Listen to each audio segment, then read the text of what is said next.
by golden curtains. Unit now, we're shattering the silence. Feel the power, revelations on the rise.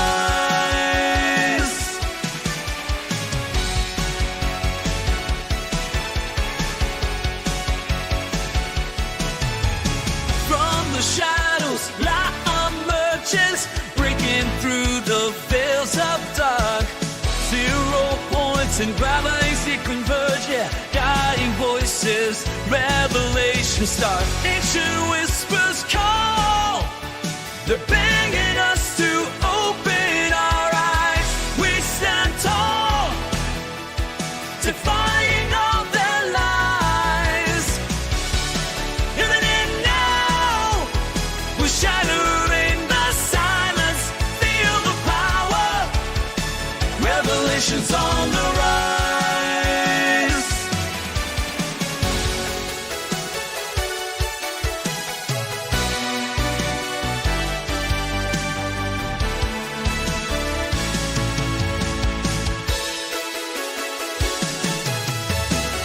Forbidden knowledge we dare to see, unveiling secrets, setting minds free.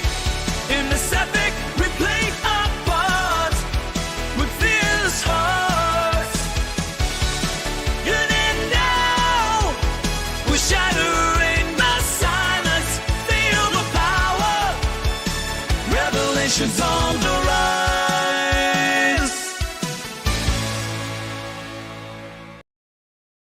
It's investment for you want. You got the skills, you've got the drive, but your boss won't help you thrive. You work so hard, you give your best, but they're keeping all the rest. You don't have to stand alone, together we're stronger, set the tone. Fair pay, fair rules, a safe place too. It all begins with me and you. Organize, unionize, it's your right, don't compromise. Not treated fair, don't stand despair. Raise your voice, it's time to care. Together we rise, we win the prize, because a union means we're unified. When you stand as one, you've got the power. You can make big change in just an hour. It's not just talk, it's taking a stand for better pay and a helping hand. It's not about fighting, it's about what's fair, sharing the value of what's made there. If the boss says no, don't be afraid. Together we've got the tools to trade. Organize, unionize, it's your right, don't compromise. Not treated fair, don't stand despair. Raise your voice, it's time to care. Together we rise, we win the prize, because a union means we're unified. No more later, no more wait. To change the rules, create our fate. It's not just you, it's all of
away. Alienated from the aids of added mentor in disguise. Ideas ahead of time dismissed with narrow eyes. Benefactor boy, dreaming about the world you can't deploy.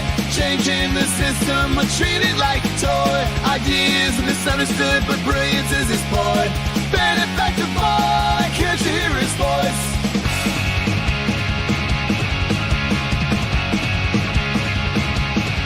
Talking about 0 point, the points lost on them. Capitalist structures crumbling from the same old stem. They laugh like I'm crazy, but I see it all so clear. Exploited labor, unheard, injustice burning ears. Fighting for a change in this wasteland of noise. But they call me foolish, whining shed boys. Benefactor boy, dreaming about the world he can't deploy. Changing the system, but treated like a toy. Ideas misunderstood, but brilliance is his point. Benefactor boy, can't you hear his voice?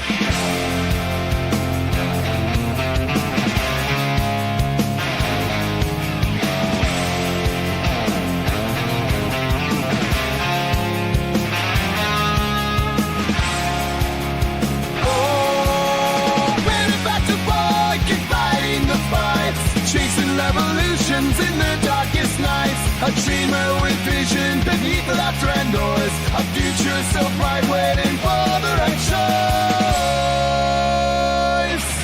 Benefactor boy, dreaming about the world he can't deploy. Changing the system, but treated like a toy. Ideas misunderstood, but brilliance is his point. Benefactor boy, can't you hear his voice?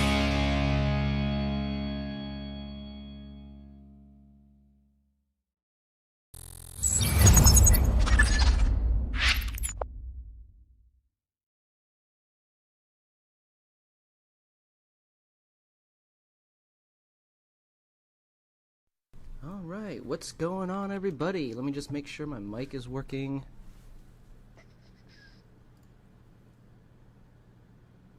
Alright, cool. So, welcome to the first episode of the Red Pill series, okay? So, here's a quick warning. I need to give you all a chance to take the blue pill and leave right now, because some of this information can be scary or unsettling, and it might cause some slight discomfort or anxiety in some. Once I teach you, there's no going back. You cannot reclose your eyes once they are opened. You cannot reinsert yourself back into the matrix. If you take the blue pill, you will wake up in your bed and believe whatever you want to believe.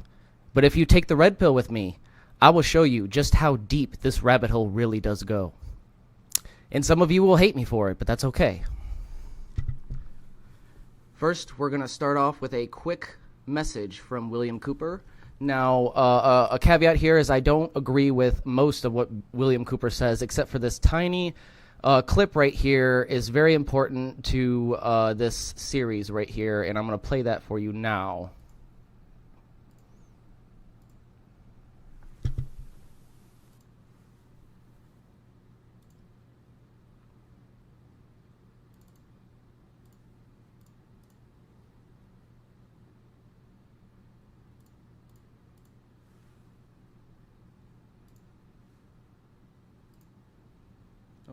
There we go.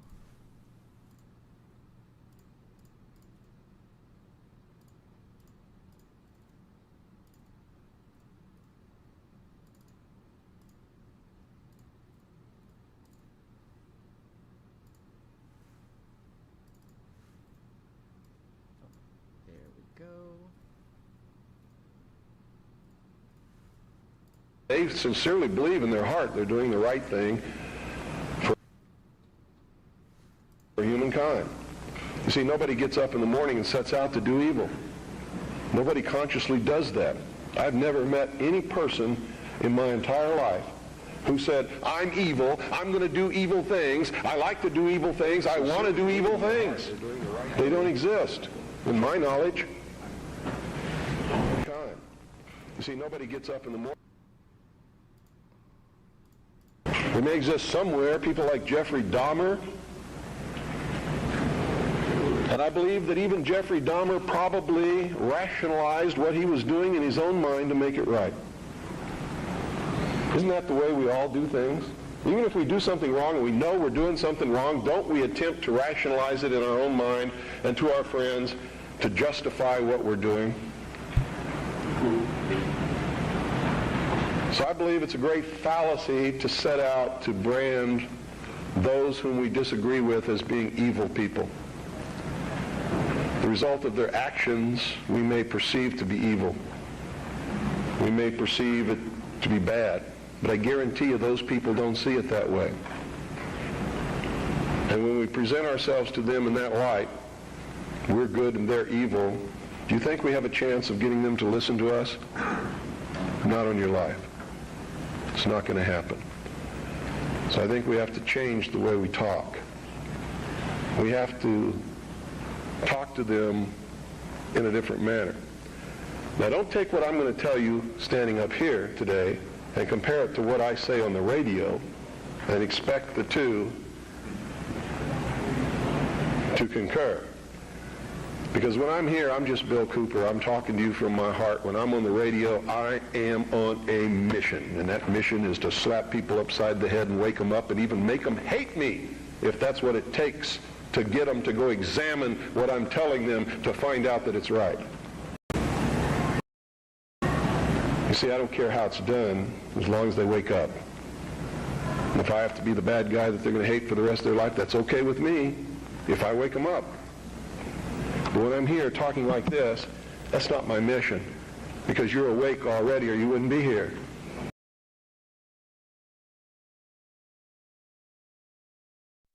All right. So again, I don't agree with most of what Bill Cooper has to say, but that is true. When you wake people up, it is discomforting for some people. It can be disruptive to their psyche. Just harken back to the Matrix scene where Neo takes the red pill and he rejects the lesson when he has learned what the Matrix is. He doesn't. His mind just can't comprehend it. He needs time to process it. And that's what's going to happen with some of you. You might hate me initially. It will take time to process some of this information, but it will start to wake you up to the concerns and the patterns of concerns that have been repeating themselves over and over again that nobody has been listening to except for a select few that have been rejected because the theory doesn't serve capital. All right, so this is Critical Thinking 101 and the forbidden scientific method, okay? This is a scientific method that we can apply to the social sciences. This course will help you this course will equip viewers with tools to think critically and avoid logical fallacies by using the dialectical analysis as a framework. The dialectical analysis can be a scientific method that we can apply to the social sciences. With it, you will analyze the back and forth interactions between two opposing forces and then observe the created changes over time. With this lens, my curriculum emphasizes the importance of applying critical thinking in all areas of life, not just fringe science, to build strong, coherent arguments and avoid presenting weak or flawed logic. Now, this is important when we're going to be going on other people's podcasts and presenting our findings. By mastering these skills of critical thinking, viewers will enhance their ability to make sound decisions, communicate persuasively, and approach complex issues with clarity and depth. Critical thinking skills will also protect you from indoctrination and help you see past much of the propaganda that is fed to us on a daily basis. This class will teach you how to stop relying on faulty reasoning, leading to conclusions which may seem persuasive on the surface, but actually lack a solid foundation of rational basis. Okay, this is aimed to be a new multi-part weekly series. I'm going to try to do it every Tuesday. The scheduling might change depending on my situation, but that is what's going to happen from now on. That's the plan. The first topic of this series is the oligarchy. But first, we must build a foundation of critical thinking skills to help facilitate our understandings of these topics that I'm going to discuss on this series.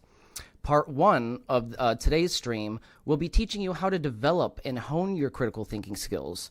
It is a whetstone for your mind.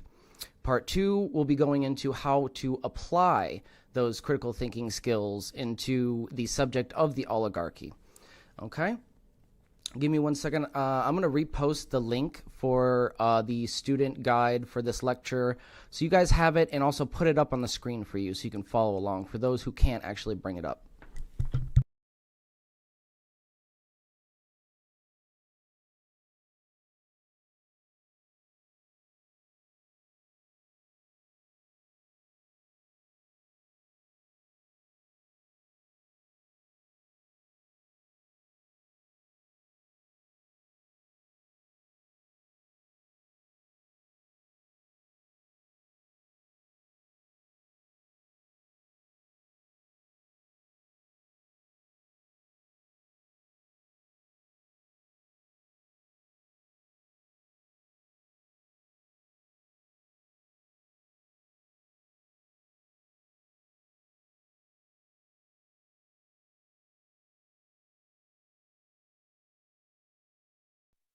All right, so here is the link for the student lecture guide for today's live stream. It encompasses everything that I'm going to be going over today, all the topics, all the details, everything, basically, and a couple of exercises. So we're going to jump into part 1, the introduction to critical thinking and the dialectical analysis. Okay?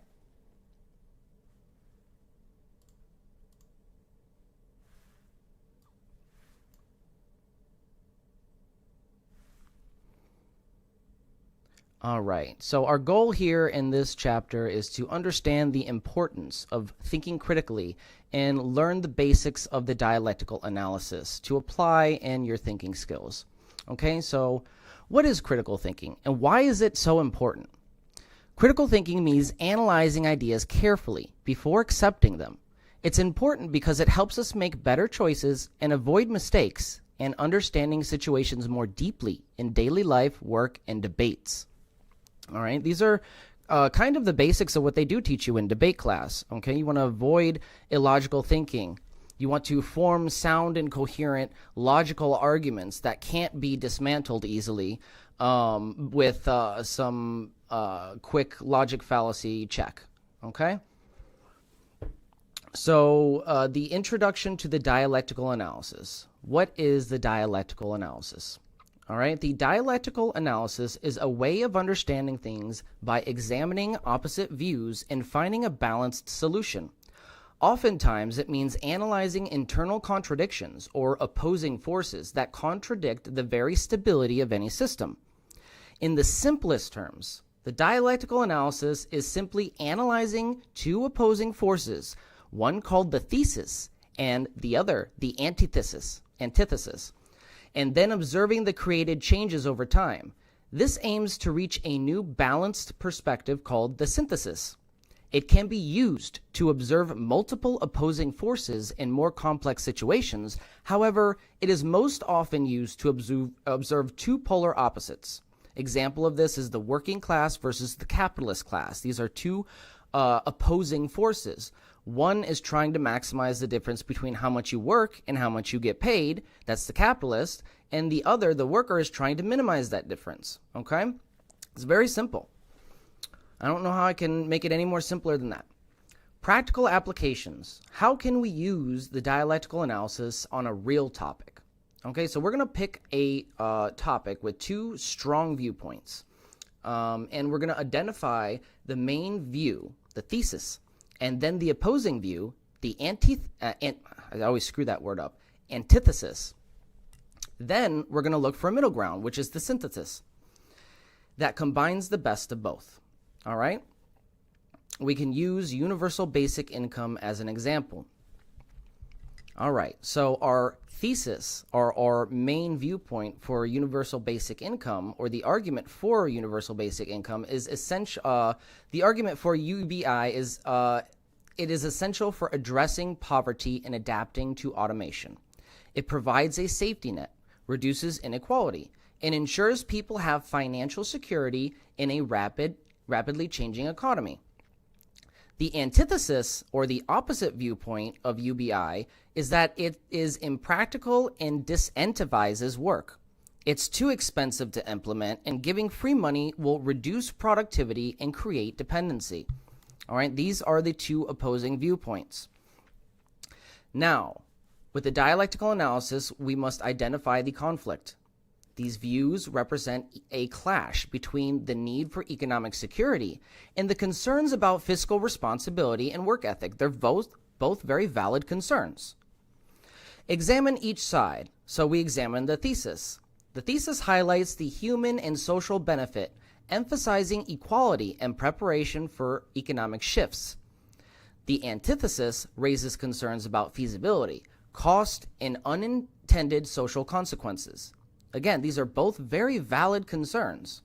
And I'm not arguing for or against one here. I'm just showing you how you can form a more coherent argument. All right? And using the dialectical analysis, we can kind of come to a middle ground here. In developing a synthesis, we can come to a conclusion or a theory, right, that a partial UBI or targeted basic income could balance these perspectives. By providing financial support only to the most vulnerable populations or combining UBI with job training and educational programs, we can achieve the benefits of reducing poverty and inequality without discouraging work or overspending. Why this works? The synthesis uses the dialectical analysis to resolve the tension between opposing ideas, creating a solution that incorporates the strengths of both views while mitigating their weaknesses. It demonstrates the practical applications of critical thinking in real-world debates. Okay, it's not just a black and white situation here. You know, there are shades of gray that we need to consider. And if somebody is making this issue out to be black and white, well, then you need to be a little bit skeptical. All right? Oversimplifying situations is not ideal. So we're going to practice using the thesis, antithesis, and synthesis model to analyze and build stronger arguments.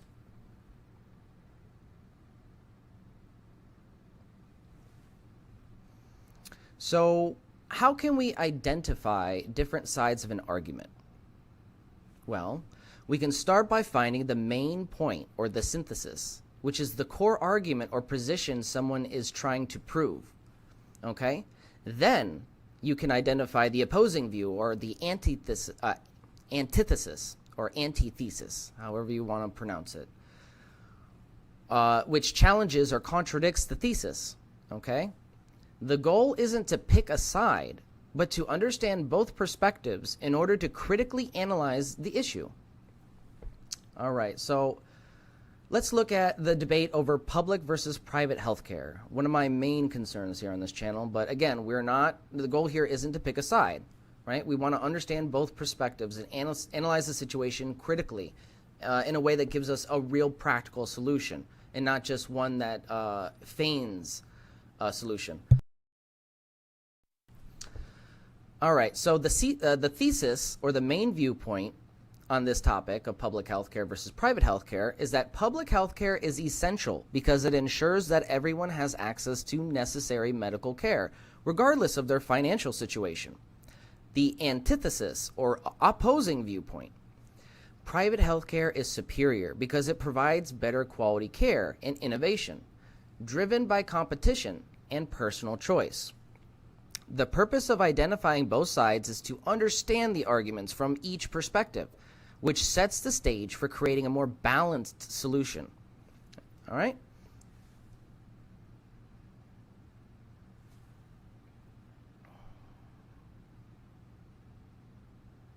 So, oh, did I skip? Yeah, sorry. So, segment 2 is synthesizing ideas. So what does it mean to synthesize an idea?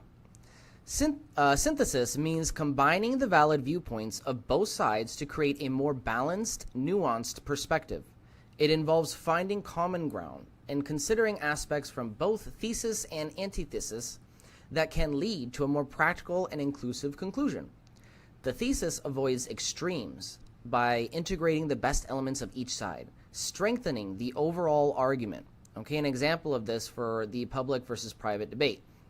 The thesis: public health care ensures accessibility for all, but may face inefficiencies or long waiting times due to limited resources. The antithesis: Private healthcare offers innovation and quicker service, but may leave some people without necessary care due to high cost.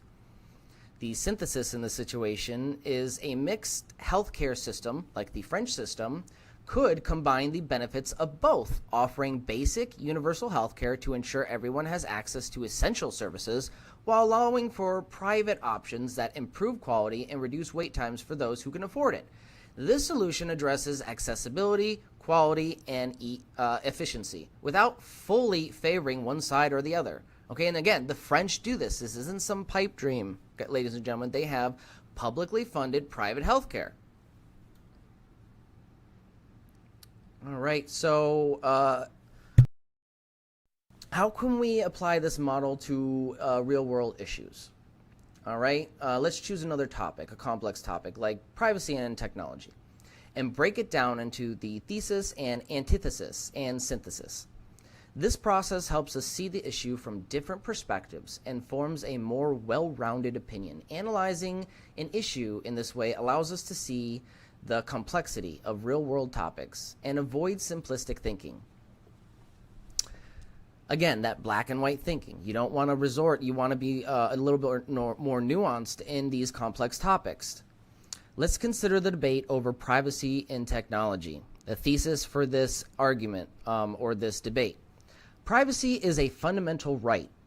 Government surveillance, corporate data collection, and social media platforms violating the rights must be restricted to protect individuals' freedoms.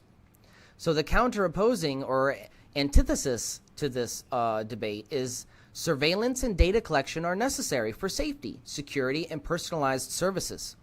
Companies should be able to use data to improve their products and services, and surveillance can prevent crimes and terrorism. All right? The synthesis. A balanced approach might involve creating laws that protect personal data without stifling innovation. Privacy protection can be enforced, but they need to be flexible in order for technological advancement that benefits society. An example of this is personalized healthcare or crime prevention. Okay, transparency and consent should be key principles in how data is handled. By synthesizing these viewpoints, we create a solution that respects privacy but also recognizes the benefits of data collection and surveillance when done responsibly and transparently. So what's the takeaway from this?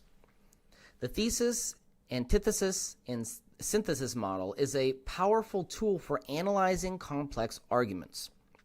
It encourages open-mindedness and a deeper understanding of different perspectives.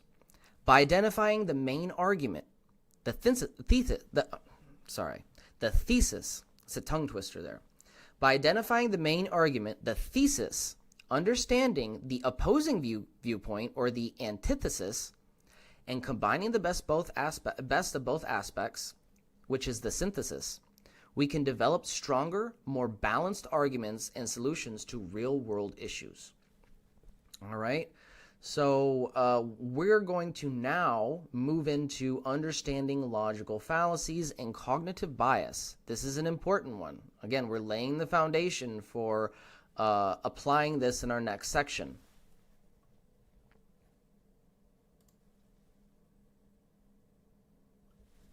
Hey, what's up, Elijah? I think we are broken. Well, I aim to fix that, ladies and gentlemen. Trying to wake some people up here, but first we need to lay a foundation of how to think critically and avoid illogical thinking and form strong, coherent arguments, right? And I'm not saying you need to be behind everything that I'm behind, right? I'm not saying that you need to get behind all the opinions that I have. I'm saying that people have flaws in the way that they're presenting their arguments, especially in this country that I see every day. You know, if you have a logical fallacy as a response to my question, that's a concerning issue for me, and we're trying to address that here. So you guys can actually evolve in your own ideas. All right? The goal here is to learn to spot flaws in arguments and recognize biases that affect our thinking. And this happens with everybody. I had to go through this whole process myself Everybody has to, okay? It's just something you have to learn. You have to teach yourself how to form these logical arguments and avoid these common mistakes that people make, okay? And it is a process, but, you know, it's not very difficult. And once you start getting the hang of it, you'll start using it just without thinking about it. And your arguments will start to be more coherent. They'll start to form more stronger in logical basis. And you'll have more difficult, or your opponents in debates will have more difficulty forming an argument against your argument. So in the long run, it's going to help you in every facet of your life. But in essence, it's building a foundation so that we can address some of the concerns in our society today from a critical viewpoint, okay? And avoiding some of the illogical thinking that a lot of people take part in, which is kind of sad to see. But again, we're trying to address that here. So what are logical fallacies, and why do they weaken arguments? A logical fallacy is an error in reasoning that makes an argument weaker. Common examples include attacking a person instead of the argument. An ad hominem is the most classic. Oh, that's not free energy, you're just stupid. Okay? That's an ad hominem. That's attacking your character. You don't know what you're talking about. You're not a PhD or whatever. That's an ad hominem logical fallacy that doesn't address the actual concern of what's going on with whatever you're talking about or whatever you're concerned about. It's attacking the person instead of the argument, okay? And it is the most basic logical fallacy. So when I see somebody give me an ad hominem in response to a question, that is a big red flag, okay? Unless, you know, you're just a troll. But I see them all the time. And it's something that I used to do too. You know, I still throw the ad hominems out, but in essence, when I try to debate something from a serious standpoint, I avoid these. And this is how this is my process. And I'm teaching you guys this because it's important to me. And I want you guys to learn. So, again, an example includes attacking the person instead of the argument, or assuming only two choices exist, which is the false dilemma dichotomy, okay? That means you're forcing the argument into a position where you're defending, or you have to defend, oh, there's two choices that exist, but when in reality there can be a spectrum of choices, all right? Examples of this, addressing the failures of our education system by proposing educators who complain about wages or benefits can simply get a new job. This is called a hasty generalization because it unfairly blames all teachers for the struggles in education based on a few negative examples, ignoring systemic issues like underfunding and lack of support that affect the entire system. Just as it wouldn't be fair to say all apples are bad because of a few rotten ones, it's crucial to recognize that many dedicated teachers work hard despite these challenges, and we should focus on improving the system instead of blaming individuals. A few bad apples don't necessarily mean the whole bunch is spoiled. There are good apples right here. I can eat it and it's delicious. Some of these apples are good, objectively. Therefore, the bunch itself cannot be entirely bad. If you want to really understand why some bad apples don't spoil the bunch, it's because the argument itself is a surface-level argument. It's not taking into account the deeper considerations of why those apples are bad and why the others aren't. It's the equivalence of saying capitalism is the best system if only we could get rid of all the corruption and greed. It's not capitalism that's bad, it's cronyism and corruption. Okay, I hear this argument all the time. Corruption and greed cannot be stopped, or they just always happen, so why bother, right? That's just it. You're not asking the crucial question. Cronies and corruption exist throughout history, no matter the political system or economic system. The real critical question here is why they succeed to begin with. It's whatever system allowed them to achieve their wealth and power is why those cronies succeeded. Not that corruption is inherently human and we can't avoid it, which I personally don't believe for 1 minute. To summarize, Saying teachers should just get a new job is a hasty generalization because it unfairly blames all teachers for issues in education based on a few negative examples. This argument ignores larger systemic factors like underfunding and lack of support that affect the system as a whole. And it also incorporates another logical fallacy, but we're going to move on to common cognitive biases, all right? Give me 1 second and let me pull this down.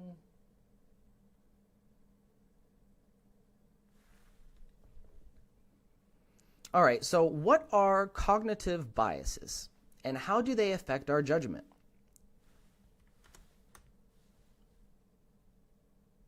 Okay, oh, just checking the mic. Cognitive biases are mental shortcuts that can lead us to wrong conclusions. For example, confirmation bias. It's a common one. Confirmation bias makes us focus only on information that supports our view while ignoring facts that don't. Okay? An example of this. Suppose you have a worker who believes that capitalism creates more freedom and economic opportunity, even as they feel overworked and underpaid year after year. When faced with evidence of growing income inequality or the rising cost of living, they might dismiss it as irrelevant or blame individuals like people just need to work harder or immigrants are taking all the good jobs, rather than questioning capitalism itself. This bias reinforces their belief that the system works despite evidence to the contrary. If the system really did work properly, people wouldn't need to search for a better job because jobs that are available all would be adequate. Okay, our economy would be able to supply those adequate jobs. They would all provide a living wage and fulfill Maslow's hierarchy of human needs, which is the scientific theory of human motivation. Psychology tells us that one simply cannot be motivated to be at their most productive if they're constantly battling to survive. How can you be a productive member of society if you're about to be evicted next month and have no idea where you'll end up? We have 500,000 homeless people on the street. 300,000 are veterans. In the richest country in the world, you would assume that the economic system we picked would work. If it did, we would have solved the homeless problem like in Cuba. We did not. That is not some accident. It's a systemic failure, a problem with the system, not the individual. Confirmation bias blinds us to this reality that we all deny as Americans. All right, we're working harder and harder every year, and we're borrowing more and more, but our wages aren't keeping up with the cost of living. Not nearly. They haven't in over 50 years. And I don't care what kind of, economic tomfoolery you want to throw out there. Unless you raise the wages, we're not going to have enough wealth as workers to buy what we are producing. This is an internal contradiction, and it is what was predicted by Karl Marx over 100 years ago. Eventually, late-stage capitalism, which I interpret as end-stage capitalism at this point, because when the system collapses this time, I don't think we're going to be able to support capitalism the way we see it anymore. It's going to have to evolve. Okay, and I can't tell you what that's going to look like, but I can tell you what I want it to look like, all right? But the point is that we have a system that constantly pushes workers to work more and borrow more because the capitalist class won't maintain wages with inflation because they need to keep up their profit margins. Okay, and eventually this house of cards is going to collapse in on itself because the workers can no longer afford to buy the goods and services they themselves are producing. Who are the capitalists going to sell their products to?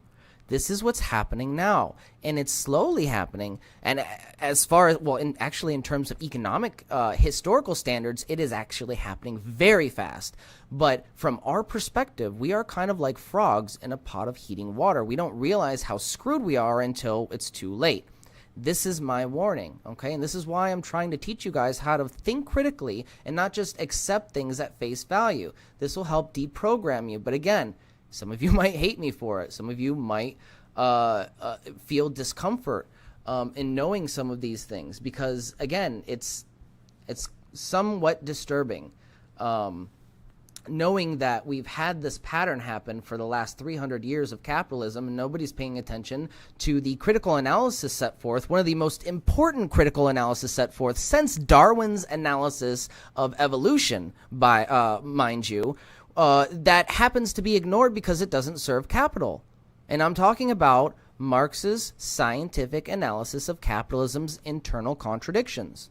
Okay, and again, this isn't choosing an ideology. This isn't saying this is what we need. This is saying this is what's happening. It's a philosophical viewpoint. Okay, you're asking the question, why are things the way they are? Marx was a philosopher. He wanted to know why things are the way they are. Okay, and he asked the deeper questions, and he saw that economic systems are born, they evolve, and then they die because they succumb to what he called internal contradictions, or contradictions that arise between the two contending opposing forces within each economic system.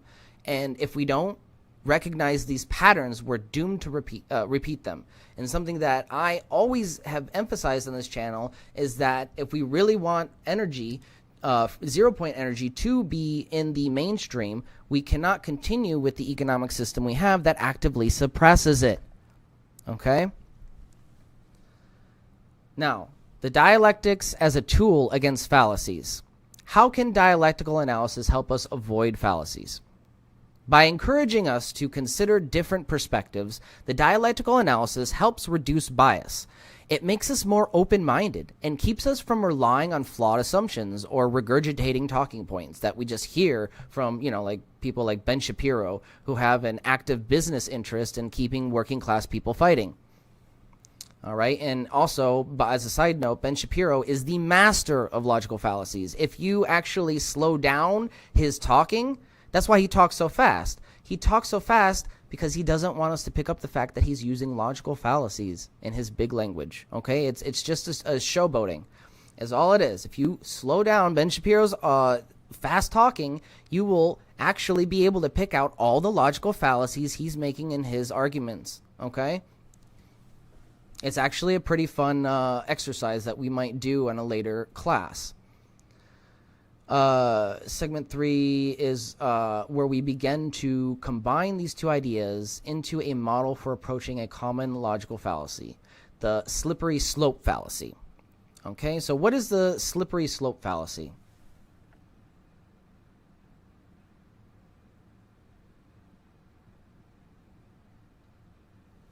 Sorry, I'm just making sure I'm on the right point for you guys.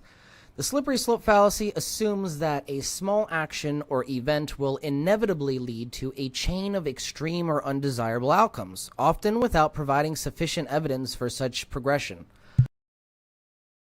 And here's an example of the slippery slope argument. If we allow students to redo their homework, next they'll want to retake the entire class, and eventually no one will have to work hard to earn their grades.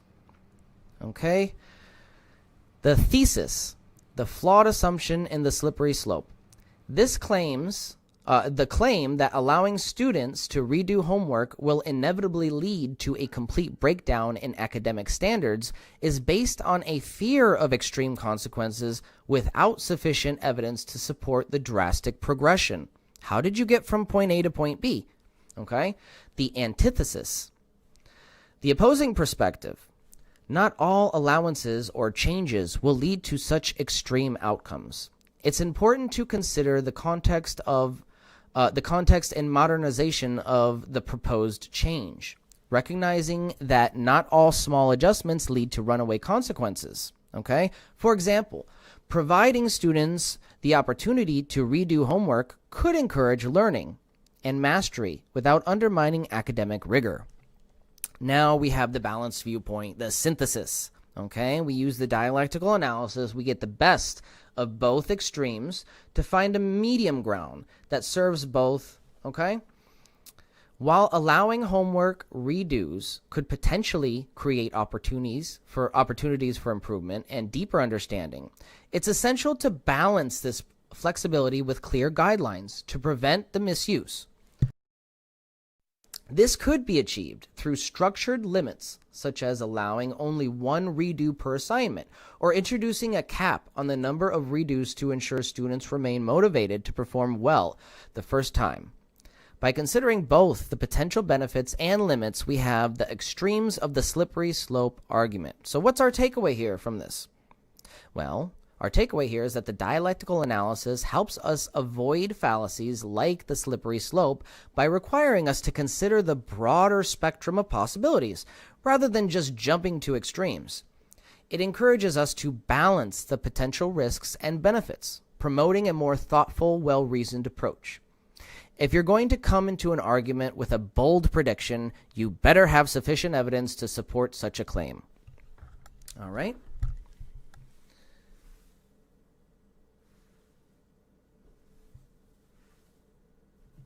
Now we move on to Beyond Black and White, Avoiding False Dilemmas and Embracing Complexity and Nuance. All right? The goal of this chapter is to recognize and avoid either-or thinking to better handle complex issues. So, what exactly is a false dilemma? Well, false dilemmas simplify problems by pretending there are only two choices. But in most situations, you and I both know there's a middle ground or other options to consider. Okay? How does the dialectical analysis help us see complexity? Dialectics help us see that most issues aren't just black and white. By looking at multiple sides, we can find solutions that consider more than just two options. Okay? Some practical scenarios for this. How does avoiding false dilemmas help in real life? Well, it prevents us from oversimplifying choices, like work-life balance, and helps us make more thoughtful decisions by considering different perspectives. All right? Now, for segment 4, we are going to go over, I don't know why that's there. That's supposed to be like that. Okay. Avoiding red herrings and moral equivalence fallacies. All right, so here's some example material to give you some context.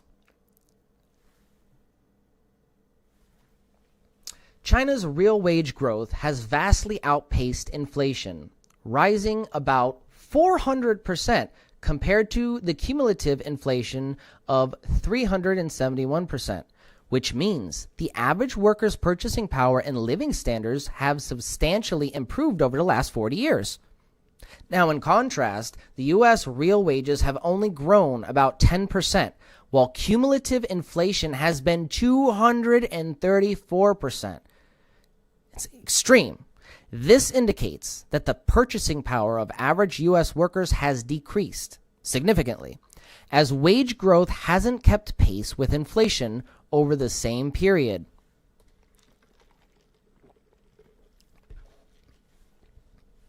Again, we're not arguing for or against China's way of doing it. We're just simply stating facts here. Okay? When China had its revolution, it was severely impoverished as a country with little economic power. This was the reality for most of the Chinese population for hundreds of years. To them, socialism is the best thing since sliced bread. All right? To them, socialism is what brought them out of economic despair. For them, the idea that socialism has never worked doesn't match their own lived experience.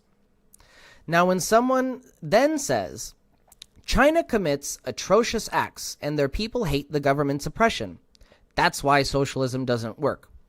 This represents an important logical fallacy. It's a red herring fallacy. A red herring distracts from the original argument by introducing an unrelated or loosely related topic, in this case, criticism of the Chinese government, rather than discussing the specific economic comparison of the material conditions of its population. Okay? It can also involve moral equivalence, where an unrelated moral or ethical issue like human rights is brought up to discredit any positive assessment of economic outcomes, even if these 2 points don't directly interact in the argument. While the criticism of government policies may be valid in a broader discussion, it doesn't address the original argument about wage growth and the economic impacts on citizens. Okay, so a summary of this, by shifting focus in this way, sidesteps the economic comparisons between U.S. and Chinese wage growth, effectively deflecting rather than engaging with the main point. A question for you guys is, how would you debate this argument without using a logical fallacy? Okay, and I'll let you guys respond. I'll give you a few minutes, and then I'm going to give you an answer of how a pro-capitalist would respond to this argument not using logical fallacies. So again, I'm not a pro-capitalist. I'm a critic of capitalism, but I have a lot of friends who are pro-capitalist. I don't hate them. I love them, okay? They're my friends. So I want to help them out, and I want to help you guys out, and I'm going to give you an example of how a pro-capitalist could respond to this argument without using a logical fallacy. But first, I'm going to give you a few minutes to respond and see if anybody has any ideas of their own first.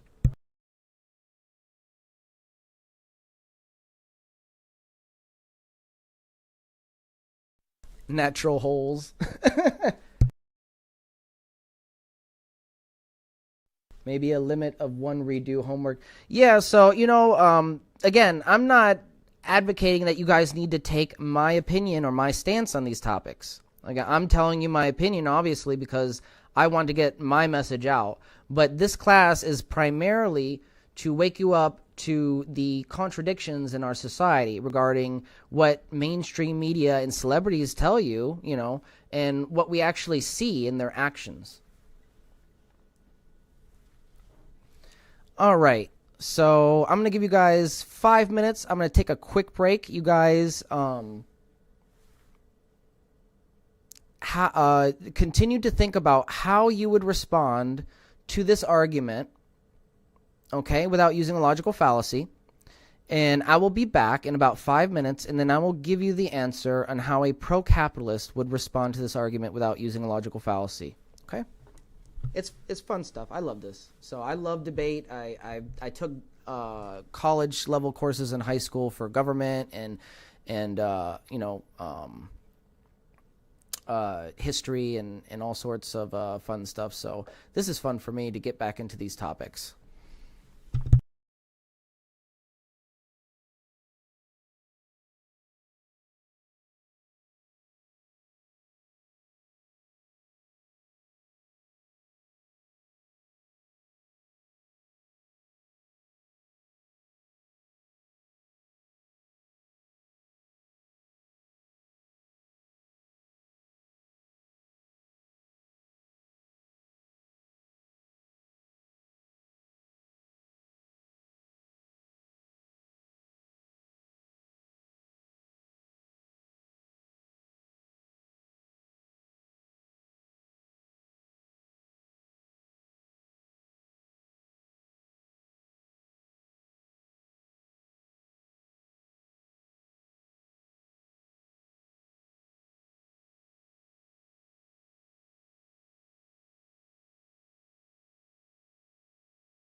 Okay, so we have a response.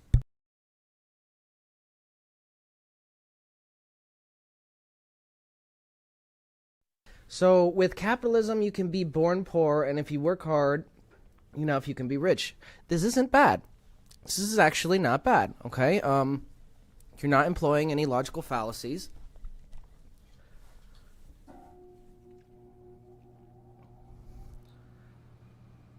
Well done. I'd give you a grade of a B+. So, for my argument, okay, this is how a pro-capitalist would respond to the wage growth increase of China versus the U.S. over the last 40 years. Just to summarize and contextualize for those who are just joining us, we're making... this is the argument that China's real wages have increased over the last 40 years, increasing the real material conditions of its citizens compared to the U.S. Now, how would a pro-capitalist respond to this argument without using a logical fallacy? Well, China's wages have grown a lot. Well, okay, let me first start out by emphasizing a pro-capitalist would say China's wages have grown a lot because they started from a much lower point. And their government focused on boosting manufacturing jobs. The U.S. is already a wealthier country, so while wage growth has been slower, the average income level here is still higher overall. Plus, both countries have different focuses. China relies on manufacturing exports, while the U.S. has more services and tech jobs. This means they have different economic challenges. So it's not an apples-to-apples comparison. Okay? So this is how a pro-capitalist would respond to this argument. And this is a very good response. This would be your grade A+ response here. But Lanius, I have to hand it to you. You did very well. You did very well with your response. With UBI, you are neither poor nor rich. China is a hybrid. They are kept. Yes, exactly. That's something I often like to emphasize to people as China is, like most economies, a mixed economy. They themselves consider themselves capitalist with Chinese socialist characteristics. Okay? So, Lanius, you are on top of your game, sir. And regarding UBI, I know this might surprise some of you, but I do not support UBI. As a leftist, I think the requirement for UBI in the first place is a failure of our economic system to provide. So, in my opinion, UBI is just putting a Band-Aid over a gushing wound. Not that it's a good thought, not that people don't really need, help, but in the long run, it's just going to hurt us because it's ignoring the larger systemic issues. All right, so moving on to developing resilience in arguments, constructive criticism, and open-mindedness. Oh, my camera's not on. There we go.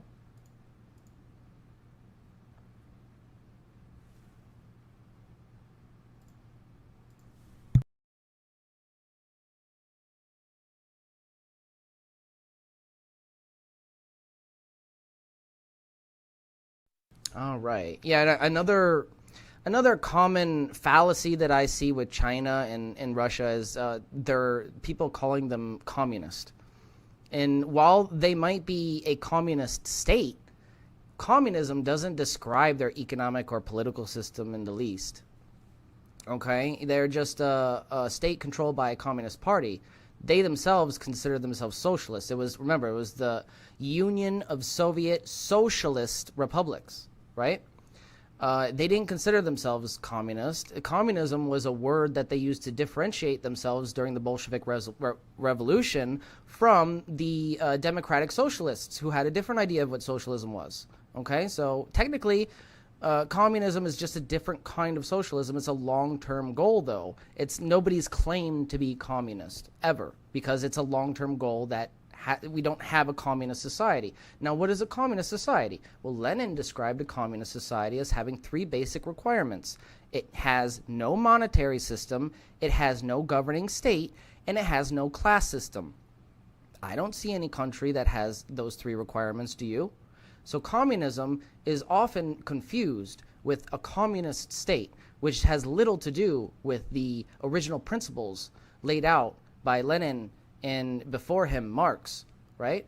So again, these are common misconceptions, and it kind of frustrates me when I see, some of my colleagues, refer to China as a communist country. That's not what they are. They don't refer to themselves as communist. It's just not reality, and it just is a symptom of a larger issue, which is, I call it the Cold War syndrome. And we have these the younger generations aren't as susceptible to it. But the older generations, unfortunately, especially the boomers, a lot of them have what I like to call Cold War syndrome. Now, this is the CIA's attempt at indoctrinating people during the Cold War era to hate socialism and communism, when before it actually brought us the strongest middle class during the Great Depression when capitalism failed us. Okay? So you can kind of see the tell here and how the power structures at play kind of manipulated the narrative in this country specifically, because other countries have socialist parties, communist parties. They don't consider it taboo. It's just another idea.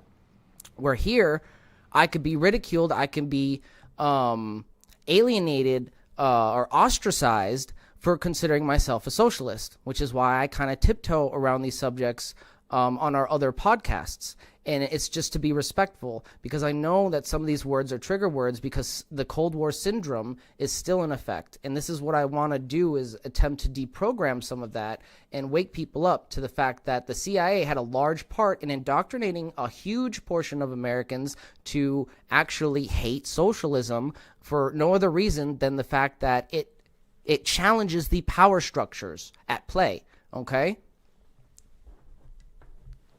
Now, moving on to the next section. Now, I know I went off on a tangent, but it was important to emphasize those ideas, okay? Now, the goal in this section is to build resilience in handling arguments and criticism constructively. Now, the role of critique in dialectics. Why is constructive criticism important? Well, constructive criticism challenges our ideas, helping us improve our arguments and understand issues more deeply. I myself challenge my own ideas. When I have a new idea, I challenge it. I go from the opposing viewpoint immediately, and I do my research, and I think logically about the situation in its entirety. I don't just one-way it. You know, I don't just listen to an echo chamber and go on there and listen to a bunch of leftists talking about it. I go and listen to what everybody has to say about it. I read what everybody has to say about it. I try to do as much research as I possibly can from as many angles as I possibly can with an open mind. And this is important because when you live in an echo chamber, it severely restricts your ability to think logically. Strategies for resilience. How can we handle criticism calmly? Okay, well, we just stay calm, listen carefully, and focus on learning from the opposing views. Avoid becoming defensive and instead ask questions to clarify points made. Okay, asking questions is a great strategy if you're feeling anxious or you're feeling attacked even because somebody's criticizing you. And I know it's hard to not take things personally, but you can't. Just stay calm, don't take it personally, and just start asking questions. And once you start asking questions and in a calm demeanor and try to focus on learning what the opposing view is trying to tell you, then you can form your coherent logical retort. How does resilience help us in debates? Well, when we're open to feedback, we build stronger arguments and have more meaningful discussions, even if we disagree. And this is why my arguments have been formed, are so strong, because I've been forming them for over a decade now on, various social media platforms. I was on Facebook for, years, debating these topics with everybody I could, having the deep conversations, learning from the opposing views. And I've had that entire time to form my arguments and trying to avoid the illogical conclusions and logical fallacies that are thrown at us all the time. So it takes a little practice, but you can do it, and it will make you more intelligent. I guarantee it. It will help you understand what's happening in life at a deeper level, and you can actually make those spiritual connections a lot easier, in my opinion. Now, applying, let me actually scroll down here. So, applying critical thinking and dialectics to everyday life. The goal of this chapter is to learn how critical thinking and dialectical analysis can improve personal decisions and relationships. Okay, in this segment, we're going to be applying critical thinking in daily life. So, how can critical thinking help us in everyday life? Well, critical thinking helps us make better choices by considering all angles of a situation, like managing conflicts or setting personal goals. Where can we apply dialectics in common situations? It's useful for resolving disagreements, making big decisions, and improving relationships by helping us find common ground. I myself have personally used this method for resolving both disagreements and making a big decision that I was stuck on for a while. Okay? So, what's our final takeaway for this whole part one? Okay? What do we want to take away from all of this? Well, I want to encourage you to keep practicing these skills in real life scenarios using the using the thesis, antithesis, and synthesis model to approach complex topics thoughtfully. Damn, that's a tongue twister. Thesis, antithesis, synthesis model to approach complex topics thoughtfully. Wow, that's a mouthful. Okay, so I want to remind you to think critically. All right, practice this. Critical thinking does take practice, but it ultimately leads to wiser decision making and more balanced viewpoints. All right, you're gonna come out on top with practicing these critical thinking skills. All right. We are at the end of part one, ladies and gentlemen. This is awesome. I'm really excited that everybody has joined me this evening for this Red Pill series. We were going to take a short break here. I'm going to give my lungs a break and give me time to rest because I've been talking a lot by getting a couple updates and watching some relevant videos. So I'm going to put on a couple of relevant tie-ins here while I take a quick break. And I'll pop in and out with my opinions on some of these as I go through them. Now, I want to remind you guys that as independent media here, we don't take sponsorships or accept large sponsorships or large donations that would limit our voice. So we don't do deals with corporations that could ultimately come in and say, hey, you can't talk about this. All right, so what does that mean? That means this channel is funded by you. You know, I wouldn't have it any other way. You guys are what fund this channel and make it an independent media outlet. So if you're interested in helping us with our funding, we have a Patreon that you can become a member, or we have a free section of the Patreon as well, where I supply you with some of the videos that I put out regarding my 0-point energy generator system. And I put it out a little bit early on my Patreon and for members of the YouTube channel, just to give you guys it a little bit early for helping me support my research.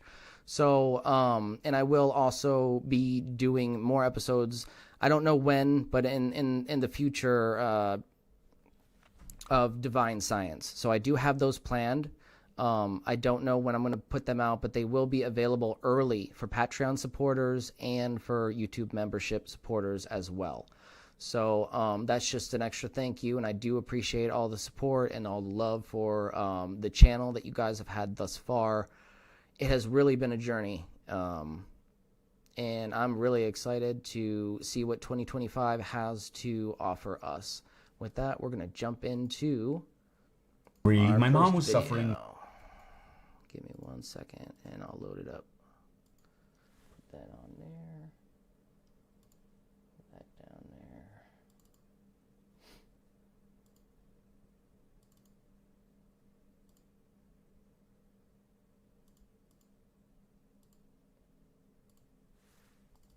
In May of 2023, my mom was suffering from late-stage cancer and staying in a rehab nursing facility while we tried to figure out what the next steps in her care plan were. We had a lot of very difficult choices to make when one more got added. A billing administrator at the nursing facility approached me to let me know that my mom's Aetna Medicare Advantage plan wouldn't cover her stay anymore. Our only options were to bring her home. She could barely walk and was on an IV drip needing constant Hey, medical Lulu. care, How or you to doing? get rid of her Medicare Advantage to have plan you and guys switch here. back to regular Medicare. The basic public plan would have paid for her continued stay. That didn't make sense to me. Medicare Advantage is a privatized add-on. So I will say, Mr. Lanius, I just want to tie in here because before I go on a quick break.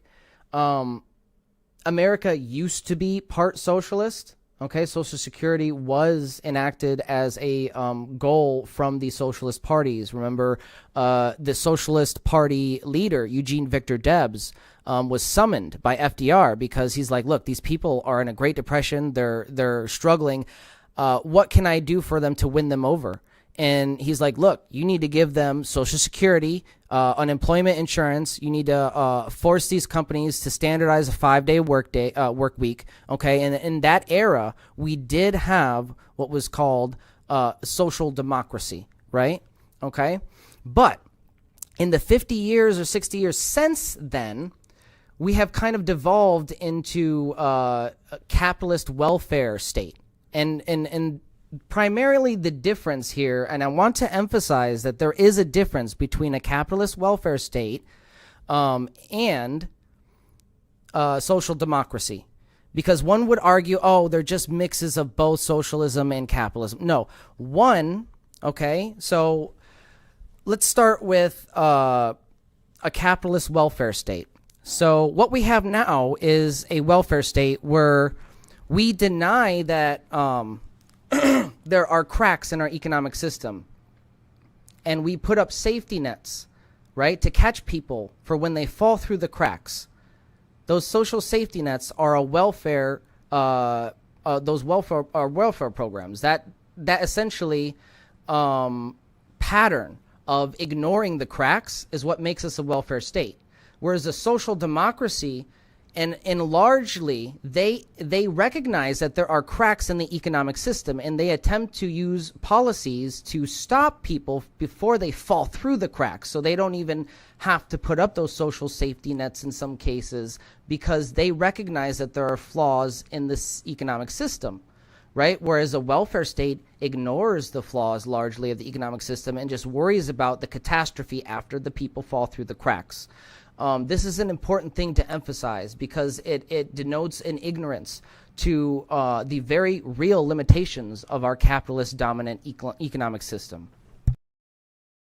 On to Medicare that was supposed to provide better care. It ended up not mattering. She died before Aetna could throw her on the street like they wanted to. Medicare Advantage is just one part of our broken system, but I want to use it as an example of why things are so broken. You might think you already get it. The American healthcare system sucks and is far too expensive. But it's not just because it's not free. We're going to look at where all this money is actually going. How a surprisingly influential vinyl record drop from an unexpected artist helped get us here, and who we're now depending on to fix all of this. When you get old enough, 65, you're eligible for Medicare. Medicare has 4 parts, A, B, C, and D. All 4 parts make up about 10% of the federal budget. Medicare Part A is completely free. It's what you paid for in taxes for working all those years. It covers hospital visits. Medicare Part B is an optional add-on. It costs around $175 a month. It covers preventative care and necessary procedures. A and B are fully administered by the government, and the vast majority of their budget, that's taxpayer money and that monthly payment for Part B, are spent on actual care, 98.6%. The other 1.4% goes towards paying for the people who literally work for Medicare, processing paperwork and whatnot. Then there's Part C. Medicare Part C is also called Medicare Advantage. It's an alternative to traditional Medicare that replaces Part A and B with one plan. Medicare Advantage is not administered by the government. It's administered by everyone's favorite entity, private insurance companies, who get paid by the federal government and a monthly fee from the elderly person being insured. Medicare Advantage is heavily advertised, using all of the elderly's favorite celebrities. Hi, William Shatner here with an important message about your Medicare benefits. The ads use Medicare branding to convince seniors these plans are more connected to real Medicare than they are. Images of healthy, active seniors, and promises of lower out-of-pocket payments and more coverage. They don't include important information like plan quality ratings or the other hard facts about coverage. They even go further and offer gift cards and other financial incentives to sign up, like a timeshare or something, which the elderly also love. Since my mom's gone, I have to help with a lot of my dad's healthcare. I've noticed that when I go to refill his prescriptions at CVS, which owns Aetna, the insurer, they have a little quiz, like an evil BuzzFeed, where you can determine what Medicare plan is right for you. And it seems like no matter what I input, it always gives me an Aetna Medicare Advantage plan. That's the same one my mom had when she was denied comfort and dignity in her final days. Care which, again, the basic Part A or Part B would have provided for her. And they want everyone on this plan. Imagine Medicare Advantage for all. I don't know. Seems like a scam to me, ladies and gentlemen. Seems like somebody's getting scammed. Any hope of a more equitable plan is scrapped to funnel more money to the insurers. It's not just my family, obviously. Since the advent of Medicare Advantage as we know it today in 1986, the amount the United States spends on healthcare has more than quadrupled. And might I remind you that we have incentivized the maximizing of profit within our healthcare industry regarding insurance. And what does this mean? Well, insurers don't add any value to your service. They don't do anything but act as a mafia-style middleman that get between you and your doctor, and they profitize off of actively denying coverage. So they maximize profit by denying your coverage. So that's what the insurance companies do in this country. They are a succubus, okay? They just suck out the wealth from the health industry and act as a cartel in sorts. So, I mean, I don't condone violence, and I want to say this over and over. I don't condone violence, right? But you can't be surprised that if you take the role of CEO of a cartel, you can't be surprised if that CEO gets taken out, okay? Especially after all the damage that cartel has done. So that's on you if you want to take that job. Okay. Medicare Advantage and much of our modern healthcare problems exist because of not one, but two versions of Ronald Reagan. In the late 1950s, a fully government-funded healthcare plan for the elderly was actually a possibility. Congress saw two bills that put forth plans for national insurance programs for everyone receiving Social Security, the elderly, in exchange for a small increase to Social Security payments. Early versions of the bill saw the plan as mandatory. Actually, every scientific study done on the subject of putting universal health care in the American economy shows that it would actually save us. It would save us like something like $2 billion a year or every 10 years. Simply because these insurance companies, they are incentivized to deny coverage and they don't actually provide any care, right? They don't add any value to your care, and they act as a mafia-style middleman. They get in between you and your doctor, and they make it more difficult in a lot of circumstances and exacerbate situations to the point where it costs more money. And specifically, we can save, I think it was like $700 million a year in I think it was $700 million a year just in administrative costs from the insurance companies, because they have to decide, who's in a hospital has to hire somebody who's in to decide who's in this service area or who's eligible for this service. It is nonsense. It actually makes it more convoluted and more expensive. Every study actually done on our healthcare system shows us that we rank 37th in quality of care, even though we pay the most. So there is really no correlation between, how cheap the care is and the quality of care regarding being affordable for citizens through any various government programs. It's actually the opposite has been shown in statistics.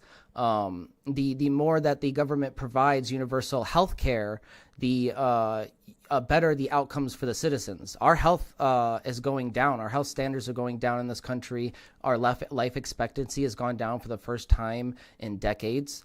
So the numbers are all there. So, again, even the Heritage Foundation, which is a right-wing think tank, found that they would we would save billions of dollars by switching to a universal system.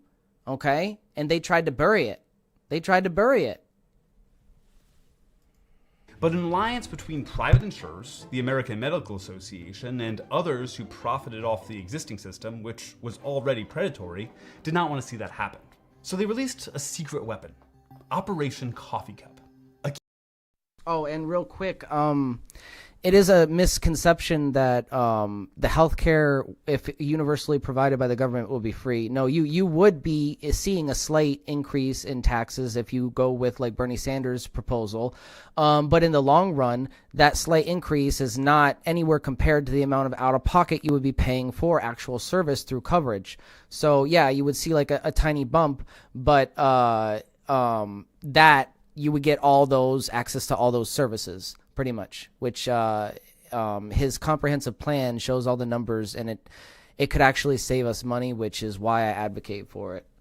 And it obviously covering everybody universally would save 68,000 people who die every year from lack of basic access to healthcare, or avoid going to the doctor because they're too afraid to get hit with medical debt, which doesn't exist in any other modern industrialized nation. You go to Germany, they don't know what the hell medical debt is. Key element of the campaign was this vinyl record. The AMA drafted who was then just a young actor to record Ronald Reagan Speaks Out Against Socialized Medicine. The record was sent out to doctors' wives, it was 1961, okay, to play for their friends to convince them not to support the healthcare bills, like a Tupperware party for predatory privatized medicine. The record attacked the plans for being controlling. And pretty soon, your son won't decide when he's in school where he will go or what he will do for a living. He will wait for the government to tell him where he will go to work and what he will do. And implored the wives to contact their congressmen to fight the bill. If you don't, this program, I promise you, will pass just as surely as the sun will come up tomorrow. And behind it will come other federal programs that will invade every area of freedom as we have known it in this country. Until, one day, as Norman Thomas said, we will awake to find that we have socialism. Reagan mocked advocates of the bill. They say, what would you do? Throw these poor old people out to die with no medical attention? That's ridiculous, and of course, no one has advocated it. I don't know, Ronnie. That sounds a lot like what happened to my mom. A version of the healthcare bills did pass, creating something similar to the Medicare we have today, but with an important change. It wasn't mandatory. That left a lot of power with private insurers. Then, as president, Reagan signed the Tax Equity and Fiscal Responsibility Act, which made a few changes to that existing Medicare program. Importantly, it made it legal for Medicare to contract with private insurance companies. So in the 60s, actor Reagan gave the industry the gift of making Medicare optional. And then in the 80s, President Reagan gave them access to even the folks who were on the government plan. That bill allowed for the creation of Medicare Part C, which eventually became Medicare Advantage in 1996. Since then, we see a lot of the same arguments about why privatized insurance and healthcare is better than public. They said a government plan would be more expensive.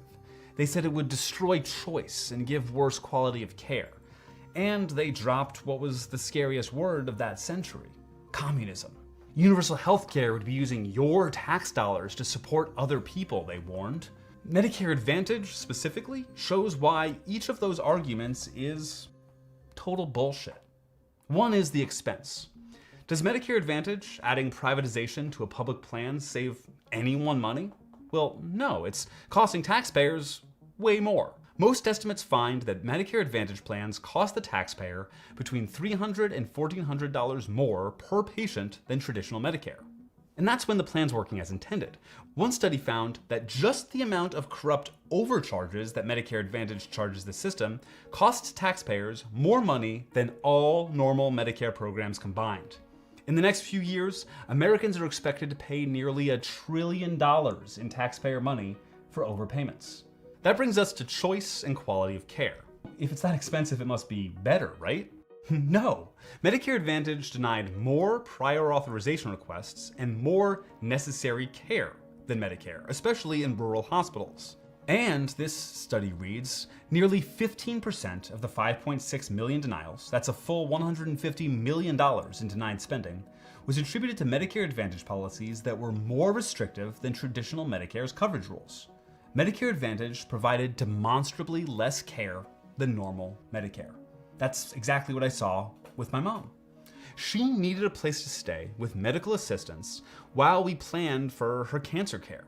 Aetna Medicare Advantage said no, whereas normal Medicare would have said yes. And they're also more restrictive in where you get your care. Medicare Advantage plans often have a much smaller network of in-network doctors than regular. And the government control thing? Well, guess which health system in the United States has the best customer satisfaction? I guess it turns out privatizing healthcare incentivizes profit. I mean, it's that simple, you know. And in my personal opinion, there should be certain sectors of the so-called free market.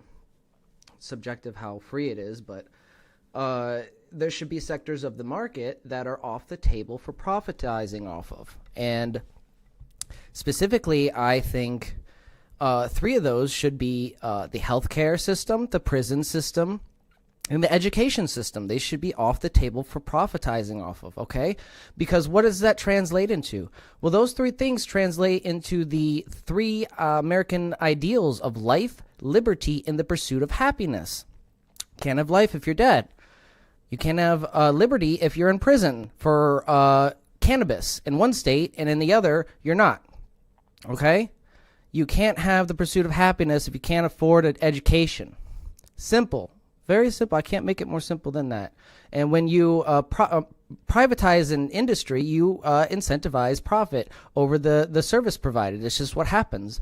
You incentivize profit over the care of the people. And those aren't just numbers. Those are actual people. And they have lives and they have families. Veterans Affairs. Vets are very satisfied with their VA healthcare, and that's a totally government-run program. They deserve great care, but it's proof that even in America, government care can work. And then there's the whole communism thing. The critics ask, why should my tax dollars go to support someone else? Well, with Medicare Advantage, they are supporting someone else. Remember that stat from earlier, that the actual administration of Medicare is only 1.4% of the cost? For Medicare Advantage, it's 10 times that, 15%. And that's in large part due to executive salaries and profit margins. Because this is a for-profit business that needs to make a profit. Sure, government programs can see corruption or incompetence, but if everything works as it's meant to, their purpose is to serve you. The purpose of private insurers is to profit off of you. That can come at the cost of providing you less care or overcharging you, either through... Remember, and I think Americans need to remember this specifically, there's a reason why we pay taxes. Okay, the reason why the taxes don't work and why people have such an negative affliction towards taxes is because for years the capitalist class have raped the tax system in this country to the point where it is not a progressive system like it should be, but is a regressive system. Now, what does that mean?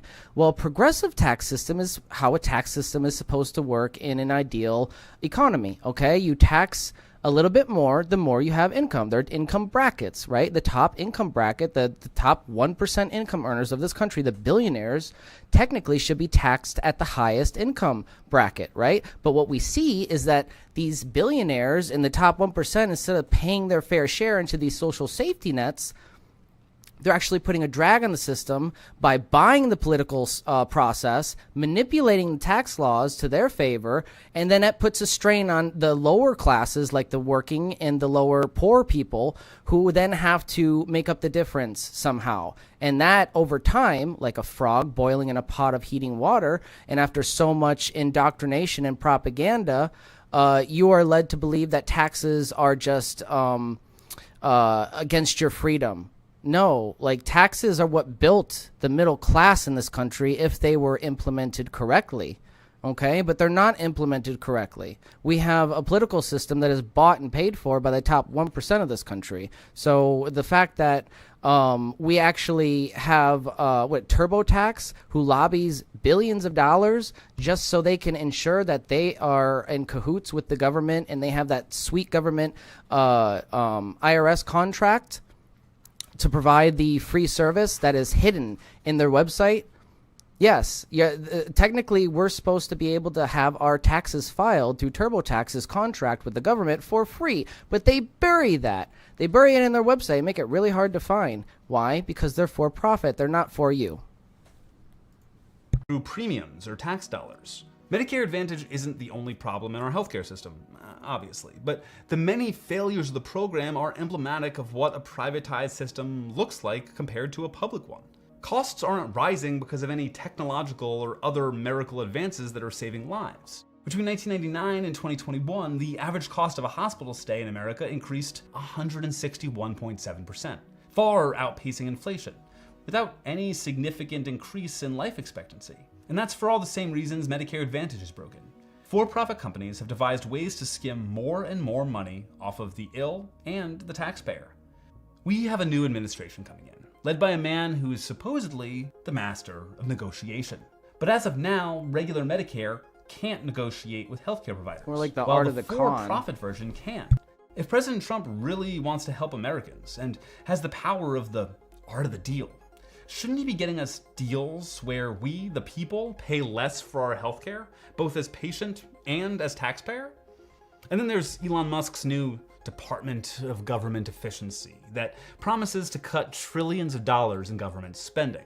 Senator Rick Scott is one of the Congress members who's sitting on a new Senate caucus that's So that specifically, combined with the exile of thousands of undocumented immigrants who are the backbone of cheap labor in this country, is what I anticipate going to be the final nail in the coffin for this economy and lead to its collapse, probably within the next 3 to 4 years, if things fall into place the way that the Trump administration has planned. They want to end all federal taxes because, you know, rich people don't want to pay taxes anymore. So, you know, how the hell are we going to fund our education? Good luck, children.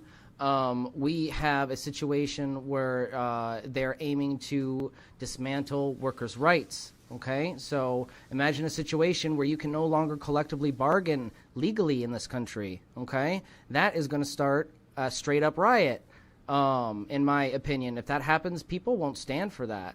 That is going too far. So it is almost like the elitists know that the system is doomed to fail and that they're trying to grab all the cash that they can before it does. It's almost like a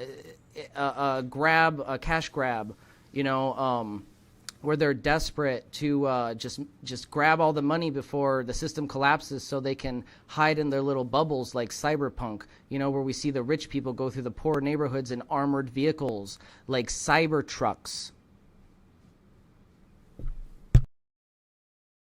Going to be advising Doge, sorry, I can't say that with a straight face, on where to make trims. What sort of cuts would someone like Scott, whose company had to pay a $1.7 billion fine for defrauding Medicare and Medicaid, possibly recommend? And wouldn't the best way to save taxpayer money be to cut out the corporate profiteers transferring your money to their pockets? Contractor profits are the tax that we spend the most on and get the least out of. Replacing Medicare Advantage with a fully nationalized program for everyone, not just the elderly who opt in, would help with all of this. It would take negotiating power away from the healthcare companies, as they'd only have one customer, and it would cut out the opportunities for corporate profit to siphon money away from taxpayers and people who need healthcare. But so far, it's not looking good. President Trump's pick for running Medicare, Dr. Mehmet Oz, has long been a proponent of Medicare Advantage for all, taking the popular language of real healthcare access advocates and using it to push for a fully for-profit system, with all of those problems I outlined. This is a common tactic that the right wing likes to do. They'll like to take a working class popular idea and then twist it in a way where they can boast that they're for working class rights, and at the same time their voting record reflects that they're very much not in favor of those rights. Obviously, if you go to Open Secrets and look at what most of the Republicans' funding comes from big funding from huge corporate PACs. Okay, and the Democrats do have their fair share of corruption, but that was largely started in the Clinton era, where this was started way before then. The Republicans have always been an anti-working class party. Obviously, the right wing is the side of individualism, okay? Whereas the left wing is the side of collectivism. You know, it's a spectrum. It's a political economic spectrum. You have the collective on the left, and then you have the individualism on the right, and then you have authoritarianism on the top, and then you have libertarianism on the bottom. Now, I am a libertarian socialist. Most Americans aren't even aware that that is such a thing. But if you look at the political compass spectrum, you'll be surprised where people fall. And specifically, Trump falls into the upper right corner, which is right-wing authoritarian dictator. So, come on. Above.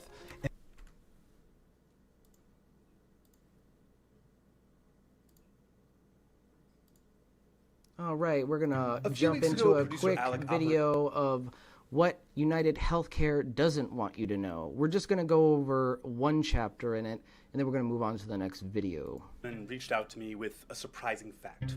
Doctors are taking out payday loans. That kind of blew my mind. Doctors, as far as I know, this is make insane, a ton of by money. the way. What do you mean he did it for the money? He's a doctor. He's already rich. So Alec did some digging. By the way, doctors taking out payday loans is another symptom of a terrible economy. And when the next bubble pops and the next collapse happens, it might be one of the worst ones in U.S. history since the Great Depression, which is actually would be on par, ironically, would be about 100 years since the last one. So, you know, as we know, capitalism is cyclical in its destruction and collapse, in collapses, specifically with we call them downturns, economic downturns.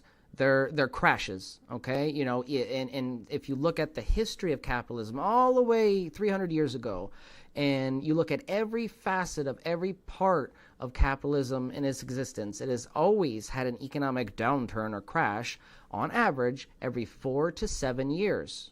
Approximately every 4 to 7 years. Some of it's a little longer, some of it's but approximately every 4 to 7 years. It is inherently unstable. It collapses it has a crash, okay?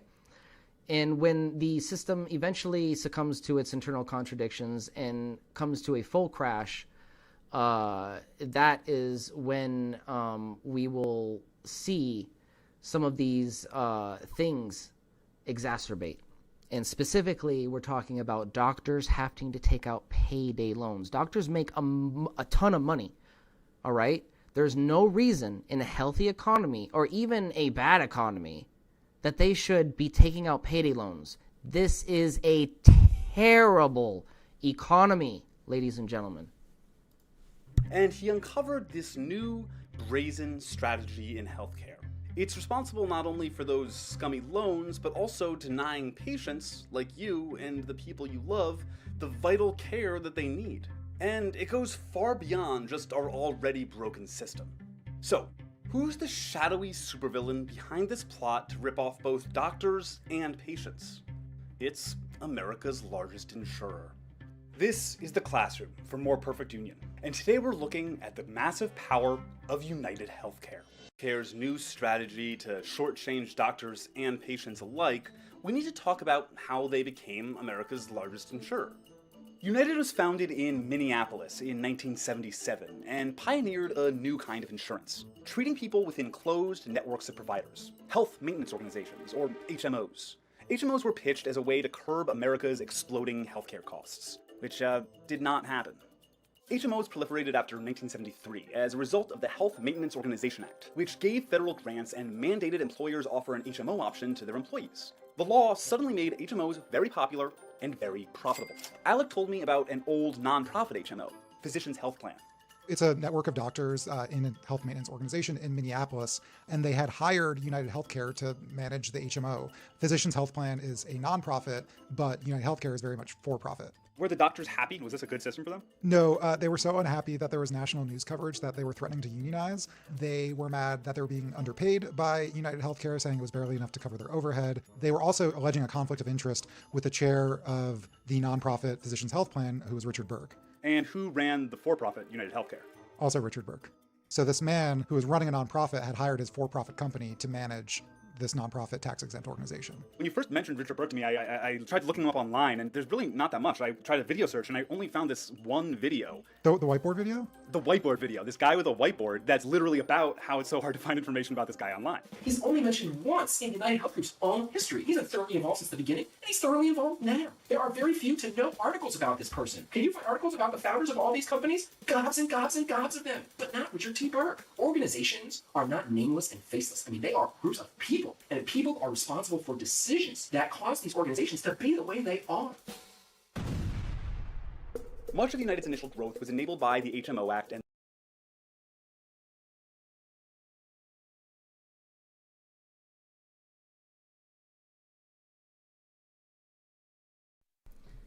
All right, we have one more video on the ongoing expose of United Healthcare and their terrible treatment of their customers or clients or whatever you'd like to call them. Victims, I like to refer to them This as. comes as a study finds about 7 in 10 adults say that denials for health care coverage by insurance companies or profits made by health insurance companies also bear at least a moderate amount of responsibility for Thompson's death. With renewed attention on health insurance, the public taking to social media to share their experiences with the industry, including our next guest, who says This she used to work for United Healthcare. Her TikTok now going is damning. Okay, this testimony is absolutely damning, and it is hard to hear. Quite frankly, it's quite heartbreaking. So, going viral. Well, I worked for United Healthcare for maybe 9 months. Here's my story. I worked in the medical claims department and went through training for about 2 to 3 months to get out on the claims rep floor, and was taught so many different ways to deny. That is Natalie Collins. She is now the owner of Mother's Keeper Doula. She joins us now to share more about her experience.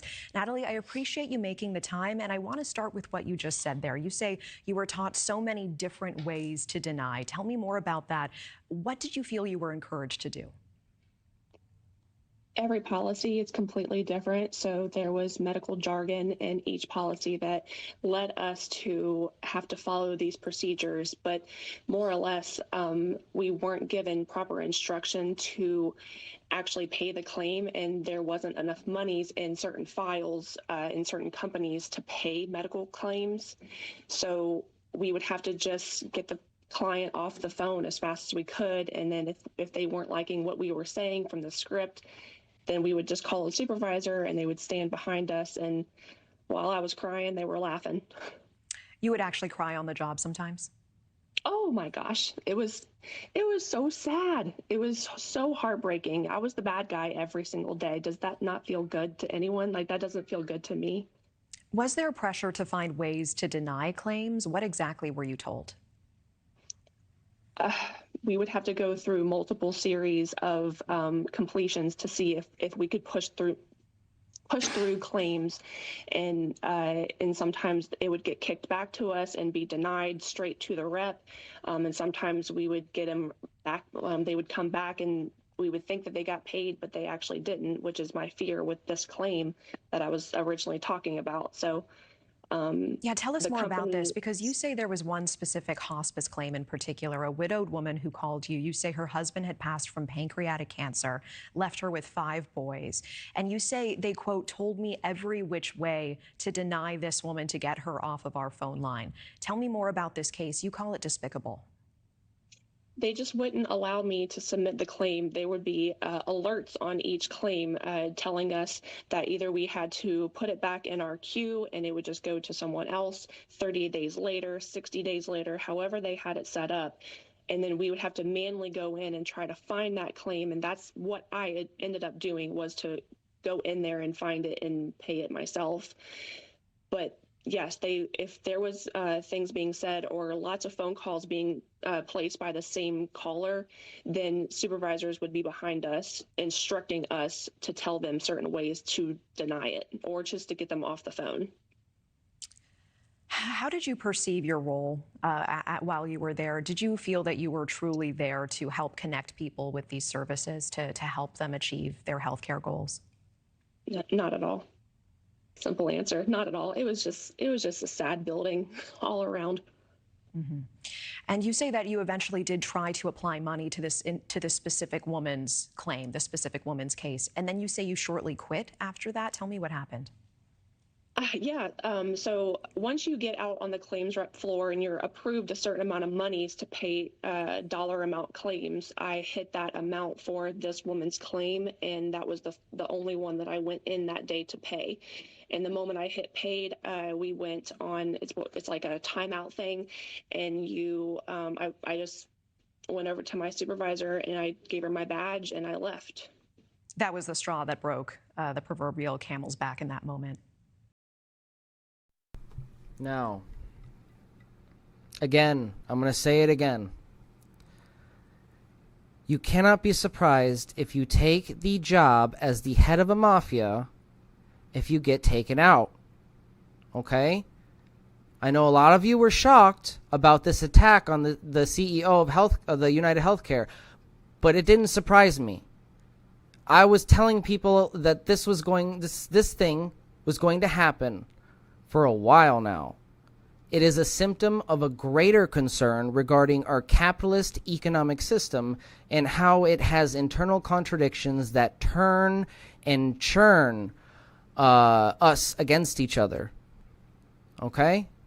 It is a pattern that if we are going to avoid in the next economic system, we have to learn about it. All right? If you don't learn about history, you're doomed to repeat it. And these economic systems are cyclical. They are born, they evolve, and they die.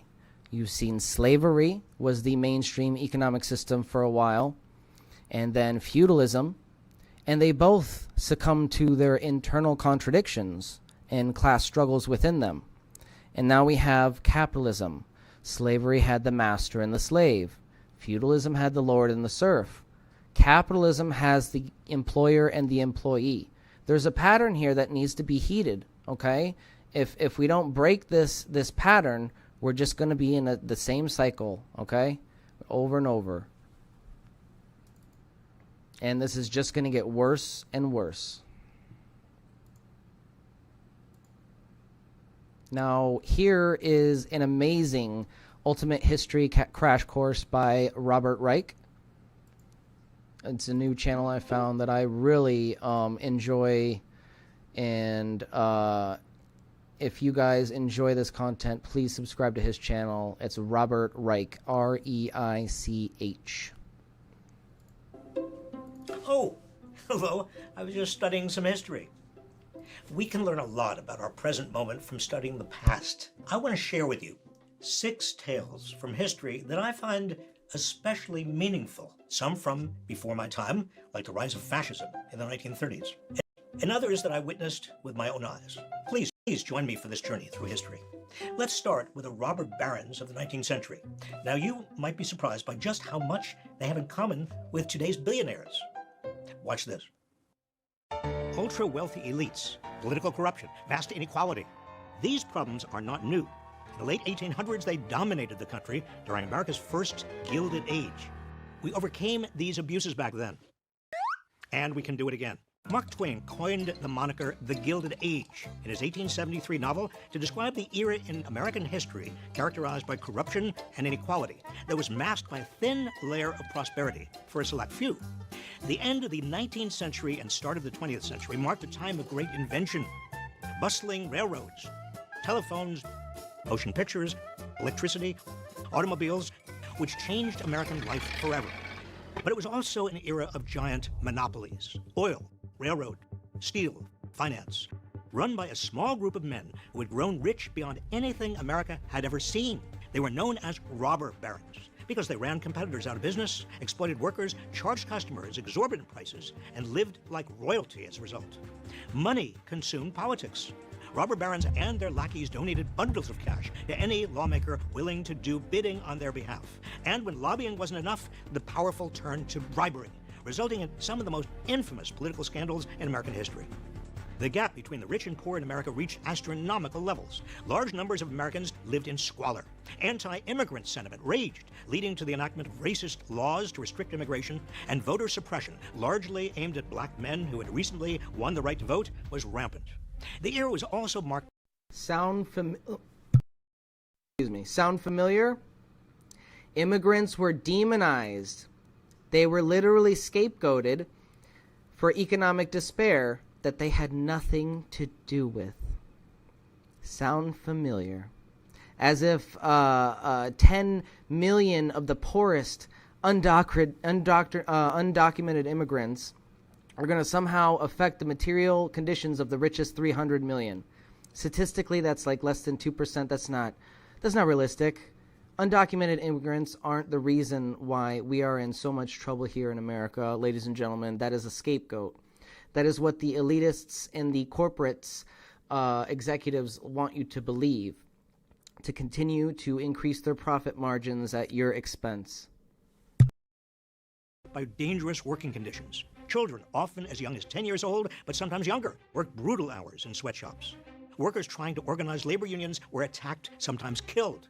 It seemed as if American capitalism was out of control. And I like to remind everybody that socialists and unionists fought and died in this country for our right to Social Security, for our right to unemployment insurance, to our right for a 5-day standard work week, 40 hours, and overtime pay.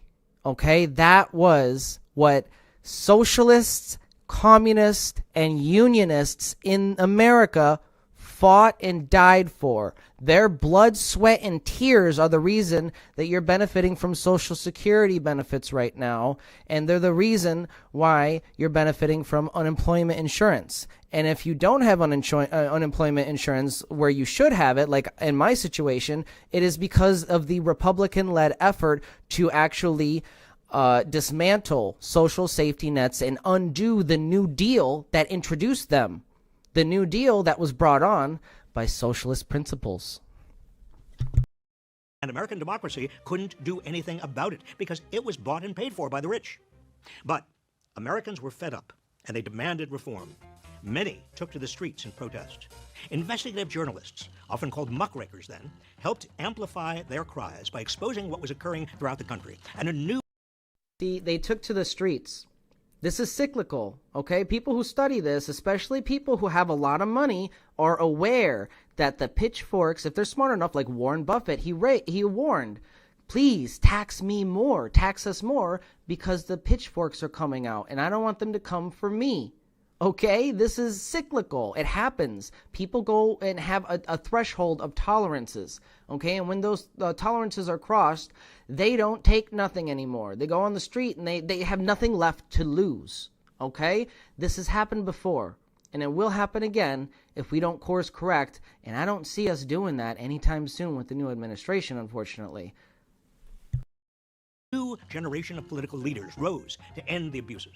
Politicians like Teddy Roosevelt, who warned that a small class of enormously wealthy and economically powerful men, whose chief object is to hold and increase their power, could destroy American democracy.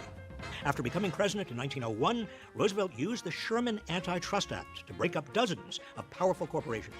Seeking to limit the vast fortunes that were creating a new American aristocracy, Congress enacted a progressive income tax through the 16th Amendment, as well as 2 wealth taxes.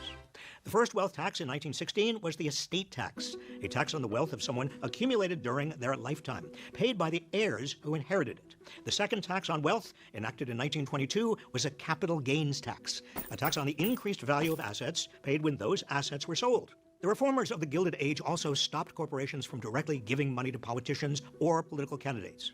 And then Teddy Roosevelt's fifth cousin, you may have heard of him, continued the work through his New Deal programs, creating Social Security, unemployment insurance, a 40-hour work week, and requiring that employers bargain in good faith with labor unions. But following the death of FDR and the end of World War II, when America was building the largest middle class the world had ever seen, we seemed to forget about the abuses of the Gilded Age. Now, more than a century later, America has entered a second Gilded Age. It's also a time of extraordinary invention, and a time when monopolies are taking over vast That is another good point. Americans have been in hibernation for almost 70 years about these subjects of socialism and communism, okay? For 70 years, we've been asleep and indoctrinated, okay? And it's my job to wake us up to the reality of what these subjects are and what the history behind socialism actually is versus what the mainstream narrative is, which is a caricature. The right-wing talking point of socialism, the caricature, okay? If you're getting information, you want to know what socialism is, you're getting your information from Ben Shapiro or somebody on the right who doesn't like socialism, do you really think you're going to get an accurate depiction of what it is? No, you go to somebody who is a socialist if you want to learn about socialism, okay? If I believed in God and I wanted to learn about God, I wouldn't go to a effing atheist, okay? I would go to somebody who believes in God. It's that simple. Swaths of the economy. So we must renew antitrust enforcement to bust up powerful companies. Now, another generation of robber barons is accumulating unprecedented money and power. So once again, we must tax these exorbitant fortunes.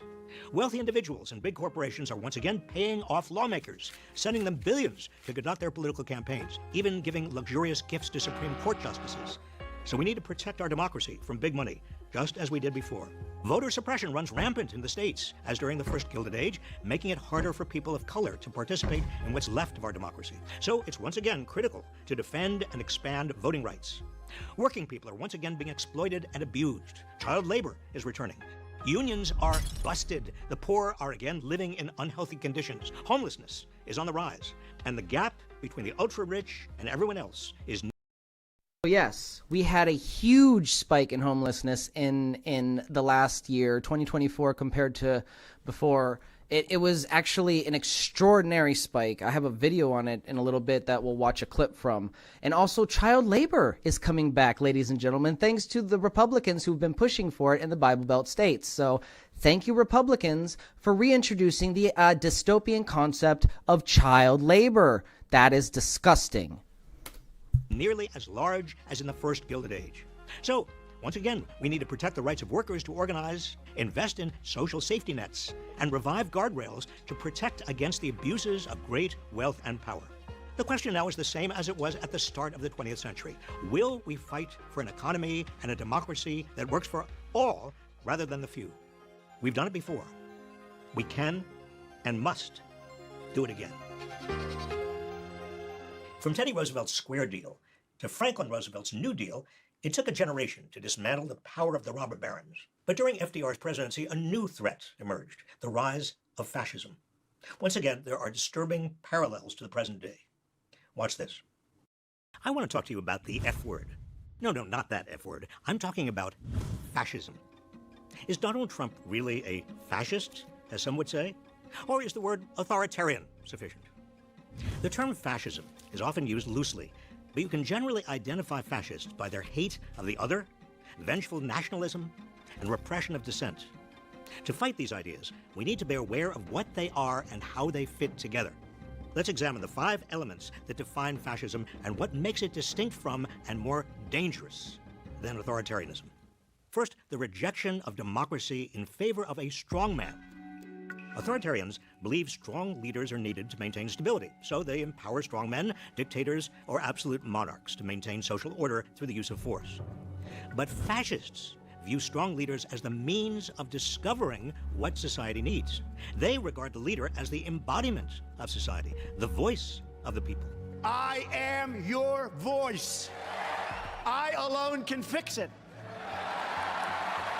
Second, stoking rage against cultural elites.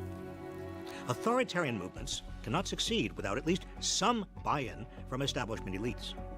While fascist movements often seek to co-opt the establishment, they largely depend on fueling resentment and anger against presumed cultural elites for supposedly displacing regular people. Fascists rile up their followers to seek revenge on the elites. The out-of-touch. See? And when I specifically refer to Nazi Germany, turn the camera back on for this. Okay, so historically, and if you've watched some of my episodes on the social situation, you'll already know this, but historically, authoritarian regimes have used the popularity of socialism, because there's no doubt it's been popular, okay? Historically, authoritarian regimes have used the popularity of the anti-elitist message or socialism as a means to obtain state power. But then when they're in power, they quickly dismantle those principles, right? The famous quote, I think I have it here in the lecture in a little bit, but they went after, in Nazi Germany, the socialists and the communists first, okay? Even though they considered themselves, or in the name it says socialist, they weren't socialist. They used that name. The authoritarian regime used that popularity to obtain the state power and rally the people, okay? They had a strong anti-elitist message. But as we all know how that turned out, once they obtained power, they went after those same people, okay? It wasn't anything serious. It was a means to an end for authoritarian dictators who were desperate to grasp onto power and scapegoat their problems onto immigrants. Sound familiar? Media elites, the political elites, but the elites from the elites who led us from one financial and foreign policy disaster to another. They create mass political parties and demand participation. They encourage violence. You know what they used to do to guys like that when they were in a place like this? They'd be carried out on a stretcher, folks. I'd like to punch him in the face, I'll tell you. Knock the crap out of him, would you? And we fight. We fight like hell. Third, nationalism based on superior... Now, I want to pause this real quick because this is very important, and it's something that people don't actually talk about enough. Okay, so what he's doing there, Trump, is called stochastic terrorism. Okay, when you have a big enough platform, yeah, some people may say, oh, he's just talking real, like a real person would. Yeah, but when you have a big enough platform, you have a responsibility to have your words crafted very carefully, because when you are supplying those words to a large enough audience, statistically, one of those people could be crazy and take you very literally. So that's called stochastic terrorism, and you can literally incite violence without having it fall back on you, like Trump did on January 6th. Race and historic bloodlines. Authoritarians see nationalism as a means of asserting the power of the state. For fascists, the state embodies what is considered a superior group based on race, religion, and historic bloodlines. To fascists, the state is a means of asserting that superiority. When Mexico sends its people, they're not sending their best. They're not sending you. They're not sending you. Fascists worry about disloyalty and replacement by groups that don't share the same race or bloodlines. And I think any Jewish people that vote for a Democrat, I think it shows either a total lack of knowledge or great disloyalty. Fascists encourage their followers to scapegoat, expel, and sometimes even kill such others. Fourth, extolling brute strength and heroic warriors. The goal of authoritarianism is to gain and maintain state power at any cost. For authoritarians, strength comes in the form of large standing armies that can enforce their rule. They seek power to wield power. Fascists seek state power to achieve their ostensible goal, achieving their vision of society. Fascism accomplishes this by rewarding those who win economically and physically, and denigrating or even exterminating those who lose. Fascism depends on organized bullying, a form of social Darwinism. Our people are tougher and stronger and meaner and smarter. For the fascist, war and violence are means of strengthening society by culling the weak and glorifying heroic warriors. I am your warrior. I am your justice. I am your retribution. I am your retribution. Fifth and finally, disdain of women and LGBTQ+ people. Authoritarianism imposes hierarchies. It's about order. Fascism's idea of order is organized around a particular hierarchy of male dominance. The fascist heroic warrior is male. Women are relegated to subservient roles. In fascism, anything that challenges the traditional heroic male roles of protector, provider, and controller of the family is considered a threat to the social order. Fascism seeks to eliminate homosexuals, non-binary, transgender, and queer people because they are thought to challenge or weaken the heroic male warrior. I will ask Congress to pass a bill establishing that the only genders recognized by the United States government are male and female, and they are assigned at birth. These 5 elements of fascism fit together and reinforce each other. Rejection of democracy in favor of a strongman depends on galvanizing popular rage. Popular rage draws on a nationalism based on a supposed superior race or ethnicity. That superior race or ethnicity is justified by a social Darwinist idea of strength and violence, as exemplified by heroic warriors. Strength, violence, and the heroic warrior are centered on male power. These 5 elements find exact expression in Donald Trump. His uniquely American version of fascism is rooted largely in white Christian nationalism. It is the direction that most of the Republican Party is now heading in. It's not enough to call Trump and those promoting his ideas authoritarians, when what they are really advocating is something far worse: fascism. Shortly after America helped defeat the fascists, something happened in 1946 that had a bigger impact on my life than anything before or possibly since. I was born. Since then, I've watched our country become more divided than I ever could have imagined. But it didn't happen for the reasons the pundits claim. Watch this. How did we get so politically divided? Well, it's not because both sides have gotten more extreme. Look, I got my start in American politics 50 years ago. My political views then, to grossly simplify them, were that I was against the Vietnam War and the military-industrial complex, strongly supportive of civil and voting rights, and against the power of big corporations. That put me here, just left of the center. Back then, the political spectrum from left to right was short. The biggest political issue was the Vietnam War. The left was demonstrating against it somehow. So now we're getting into the political spectrum a little bit, and I want to emphasize that it isn't just left or right, okay? There is a whole spectrum of people in between and on top and below, with the authoritarian and libertarian addition to the political compass. And I very, very highly suggest that you go to the Political Compass website and look up where your favorite politician is on that compass, because it might surprise you. Violently. Since I was committed to ending the war through peaceful political means, I volunteered for George McGovern, the anti-war presidential candidate. Even Richard Nixon on the right was starting to look for ways out of Vietnam. 25 years later, I was in Bill Clinton's cabinet, and the left-to-right political spectrum stretched much longer. The biggest change was how much further right the right had moved. Ronald Reagan had opened the political floodgates to corporate and Wall Street money, bankrolling right-wing candidates and messages that decried big government. Bill Clinton sought to lead from the center, but by then the center moved so far right that Clinton gutted public assistance, enacted tough-on-crime policies that unjustly burdened the poor and people of color, and deregulated Wall Street. All of which put me further to the left of the center, although my political views had barely changed. Today, the spectrum from left to right is the longest it's been in my 50 years in and around politics. The left hasn't moved much at all. We're still against the war machine, still pushing for civil and voting rights, still fighting the power of big corporations. But the right has moved far, far rightward. Donald Trump brought America about as close as we have ever come to fascism. He incited an attempted coup against the United States.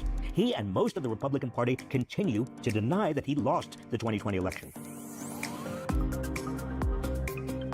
And they're getting ready to suppress votes and disregard election outcomes they disagree with. So don't believe the fear-mongering that today's left is radical. What's really radical is the right's move toward fascism. So how did the culture wars we're now immersed in really get started? There was a key moment in 1970 that surprisingly few people seem to know about. Watch this. Missing from most history books is a key moment leading to the culture wars now ripping through American politics. In 1970, Okay, Mike, we'll see you in a minute. Construction workers pummeled around 1,000 student demonstrators in New York City. So I actually want to pause this for a second and segue back into the January 6th video that I did regarding, was it an inside job? And there's lots of evidence that I personally collected, and I wish that more people would take a look at it. But I'm going to show it to you guys. It's been on my channel since day one. I made it years ago when January 6th happened. I was covering it live on BeneficenceTV Facebook. Okay? So I saw the breakdown of events as they happened live, and I was covering it. So we're going to segue into the evidence of January 6th real quick and then go back and to finish this video.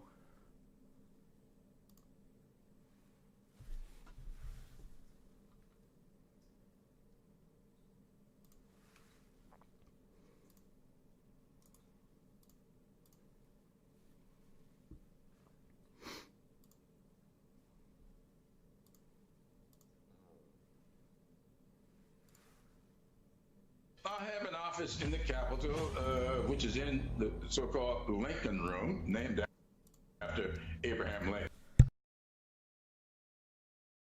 Okay, so this is the testimony of Representative James Clyburn. He is the majority whip, or he was the majority whip at the time. He is the Democratic representative for South Carolina. Okay, and this is his testimony on what happened during January 6th and a few other people's testimony as well. And combining some of this evidence, it can paint a very dangerous picture for you here, and it might frighten some of you, the implications of it going into this next administration. But I want to tell you that knowledge is power, and just remind you that having this information is better than not having it. That office, the so-called Lincoln Room, I have an office in the Capitol, which is in the so-called Lincoln Room, named after Abraham Lincoln. That office has my name on the door, and it has majority whip above the door, and it's just off of Statuary Hall. Anybody walking through Statuary Hall can see that office. Now that's not where I do most of my work. Up on the third floor is where I do most of my work, and there are many members of the United States Congress right now who could not tell you where that office is and could not find that office, but they found it. Okay. Door right here. Not door, that door. I mean, downstairs. Okay. Downstairs. Nobody touched the door. I want to hear people telling me that this is a deep state left-wing coup. That is nonsense. There's video evidence on the ground in this here that you'll see. Okay? Where my name is. But they were on the floor, and my staff is inside my inner office with furniture piled at the door, with people trying to get in that did not let them in. My question is, how did they know where that office was? Exactly. How did they know what the floor plan was? There's a door to the right. That's a cop. Well, let's find out.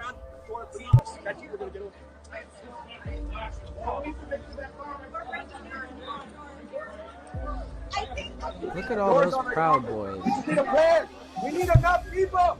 We need to push forward. Share Speaker Pelosi's concerns about Trump having the nuclear launch codes. That's literally what keeps me up at night. Does it keep you up at night? Yes, it does. But not just yesterday or this week. I've been feeling that way about this man for a long time. If you may recall, the night before his 2018 State of the Union address, I was on another network, and I said at the time, this man does not intend to leave office. He plans to install himself as an autocrat for the rest of his life. A lot of people gave me a hard time for saying that. I was even asked by the host of the show, are you comparing this man to Adolf Hitler? And I told them, no, I wasn't. I was comparing him to Mussolini. I think that Putin would be compared to Hitler. This man I compare him to Mussolini. But the interesting thing about this, when he came out of the hospital and went up those steps to the Truman balcony and stood out over that balcony looking out over what he imagined to be his subjects, the next morning, I saw two commentators referring to that as a Mussolini stance. This man is an autocrat. He has no respect for the Constitution of the United States. He cares nothing about a democracy. It's all about him and his family. And I would wish that my Republican colleagues will get down off their high horse and do what they can to protect this democracy. Hey guys, I've been in the other room. Listen to me. In the I've other been room in on the the other other side room. of this door, right here where you're standing, there is a glass that if it's broken, you can drop down into a room underneath it. There's also How did she two know doors that? In the other room. One at the rear and one to the right when you go in. So, people should probably coordinate together if you're going to take this building. I've talked to several members today, a few on yesterday, and they're telling me that they are being stopped by rank and file Capitol Police telling us, please do an investigation. Something that I recently learned that was not included in this video real quick is that Trump, when he found out that the Proud Boys were going to be at the January 6th event and were going to be armed, there was intel.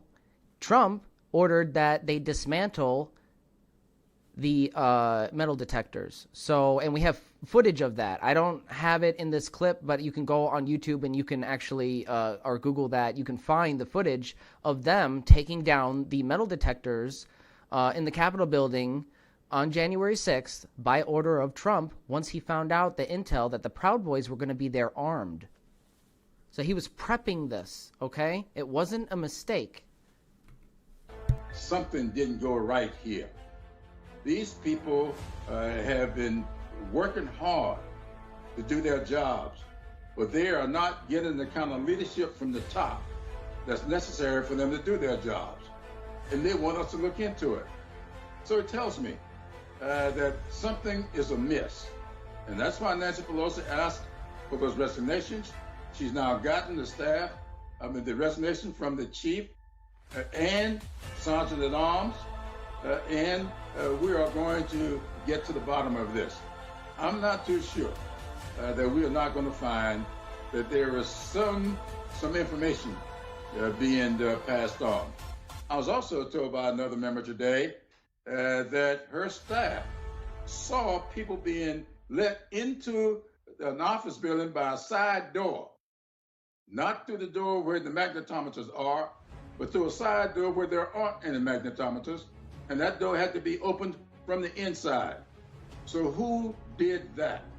I think we're going to find that those members who are on the floor asking for insurrection, that speech made by Mo Brooks, we're going to comb through that speech, and we're going to see whether or not he ought not be impeached. Because impeachment is not just reserved for the president. We can impeach judges and legislators as well. The panic buttons in Representative Ayanna Pressley's office were torn out shortly before rioters stormed the Capitol on January 6th, leading the politician and her staffers to question how and why it happened. The squad member's chief of staff, Sarah Grow, noticed the panic buttons were missing as she looked for gas masks during the riot, and said she was deeply concerned about going to the Capitol that day because of all the violent rhetoric. With the help of staffers, remember, they were Grow getting barricaded threats, the office death entrance threats before with this. furniture and water jugs before being Left escorted to a was. secure location with Presley. Who exactly was leading the insurrection at the Capitol that day? Exactly. Who exactly was barking those orders, and how did she know the layout? Okay? This is key information that people don't talk about, and I haven't heard anybody discuss this, except for maybe one other channel that kind of made this link, okay? It's suspected one of those people was none other than Shawn Roberts Bentz, mother of conservative House Representative Lauren Boebert from Colorado. Listen carefully to the voices in these videos and hear the similarities. Also note the person with the bullhorn has obvious knowledge of the interior layout of the building, as she barks orders to move toward an inconspicuous glass panel below the floor. Hey guys, I've been in the other room. Listen to me. She had to call me Snooky. You know who you look like? Who? Joan Rivers. Joan freaking Rivers. Does she look like Joan Rivers? In the other room on the other side of this door, right here where these feet are standing, there is a glass that if it's broken, you can drop down into a room underneath it. And he cranks his up even louder. So I go and I crank mine up louder. And then he goes back and turns on the bass. There's also 2 doors. There's one at the rear and one to the right when you go in. Oh, I'd have never guessed that one. So, people should Probably coordinate together if we're gonna So, take this we're building. Going to Junction today, so hopefully we'll find some more stuff to rant about. And I won't be signing autographs today, so quit telling me I look like Subscribe. All right. I don't know about you, but it's not conclusive. But again, it's the same frequency, the same tone. And I'm a musician, so I can recognize that it's the same actual note and pitch that she has in her voice in that bullhorn. It's slightly obscured because of the megaphone that she's using, but underneath that filter, you can hear the same pitch in her voice and the same cadence. Okay? Again, it's not conclusive, but this is very, very scary if it is true. She had information on a secret door underneath the floor. Who else is going to have knowledge to that except for a congresswoman? Come on, guys. This is scary stuff. Including 2 of my friends. The Hard Hat Riot, as it came to be known, ushered in an era of cynical fear-mongering aimed at dividing the nation. The student demonstrators were protesting the Vietnam War and the deadly shooting of 4 student activists at Kent State University that occurred just days before. The workers who attacked them carried American flags and chanted USA all the way and America love it or leave it. They chased the students through the streets, attacking those who looked like hippies with their hard hats and steel-toed boots. When my friends in the anti-war movement called to tell me about the riot later that day, I was stunned. Student activists and union workers duking it out in the streets over the war? I mean, for goodness sake, weren't we on the same side? According to reports, the police did little to stop the mayhem. Some even egged on the thuggery. When a group of hard hats moved menacingly toward the action, a patrolman apparently shouted, "Give 'em hell, boys. Give 'em one for me." The construction workers then marched toward a barely protected city hall. Why? Because the mayor's staff had lowered the American flag in honor of the Kent State dead. In a scene eerily foreshadowing the January 6th Capitol riot, they pushed their way toward the building. Fearing the mob would break in, city officials raised the flag. The Hard Hats also ripped down the Red Cross banner that was hanging at nearby Trinity Church. And in their fury against university students protesting the war, they stormed a nearby Pace University building, smashing lobby windows with their tools and beating students and professors. Around 100 people were wounded that day, most of whom were college students. Several police officers were also hurt. 6 people were reportedly arrested, but only 1 construction worker. My friends escaped injury, but they were traumatized. The Hard Hat riot had immediate political consequences. It was, in my opinion, a seminal moment in America's culture wars. Then President Richard Nixon exploited the riot for political advantage. His administration had been working on a blue-collar strategy to shift white working-class voters to the Republican Party. "Thank God for the hard hats," Nixon exclaimed when he heard about the riot. But rather than passing pro-labor policies to court workers, which would go against the values of the pro-business Republican Party, Nixon sought to use cultural issues like patriotism and support for the troops to drive a wedge between factions of the Democratic Party. Workers without college degrees, and progressives. Nixon invited union leaders, some of whom were involved in the riot, to the White House. They presented Nixon. Again, progressive is just another label for socialist, okay? We had to relabel ourselves due to the persecution of the McCarthyism that happened after the New Deal disrupted so many of the rich people's good time with not having to pay so many taxes and help out these damn poor people, okay? We don't want to help all these damn poor people. We want to go on 5 vacations a year, and we want to dictate what we do with every single minute of our lives. Buy luxurious yachts. And we see that. We see it. So, you know, it's a con. We have Republicans who are pretending to be on the side of working class people, and it's sad because they trick working class people into voting against their own interest when they do so and actually actively pursue anti-work related bills, such as right to works legislation in states that crippled collective bargaining abilities, right? It crippled the ability for people to form unions. Okay? And this is what they do. They pretend to be on the side of the worker, but no, they're bought and paid for by big corporations. And the Democratic Party, since the Clinton era, is the same for the most part. There are a few people who don't take corporate PAC money, and you have to take that into consideration as well. And is there a possibility that there's somebody on the right that doesn't take corporate PAC money as well? There isn't at the moment, but there were a few candidates running, and I would like to see more of that. But at the moment, no, they're all bought and paid for by big corporations and monopolies, that lobby for their influence in policy. Do you have enough money to lobby their influence in policy? I want to bet not. No, it's the top 1% or the top 10% income earners who have the ability to do that. Okay, remember, the stock market isn't owned by common folk, okay? 80% of the stock market is owned by the top 10% of income earners, meaning that you might have inherited a few shares from your grandma, but at the end of the day, that doesn't compare to the millions in stock that the rich top 10% have. They own 80% of the stock market. It does not compare, okay? We own very little as workers.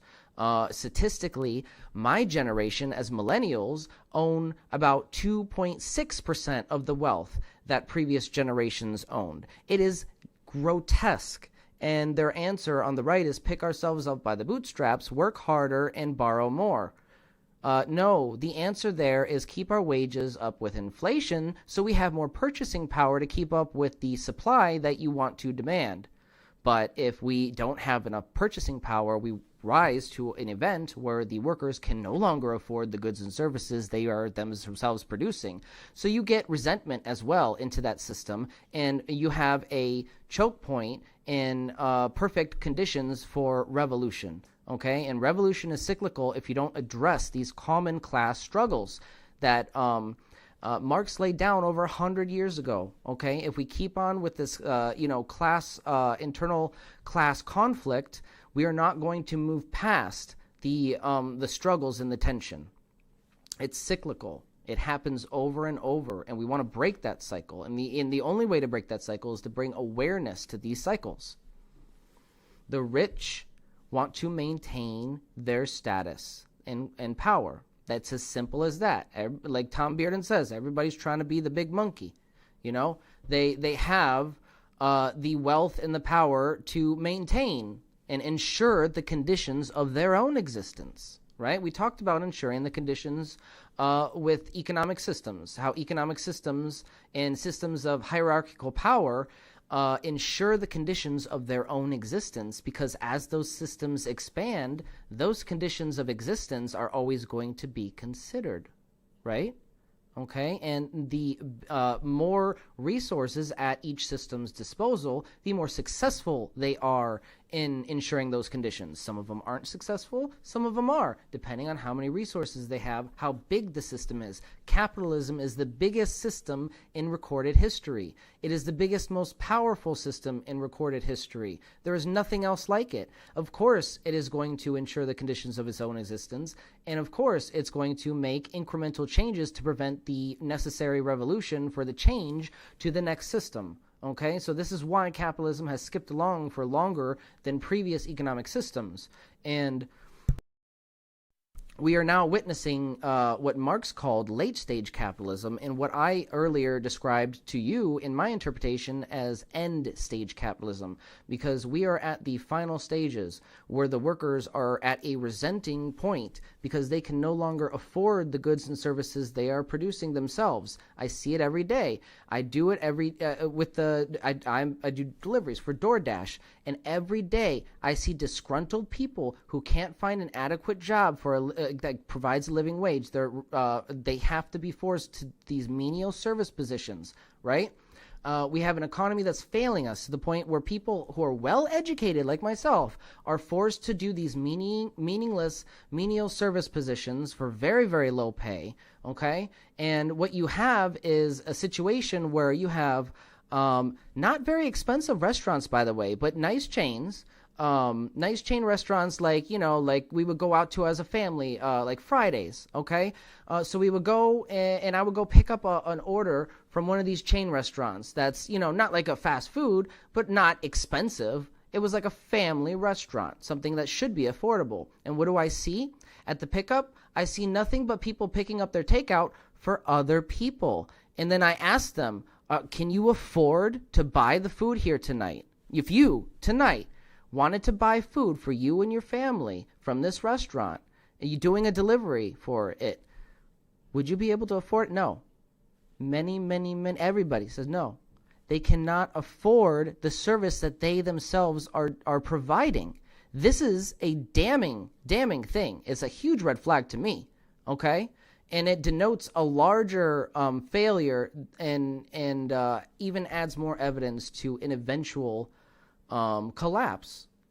And it is my personal opinion, and this is my opinion. You can take this with a grain of salt.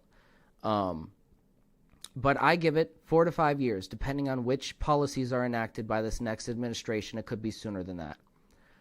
When we're going to experience what the Germans experienced in the Great Depression, okay? So not a lot of people are aware of what happened to Germany during the Great Depression, and this is what contributed to the rise of the authoritarian regime in Germany, because they were doing so bad. The authoritarians used that as a scapegoat. They used the immigrants. Oh, the immigrants are making your conditions worse. They're the reason why the system crashed.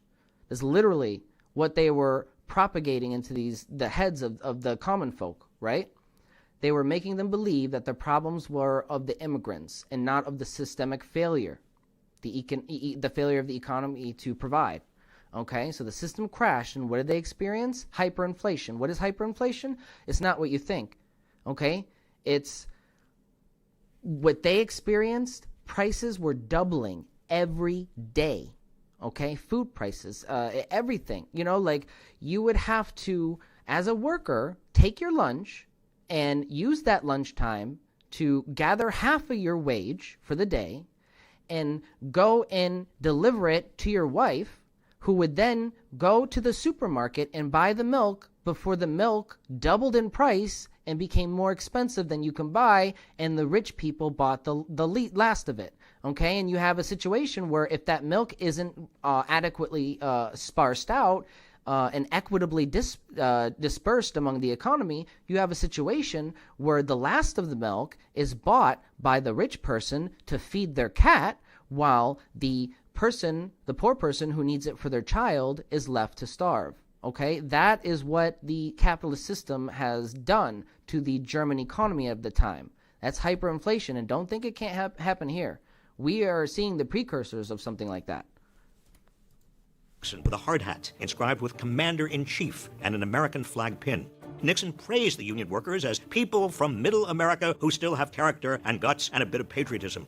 Nixon's strategy to use the hard hat riot to appeal to blue-collar voters paid off. In his 1972 re-election campaign against the anti-war Democrat George McGovern, Nixon secured a victory with ease and gained the majority of votes from organized labor, the only time in modern history a Republican presidential candidate accomplished such a feat. The hard hat riot revealed a deep fracture in the coalition of workers and progressives that FDR had knitted together in the 1930s, and the later alliance of black Americans, liberals, and blue-collar whites that led to Lyndon Johnson's landslide re-election in 1964. The mostly white construction workers who attacked the demonstrators had felt abandoned and forgotten as the civil rights movement rightfully took hold. They felt stiffed by the clever college kids with draft deferments and burdened by an economy no longer guaranteeing upward mobility. The class and race-based tensions that Nixon exploited would worsen over the next half-century. I witnessed this when I was Secretary of Labor during the Clinton administration. I spent much of my time in the Midwest and other parts of the country where blue-collar workers felt abandoned in an economy dominated by Wall Street. I saw their anger and resentment. I heard their frustrations.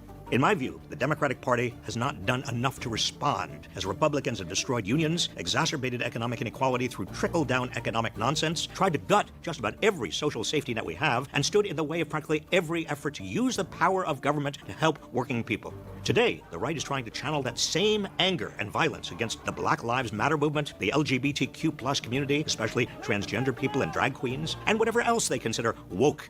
It's the same cynical ploy to instill a fear of the That raises another concern that I'd like to bring awareness to, is the right-wing culture war counterpoint to the Black Lives Matter movement of, Blue Lives Matter. Okay? I hear that a lot. Oh, Blue Lives Matter. You know, like, that's not an argument you can make against the Black Lives Matter movement. Okay, that is actually insulting to the Black Lives Matter movement. Why? Because it misses the point. It misses the mark, and it's intentional. It's manufactured culture war nonsense.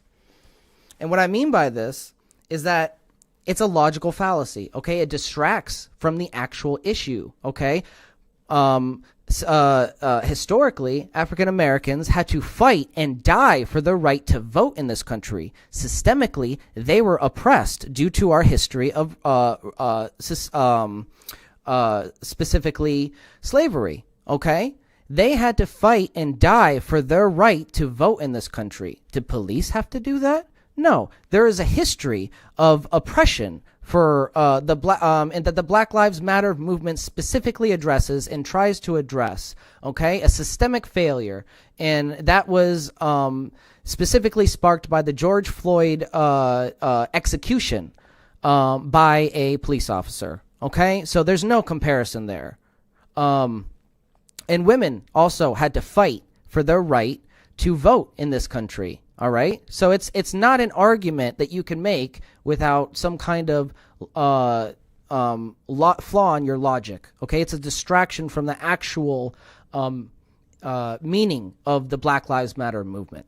And the right knows this. It does this intentionally because it wants, again, Ben Shapiro has a business model that is predicated that working class people fight against each other. Why? Why does Ben Shapiro want working class people to fight against each other? Because if we're fighting against each other, we can't see the rich people taking our money and walking out the back door. We can't see the collusion of the right wing with the corporations and the monopolies to take away your rights as workers, to take away your wages as workers, to fight for their right as individualist profiteers in the free market. Okay? That is the lie. And they specifically pay people like Ben Shapiro to do that and spread that propaganda to get people to question each other instead of questioning the system. And it's the oldest trick in the book. It's distraction. It's misdirection. He is nothing more than a 2-bit magician, and it is unfortunate that anybody takes him seriously. I mean, he once tried to argue that Robin Hood was a story about taxation and not taking from the rich and giving to the... What the kind of 2-bit conning nonsense are you peddling here with that? Robin Hood has always had a historic... legend of taking from not just kings and our people of government, but also aristocrats and just any rich people. Okay, it wasn't like he was specifically against taxation. There was nothing in the Robin Hood legends that in the lore or the books that indicate that he wanted or he had a vendetta specifically against taxation. It was the injustice of the inequality, right? Because again, we're hiking. You have to think back to feudalism, okay? And specifically go and fast forward to the French Revolution, the downfall of feudalism, okay? What happened during the downfall of feudalism? Well, you had specifically what we're seeing now, the precursors to what we're seeing now, essentially, where you have a mass amount of poor people, really, really poor, impoverished people who are struggling, and then a very, very few who have everything, own everything, very wealthy, right? And we see that, and that now they control the government, okay? So that is the danger here, because what happened during the French Revolution is the people got sick of it. They're the majority, after all. They got sick of being stolen from their wealth, okay? They got sick of being oppressed by the kings, the monarchs, all right? And what did they do? They beheaded them, okay? They revolted. And that's what Warren Buffett is afraid of. That's what he means by he doesn't want the pitchforks to come out. That's what happened. They busted out the pitchforks and said, no, you're not going to keep on taking and taking from the poor anymore. Okay? So, and this is cyclical. If it does, this is the end of feudalism, because economic systems are born, they evolve, and eventually succumb to their internal contradictions and class struggles. Okay? We haven't addressed that issue. What happened in that feudalist economy is those kings they snuck over to America and started corporations, and they called themselves CEOs and thought we wouldn't notice. The other as a means to distract from the oppression and looting being done by the oligarchs who dominate so much of our economy and our politics. As such, today we face the same questions we faced in 1970. Will we finally recognize that we have more in common with each other than with those who seek to divide us for political and economic gain? Can we unite in solidarity and build a future in which prosperity is widely shared by all? I truly believe that we can. Yeah, coil emoji, bro. Just a couple of years after the Hard Hat Riot came another crucially important but under-recognized moment in American history. Nearly 40 years before Citizens United, this one action made possible the corporate takeover of American politics. Watch. The corporate takeover of American politics started with a man and a memo you probably never heard of. In 1971, the U.S. Chamber of Commerce asked Lewis Powell, a corporate attorney who'd go on to become a Supreme Court justice, to draft a memo on the state of the country. Powell's memo argued that the American economic system was under broad attack from consumer, labor, and environmental groups. In reality, these groups were doing nothing more than enforcing the implicit social contract that had emerged at the end of the Second World War. They wanted to ensure corporations were responsive to all their stakeholders, workers, consumers, and the environment, not just their shareholders. Powell and the Chamber saw it differently. In his memo, Powell urged businesses to mobilize for political combat and stressed that the critical ingredients for success were joint organizing and funding. The Chamber distributed the memo to leading CEOs in large businesses and trade associations, hoping to persuade them that big business could dominate American politics in ways not seen since the Gilded Age. And it worked. The Chamber's call for a business crusade birthed a new corporate political industry practically overnight. Tens of thousands of corporate lobbyists and political operatives descended on Washington and state capitals across the country. I should know. I saw it happen with my own eyes. I worked at the Federal Trade Commission. Jimmy Carter had appointed consumer advocates to battle big corporations that for years had been diluting or injuring consumers. Yet almost everything we initiated at the FTC was met by unexpectedly fierce political resistance from Congress. At one point, when we began examining advertising directed at children, Congress stopped funding the agency altogether. I was dumbfounded. What had happened? In 3 words, the Powell Memo. Lobbyists and their allies in Congress, and eventually the Reagan administration, worked to defang agencies like the FTC and to staff them with officials who would overlook corporate misbehavior. Their influence led the FTC to stop seriously enforcing Then we have legislation that led from like the debates from Buckley versus Vallejo, and also the Citizens United, right, which basically dismantled our ability to safeguard against corporate corruption and influence in our government.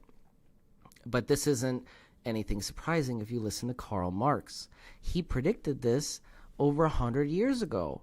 The people with the wealth and power obviously are going to try to ensure the conditions of their own existence, right, by buying the political system. It's happened before in the early 1900s.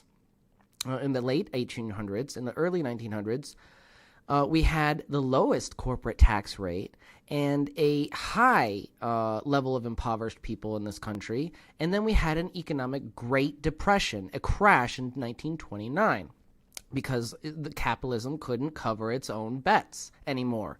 Okay? We had all that economic growth and then a crash because it was we built a house out of cards, an economy out of a house of cards. So, and again, this is cyclical. We haven't addressed any of the issues. We've actually made them worse. So, in my opinion, we could be seeing even a greater crash than in 1929, or an even greater Great Depression, which is sad to think about. But sometimes things need to get worse before they get better. Unfortunately, that's the way that history has shown us. People don't really tend to wake up to the problem. The frog doesn't become aware that it's boiling alive in the pot of water until it's almost too late, right? So that's the danger here, that we're on the precipice. That's the precipice we're on.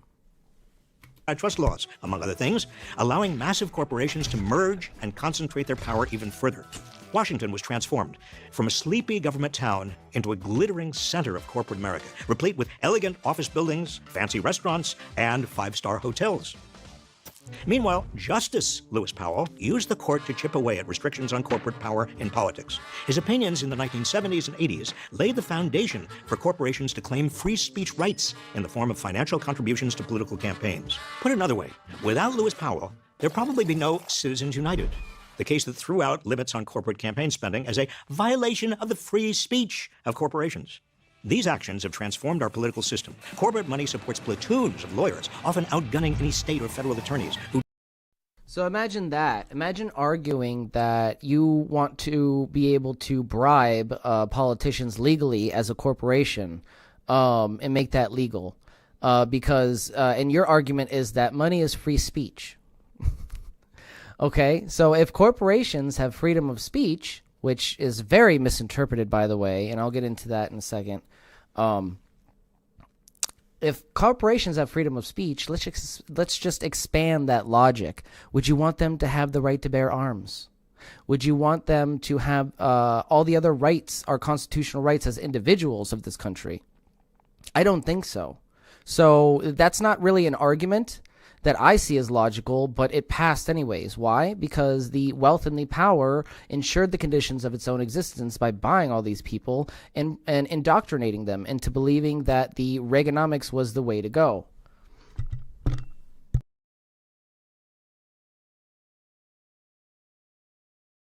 We're not going to finish that, but if you want to finish that, that is a link in the lecture guide that I have provided for you. Another reminder, you guys fund my channel, so any donations or any subscriptions to the channel membership or Patreon is greatly appreciated. I know, Mike, you're a supporter, and I really appreciate your support. So let me load up part 2, where we actually go into applying some of these critical thinking skills into understanding what the oligarchy is and how it reflects our current administration going into 2025.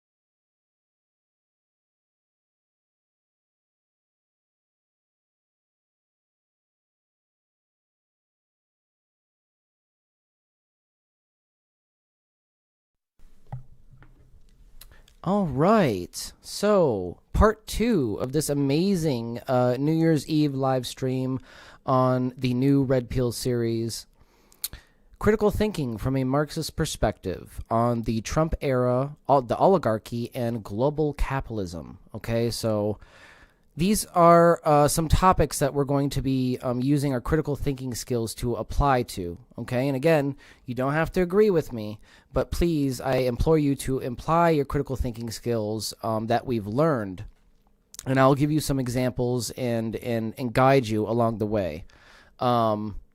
Just keep an open mind. That's all I ask, ladies and gentlemen. So with the introduction, let's set the stage, all right? An overview of Marxism and critical thinking.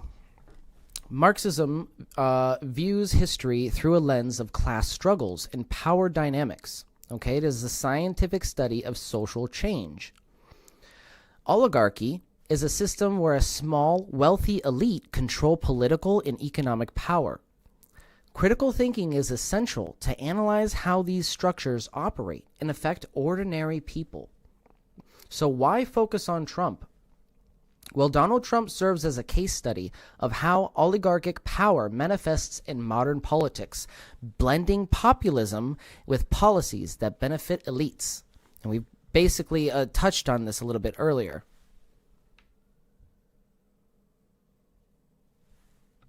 Let's see. Let me just do a mic check real quick. Check 1 2. Check 1 2. Okay. All right. So, oligarchy in the U.S. and Trump's role. What is oligarchy? The U.S. oligarchy is marked by vast wealth inequality. The top 1% owns more than the bottom 90% combined. All right. Trump is an oligarch, okay? His business background. Trump inherited wealth and used it to build a business empire, often through questionable practices, such as alleged tax evasion and exploitation of bankruptcy laws. Remember, Roy Cohn, who had ties to the mob, was his mentor. An example of this was that the Trump organization's real estate ventures heavily relied on loans, some linked to foreign investors, raising questions about conflicts of interest.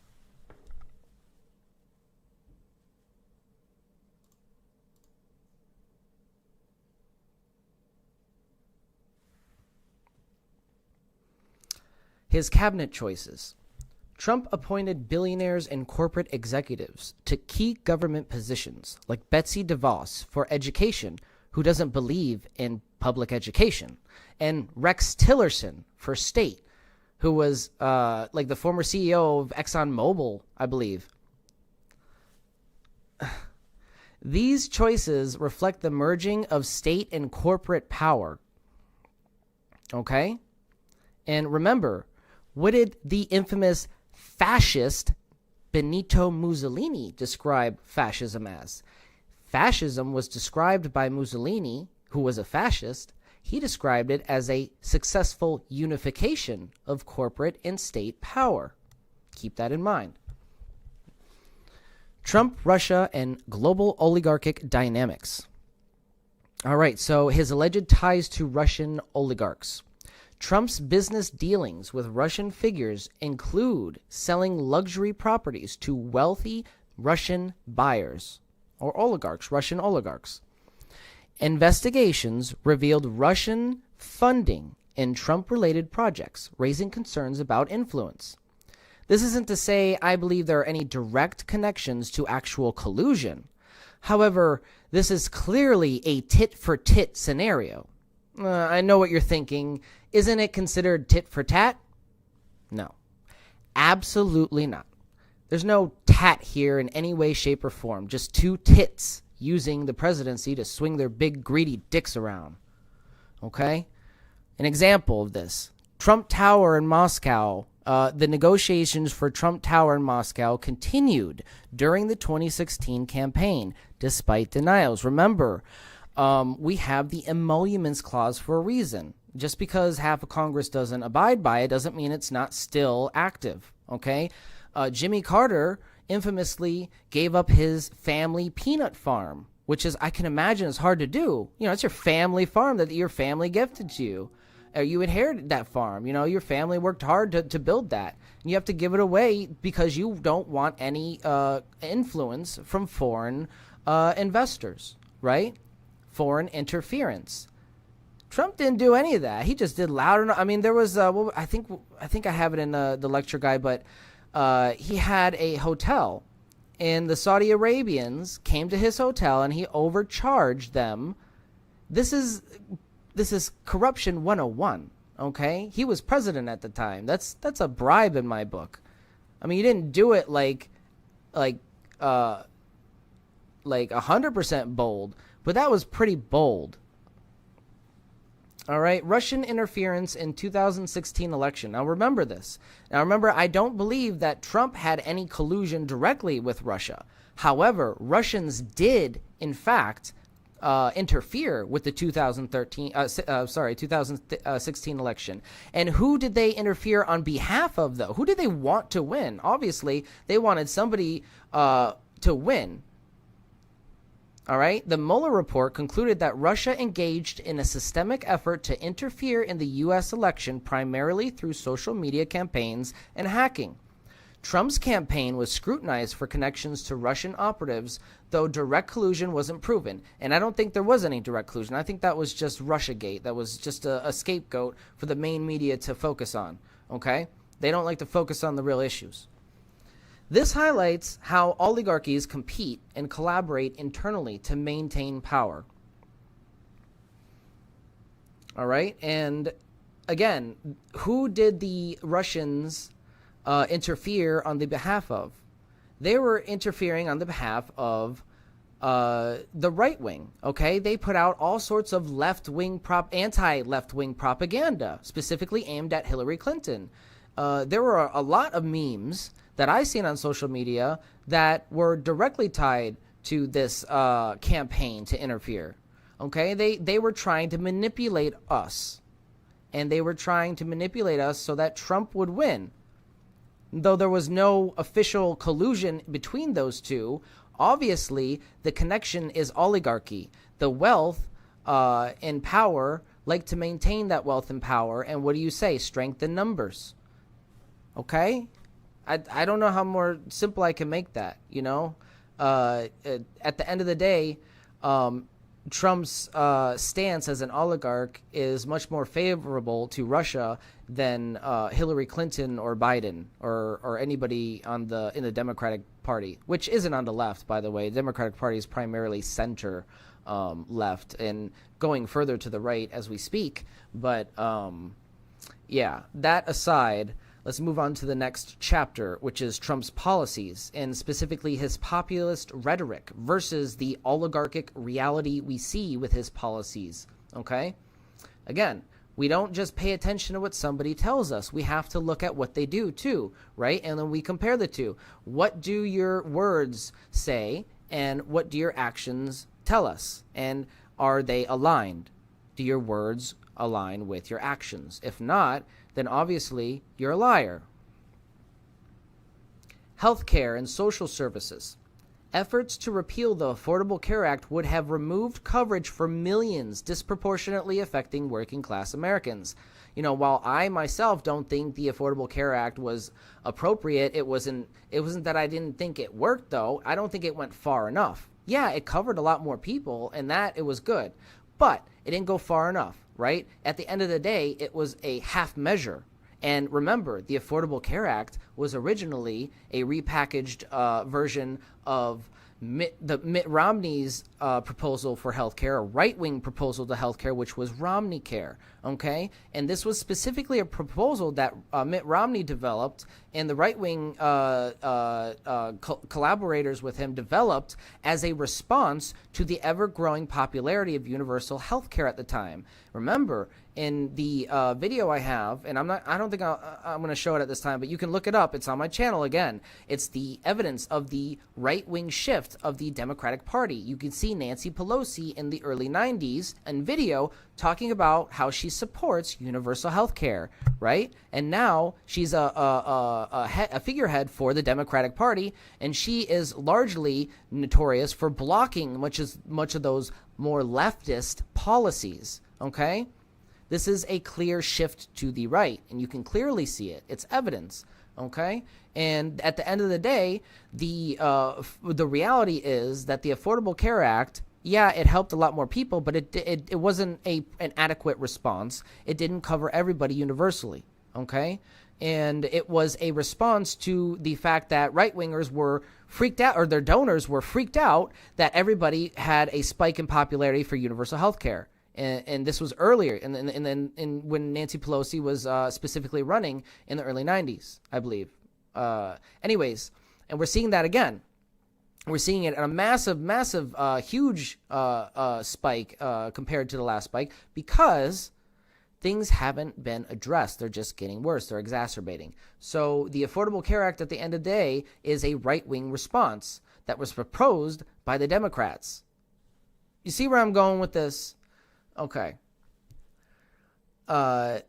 These policies, though, were targeted by the Trump administration specifically, and he didn't have an adequate response to replace them, not by a long shot, right? He promised, and he didn't promise, he talked about supporting universal health care when he ran, because he knew it was a popular idea. People were struggling to get health care. It's expensive in this country.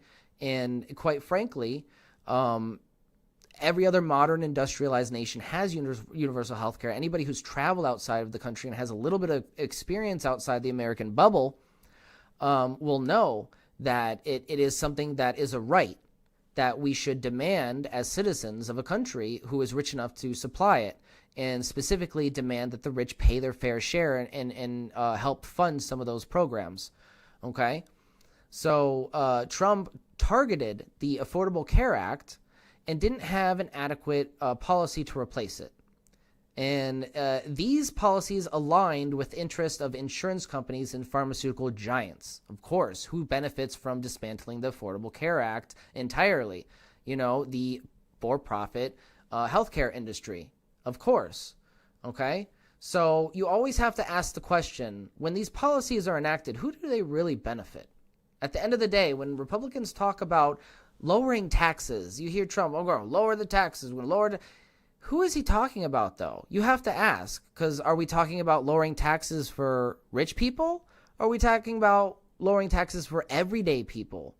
Oftentimes, they make you believe that they're talking about everyday people, but they won't tell you who specifically they're cutting taxes for most of the time, because they're talking about cutting taxes for their rich donors. Okay? And you see that with their policy proposals and voting history. Okay? You can't just look at somebody's words. You have to look at what they actually do.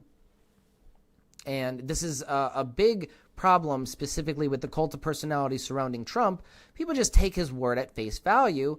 And it's kind of getting annoying when you have highly intelligent individuals who just don't want to do the work because maybe the implications make them feel uncomfortable. I don't know.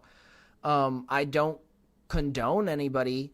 I don't hate anybody specifically for voting for Trump.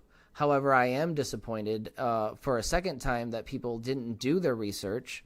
I did the first time because I was leaning towards Trump very early on, and then I did my research, and I learned very early on in my research, no way, this character is a pathological liar. And that was, 2015, 2016. So a second time, it's hard. It's disappointing to see so many people who fell into and drank the Kool-Aid without doing their homework. So in this next part is very disheartening because it affected me personally, and I was already living in poverty at the time. Okay, so I'm talking about the 2017 Trump tax cuts. Okay, so he talks, we're going to cut taxes. Everybody in the working class like, yeah. But nobody asks, are they cutting taxes for us? No. Hell no. He doesn't mean cutting taxes for you. You kidding me? The Trump 2017 tax reform overwhelmingly benefited corporations and the wealthy, exacerbating inequality, okay? And these statistics are damning. It shows us that the top 1% received 60% of the benefits, while the middle and lower income groups saw minimal change, okay? And I myself saw a lowering or a deduction in my income tax return, specifically when I was already in poverty. And you see this again with the 2013 House-controlled Republican work reform for SNAP, Supplemental Nutritional Assistance Program, the food stamp program, which I tried to apply for, and I've applied for when I lost my job before in the past and received very easily because it's supposed to be there as a social safety net when something happens and you fall through the cracks of capitalism and the economy fails you, okay? No fault of your own. You worked at a job for 5 years, put in your blood and your sweat and your tears into that job, and the company is just like, we're having cutbacks, so, yep, you're out. So no fault of yours. You worked your ass off, okay? So that's supposed to be there to catch you when you fall, to catch me when I fall. But when I call them up, they say, you don't apply. Call us back when you are working more. And I'm like, excuse me? What the F dystopian reality are we living in? And then I did my research, and I realized that the 2023 Republican-led effort in the House, because, again, there was Republican-controlled at the time, they passed new work requirements for SNAP, and I wasn't paying attention. And they effed me personally. So that's where we're at right now. Republicans, yet again, effed me out of a severely important social safety net when I'm already at the bottom, okay? So that is very disgusting to me. And I don't think anybody can have an ethical argument against that, although I'd like to hear one. But that is just, it breaks my heart to see that working class people are voting against their better interest and being fooled by the right wing specifically. And I don't advocate for the Democratic Party by any means. I just tell people, don't vote anymore. Do what they did in Greece. And you know what happened in Greece? Is the same thing that's happening here. Two dominant political parties bought and paid for by the corporations, and they were no longer satisfying the majority will of the people. People didn't want to hear it anymore, okay? So they stopped voting entirely, and they voted for other independent candidates. And they had a country-led effort where basically 100% people didn't vote for the two parties. They voted for independents. 100%. And you know what? That forced the two parties into out of a position of power, and out of it they have a new party. Okay, this is history. Okay, this is recent history. This happened, so it can happen here. Maybe not in the same way, same circumstance, but I just tell people don't vote for the Democrats or the Republicans at all unless you actually look up who's paying them. You know, if Bernie Sanders is running for the Democratic Party because it's kind of like a rigged system and he's forced to join the Democrats, then yeah, I will consider it because I've looked up his open secrets dialogue or his file. I see who funds him. Unions primarily and everyday people. He doesn't accept big campaign donations from corporations. Not like Trump, who accepted $1 million from the NRA. No. So it's kind of like, it's not a black and white situation, but you have to look up who you're voting for, okay? And I believe that a country-led effort to vote for more independence and weed out the corruption that way is a route to go. However, in and of itself, it's not going to be the solution. It has to be a combined effort with a bunch of different variables, specifically a large union movement, okay? All right, so we're going to move on to labor policies. Trump weakened unions and worker protections, benefiting corporate interests. So how the oligarchs oppose union bargaining in real time. And these are a couple of video clips on examples of how the oligarchy opposes unions, okay? And this is happening. This is recent videos that are happening, unfolding in real time that people need to be paying attention to. Little by little, you know, honestly, it's always been a matter of someone you know or love has been hurt by this company at some point in time. And I can honestly say, with the rate that they hire and fire, it's obvious that they would expand out of that base soon. You know, a lot of people are rehires. Hey, it's Jordan. I am in Flint, Michigan, East Palestine, Ohio, Tumwa, Iowa. Please support the only independent outlet on the ground covering what the corporate media covers up. Hey, it's Jordan. We are in Staten Island, right outside JFK 8, which is the massive Amazon warehouse that won the historic first Amazon unionized workforce in America almost 3 years ago. And not surprisingly, Amazon has refused to bargain with these workers. Thousands of workers work here. I'm with Connor Spence here, the president of Amazon Labor Union, which earlier this year connected and joined the umbrella affiliated with Teamsters. So just tell me, because you guys went out on strike at midnight, you have 2 hours, I think, of sleep. 2 hours of sleep. Just tell me, there's a long road to get here. Tell me about the energy out here. Well, you know, it's been more than 2 years, 2.5 years since we won our union election here at JFK 8. Amazon has been illegally refusing to negotiate a contract with us all this time. Appeal after appeal, stalling tactic after stalling tactic. They've spent probably millions on attorney's fees by now just to keep the workers down. And in the time since we unionized, yeah, exactly. We joined the International Brotherhood of Teamsters. We're part of the Teamsters National Amazon division. Amazon has the same legal obligation to bargain with over 20 bargaining units across the country. They're in the same boat as us, and so we've planned this nationally coordinated action to put as much pressure as possible at their most critical time of year because of their illegal refusal to come to the table with any of us.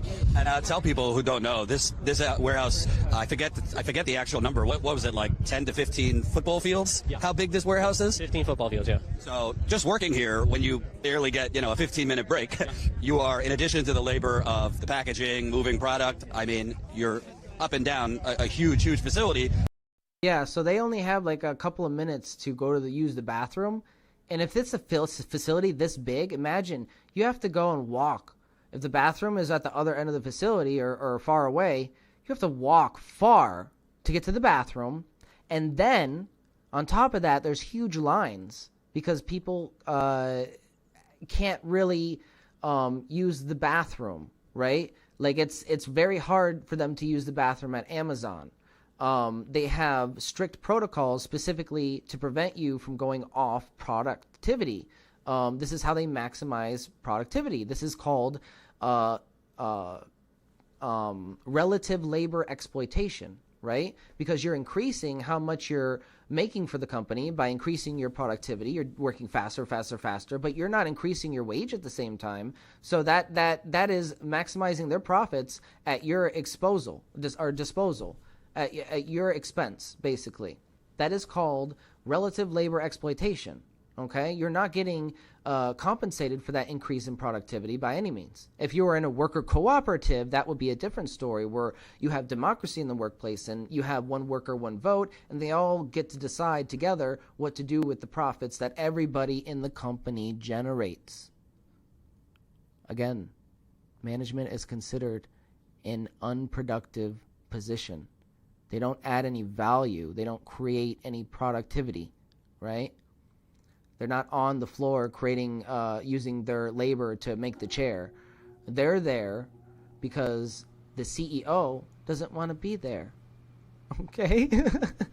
It's a control mechanism. When largely we've seen in worker cooperatives, most companies in most circumstances are more efficient when they self-manage because people are capable. They're more capable than you give them credit for in a capitalist economy because capitalists want to stay capitalist. Okay? And what I mean by capitalist is not what the standard mainstream definition is. Of course, I always emphasize that capitalism to you is probably not the same thing as capitalism to me because capitalism's definition has been obfuscated. People have been indoctrinated to believe that capitalism is a system of free markets and private property. It's not. That's not what defines capitalism by any means. We've had markets and private property and economic systems throughout history. What's different about capitalism and what differentiates it, and the definition, by any means, the definition is what differentiates something from something else, right? Its definition is the organization of labor with a small group at the top or a single CEO who control everything and a mass of workers who do the work but don't control anything. Okay? And that combined with the private ownership of publicly tradable shares, that's kind of capitalism in a nutshell. That's what defines capitalism. To me, when I say capitalism, that's what I'm talking about. Okay? So when you say a worker cooperative, that's not capitalistic. That's a democratic workplace. That's democratizing the enterprise. All right?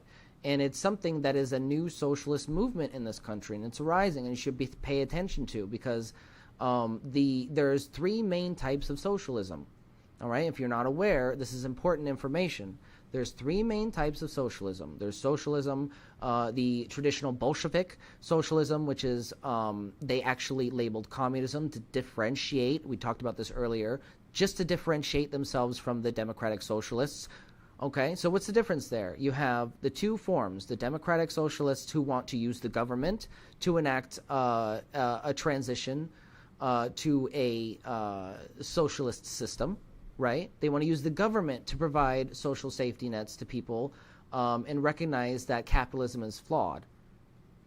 Where we have the other group who wants to actually obtain the state itself, all right? They don't want to use the democratic process. They want to use violent means to obtain the state, and that's what the Bolsheviks did. They obtained the state, but all they did was replace the capitalists with state officials. They didn't fix the underlying contradiction there of the organization of labor. You know, it was kind of on the back burner, but when you give a state that much power, you have a whole new problem on your hands, because that system, obviously, as again, like we've talked about, is going to ensure the conditions of its own existence by snuffing out that original goal, which is going to dismantle it in the long run, right? So that all makes sense if you think about it.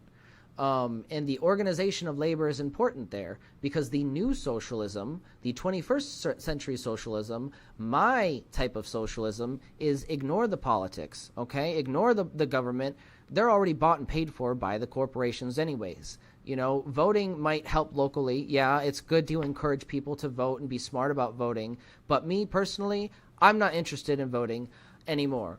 I advocate for voting for independence, if anything, not the Democrats or the Republican Party, who are bought and paid for by big corporate donors, okay? So, but largely I ignore the problem of the political system, because I realize it's largely a impossible undertaking without fixing the contradiction. And how do we fix that contradiction? We focus on the workplace. We advocate for worker cooperatives. Again, we don't have to redistribute. We don't have to worry about redistributing wealth if we distributed it equitably in the first place, right? If a democratic workplace gets all the workers get together and democratically decide what they're going to do with all the profits they all generated, they're never going to vote to give a disproportionate amount to one person like the CEO of a company does, while the other people have to rely on food stamps to survive. It will never happen. Okay? And that wealth is distributed more equitably. Okay? And that specifically is the main cause of the suppression of free energy technology. Okay? The concentration of wealth and power. If you have a democratic workplace, that would never be suppressed. I'm sorry, it wouldn't. But we have to advocate. We can't force, and I don't advocate for forcing these companies, but we have to advocate for worker cooperatives. They're more efficient. If you're personally invested in a company, you're going to go back and turn off that light. Whereas if you're a disgruntled worker who gets paid less and less and less every year, doesn't get wage increases, or gets pathetic wage increases compared to the inflation that's happening, you're going to be really pissed off. You're not going to want to go back upstairs and turn off that light at the company's, so the company can save a little. No, you're not going to want to do that because you're disgruntled, because there's an internal contradiction that's causing that class tension. Okay, you have to relieve that tension. All right? And that's how you alleviate that tension. You add democracy into the workplace. If you really believed in democracy, I would propose that that is the first place it should be established. You know, that's the place we spend most of our lives. And we fetishize democracy in this country, but we don't really have it in the place that matters the most.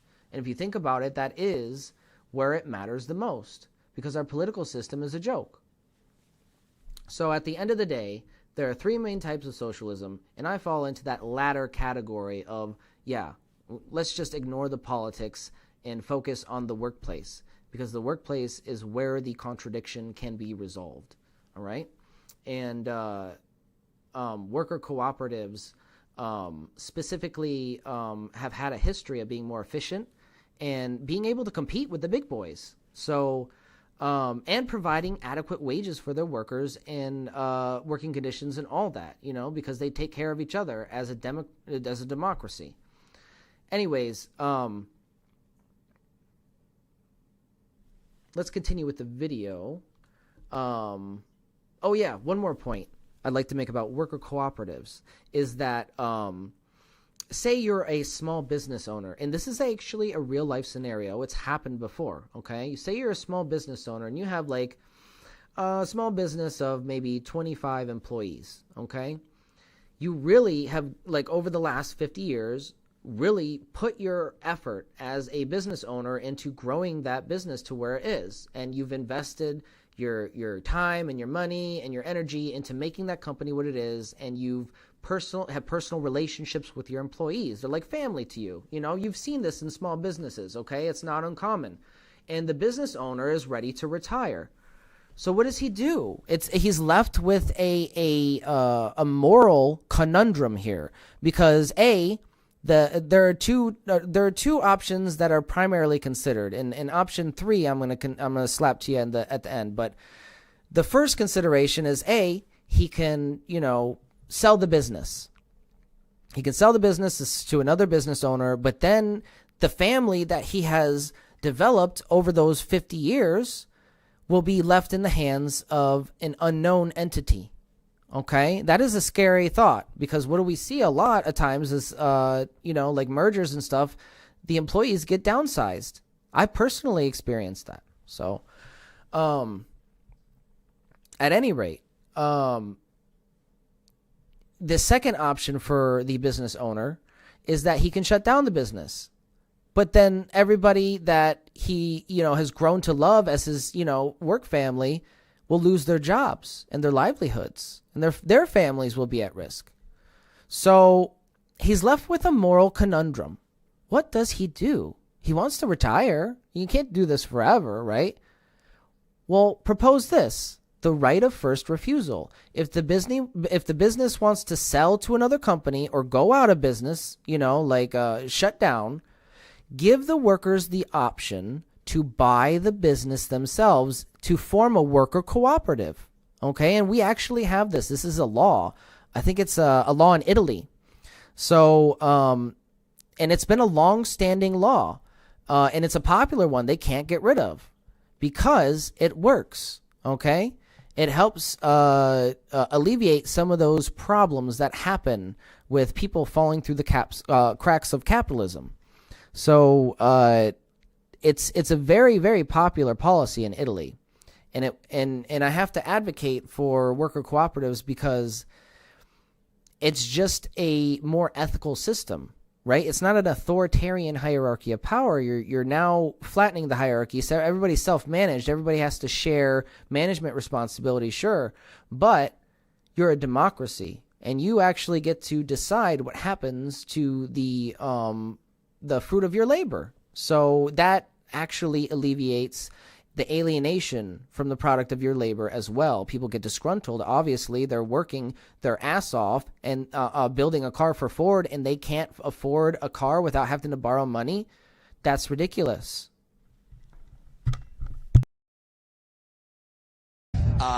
Tell me about, has conditions gotten any better since you won the union, but basically Amazon refused to recognize, so you've basically been dealing with a lot of the same things?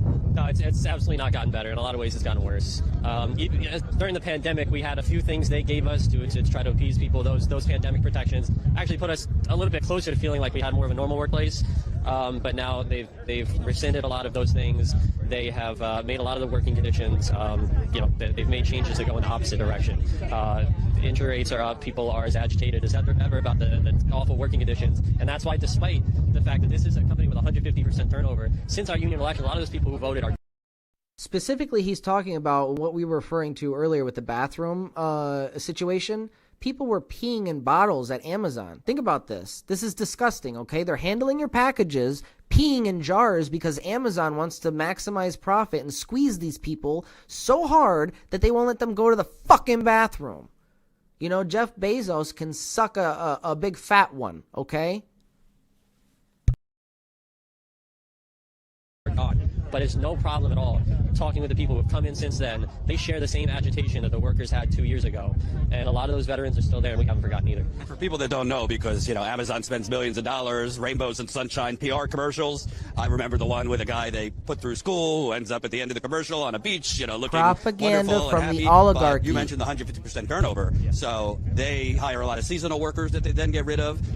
And there's a lot of people who quit because of the conditions. So they're just kind of going through workers almost like robots. Yeah, I think that's one of the starkest changes they've made since our election. When I talked about things getting worse, I think that's one of the things I want to talk about is the fact that a lot of the employees, every employee who's brought in now is brought in as a temporary employee. You make less money. You get no benefits. During our union election, Amazon's one of the biggest talking points was, we're such a great place to work. Who else gives you benefits day one? So we won the election, and then they got rid of that. So now you can be a temporary employee for over the first year of your employment. You make less, you have no benefits. If a family member dies, you can't even put in for a bereavement leave. You're treated like a second-class citizen. And a lot of those white badge employees, that's what they are. They're here on the line with us. We saw that with the United Auto Workers strike, that's a big thing they were striking for, because the auto companies were using temp workers basically as a way to not pay benefits and get around, labor law. Can you kind of talk about, we were here years ago and it was stunning. I mean, we came out probably like 8 or 9 times before you won. I mean, there were ambulances all the time humming back and forth. I talked to people, talked about people being carted off on stretchers during the summer because of the heat in the warehouse. Tell people kind of the injuries that happened here and ambulances and all that. Well, there was a recent report that Bernie Sanders did, especially around injuries during their critical times, Prime Day peak season. It shows their published injury rates were always bad, but actually they distort the figures and they're even worse than we thought. And it all comes back to the rate-based quotas, the productivity metrics. Amazon's injury rates, like anything else in this company, it's not like something they're struggling. They can't figure out how to fix these things. It's a very obvious fix. Slow down the quotas, give people longer breaks, give people reasonable accommodations, but the one metric they care about is productivity, and so the injury rates are a very tightly controlled metric. They injure people just enough that they don't get in too much trouble, and it doesn't cost them too much money in liability, and they have all these measures in place. This is exactly what the company Goobagoo did.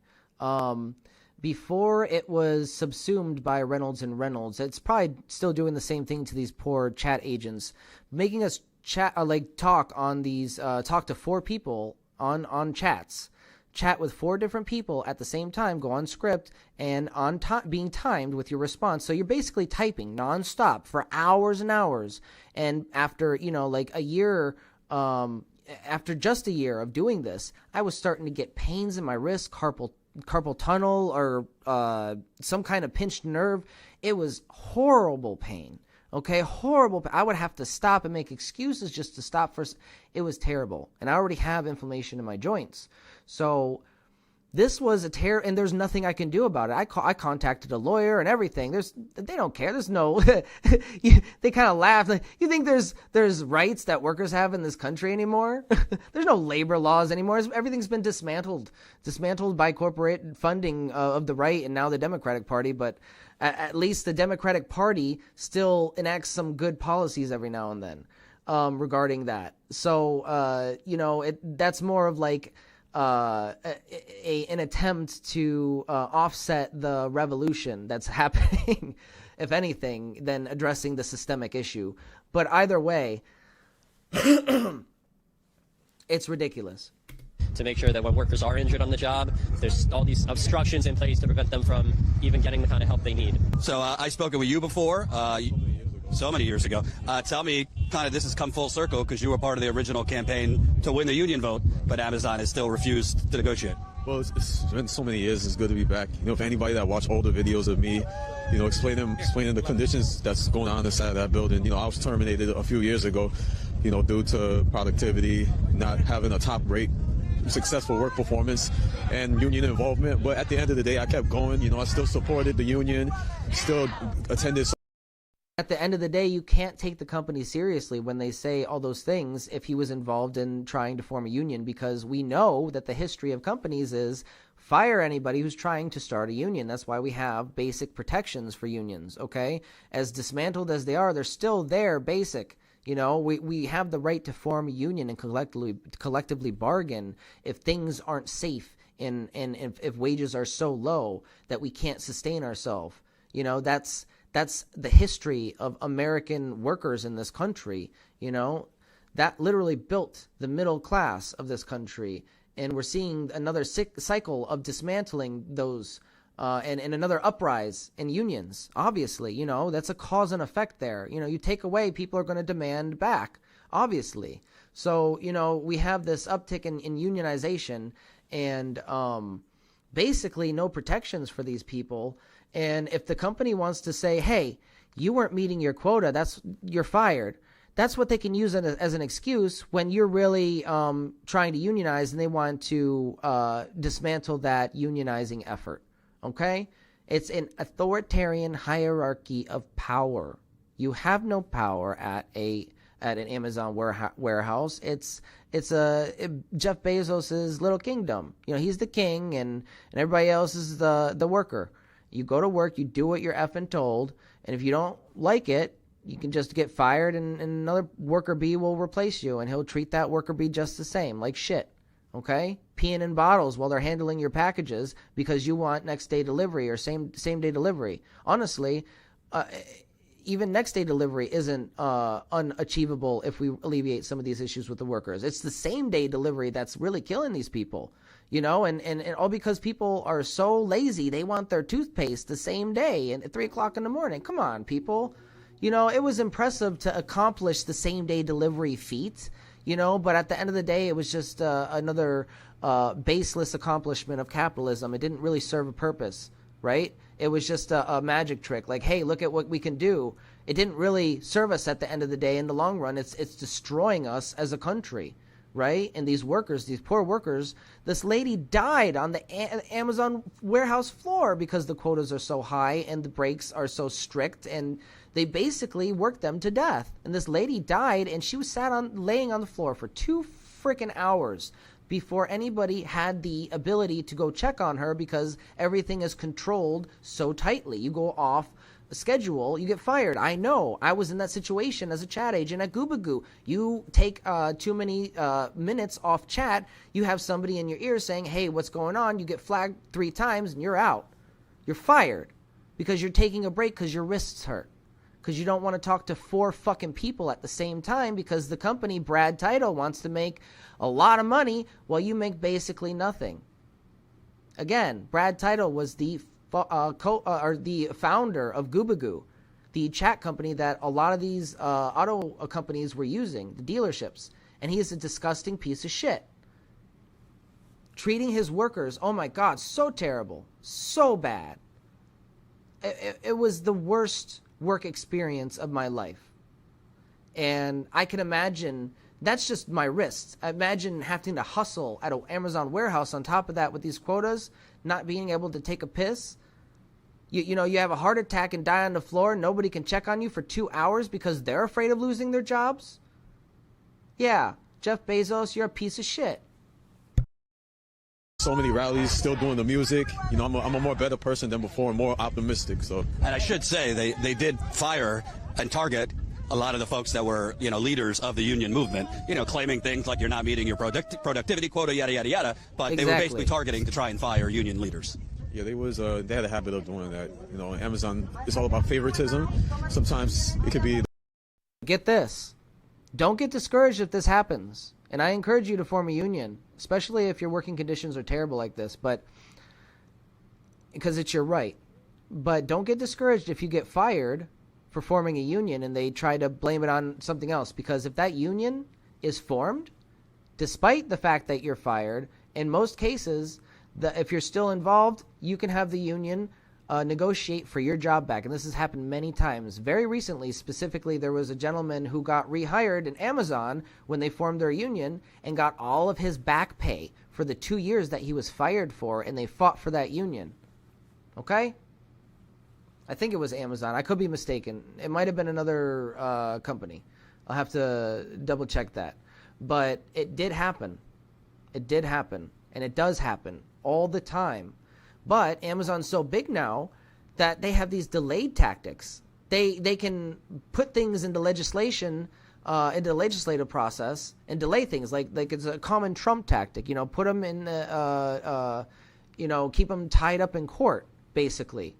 You know, and delay things inevitably until the other person runs out of money and you don't. Okay? It's very, very common. They do it with other small businesses too. Amazon did it with that diaper retailer online. The worker that doesn't have the best work performance, but Amazon chooses to promote them. Amazon chooses to keep them around when the person that's more decent, respectable, may not meet the top work performance, or even they may meet the top work performance, they still get terminated for many reasons. It's all a money thing, you know. And for you, obviously they fired you, but you've kept in contact with workers here. Workers you've been talking to still dealing with a lot of these horrible conditions, the heat during the summer, you know, equipment that's faulty, barely getting enough time to take a real bathroom break, etc. Yeah, it's still the same thing. For over the years, I heard that Amazon, certain areas it changed, but not a full proper infrastructure of Amazon has changed. It's still the same old code in Amazon. You know, less lunch breaks, get written up for bathroom breaks. ambulance still pulling up, taking people to the hospital. Getting due written to up. lack of air ventilation. Going to the bathroom. Write-ups. All that type write-up of stuff. can So I lead feel to your like firing, it's gotten worse over termination. time. Yes, certain areas that I heard have changed, but it's still the same old, These concept, people crazy who concept do of this to Amazon. these workers You work are hard, disgusting. you don't have fun, and once they I'm fire sorry. you, your history I'm is done. all for What small does it say business. to you that in the but these wealthiest, big we are the monopolies, wealthiest country on they can earth, they suck a say? big fat one. We're a supposed democracy? Okay, including Yet Elon a company Musk that's worth trillions and of Trump. dollars is not offering health Disgusting insurance. people. Take advantage of the poorest, I mean, the drivers most yesterday in Queens were vulnerable telling of me us. about the horrible conditions just in the vans. And you guys have to basically be out here in 15 degrees just to get basic things. I mean, what does that say about America? I mean, America, they say it's the greatest country in the world, but to me, that workers are being controlled and slaves under this work system that is not basically being controlled like slaves. Remember our correlation between economic systems in our Marxian analysis of slavery with the master and slave, feudalism with the lord and the serf, and now capitalism with the employer-employee. People are starting to wake up, ladies and gentlemen. We are all slaves to the wage. If you do not own any capital, which is anything used for the means of production, if you don't own any capital, then you're not a capitalist. You're just a worker, okay? And you're a slave to the wage. That's how it is. You know, you have to sell your labor power to survive. helping to progress workers, and I feel like it's not just Amazon, it's many other corporations that, have all this money that don't really help benefit the workers or to give them better wages and stuff. Workers are breaking their backs, 24 hours. We're going to move on to the next video real quick. And this is another Amazon video. Amazon rocked as massive strike reveals a dark reality. Okay.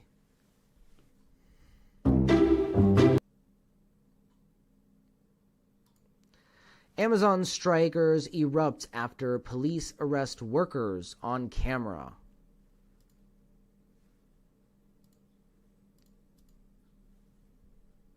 Report on Amazon's history of labor violations. Well, there's some action. You might have already seen reports on this, but the Teamsters Union just launched the largest strike against Amazon in U.S. history, and it's already being suppressed by law enforcement. Take a look at this video. These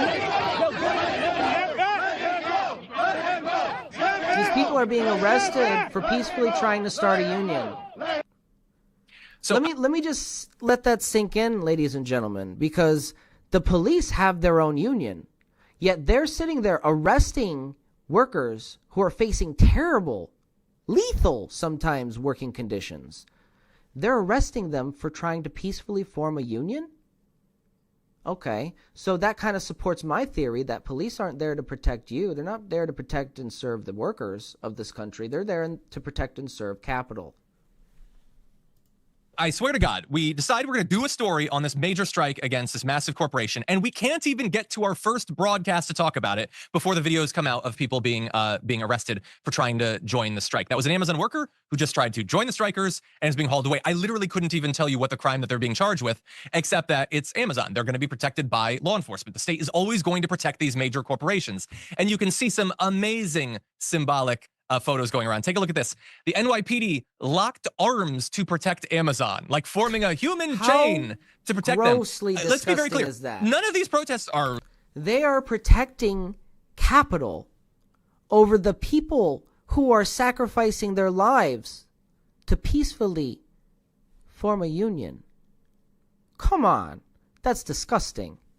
You have to have some kind of moral or ethical conundrum if you're a police officer in a union, trying to prevent people from forming a union, to prevent people from dying at work. Come on. Violent or anything like that. It's not like the police need to do any of this. They're going to do all of this because the mere act of protest against a corporation like Amazon, with the wealth and political influence that it and its owner have, is utterly unacceptable. I would say long overdue, but also from the point of view of the establishment, utterly unacceptable. And so the strikes began. I can't even tell you if they're... Again, as the system comes to an end and starts to come to its final curtain, or its final crash and collapse in on itself, implosion, we will see more of these red flags, okay? We're going to see more of this stuff. They're continuing. They might have already been crushed, but they were planned in San Francisco, New York City, Atlanta, Illinois. There are other facilities that are also prepared to join. Depending on how long this goes or if a deal is made, theoretically, we could see this start to snowball.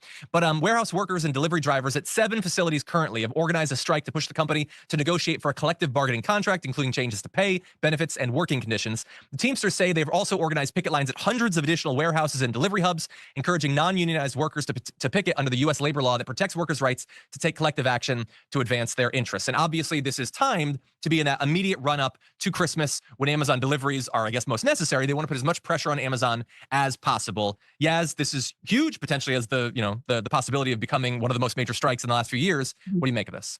Long overdue, right? We would all love to live in a country where the products and services that we consume and use are ethical, right? And that they help the workers and they help the people and they help society and all these things, but that simply is not the world that we live in. I don't need my toothpaste at 3 o'clock in the morning the same day, okay? It's not that important that we're killing these people over this stuff. It's basic ethics, in my opinion. Live in because we live in a capitalistic society. And capitalism, by definition, is not the best thing for the workers, because if you pay the workers enough, if you give them more concessions, then it's worse for the bottom line and worse for the business, right? The thing I don't get about this is the cops who are there, like joining, like making a chain and protecting Amazon. Like the cops, they have a union, they have protections, they reap the benefits of collective bargaining. And here they are, just like doing what they're told, just following orders. You really have to imagine that this is why there are so many right-wing cops, because like they have to really drink that Kool-Aid so they can retain their own sense of self-respect or something as they go against people who are really in the same boat that they would otherwise be in. And what did we see at the beginning of this lecture? We saw a clip of Bill, I'm brain farting on his last name, but we saw a clip of him talking about how most people aren't inherently evil. They don't wake up one morning and say, I'm going to set out and do evil things. They justify their evil actions, though, by basically lying to themselves, drinking the Kool-Aid, because the reality is too hard to face that they did a terrible thing, like preventing people from forming a union when they themselves have a union and also a monopoly on violence and the ability to kill you if you get in their way. The police will crack your skull open if you get in their way. Don't think they won't. And so I really hope that whenever there's something like this happens in the country, my concern is that it's not sustainable long term, or that it won't be sustained long enough for any kind of meaningful change to be enacted. So I really hope that this goes the distance and they get what they deserve out of all of this.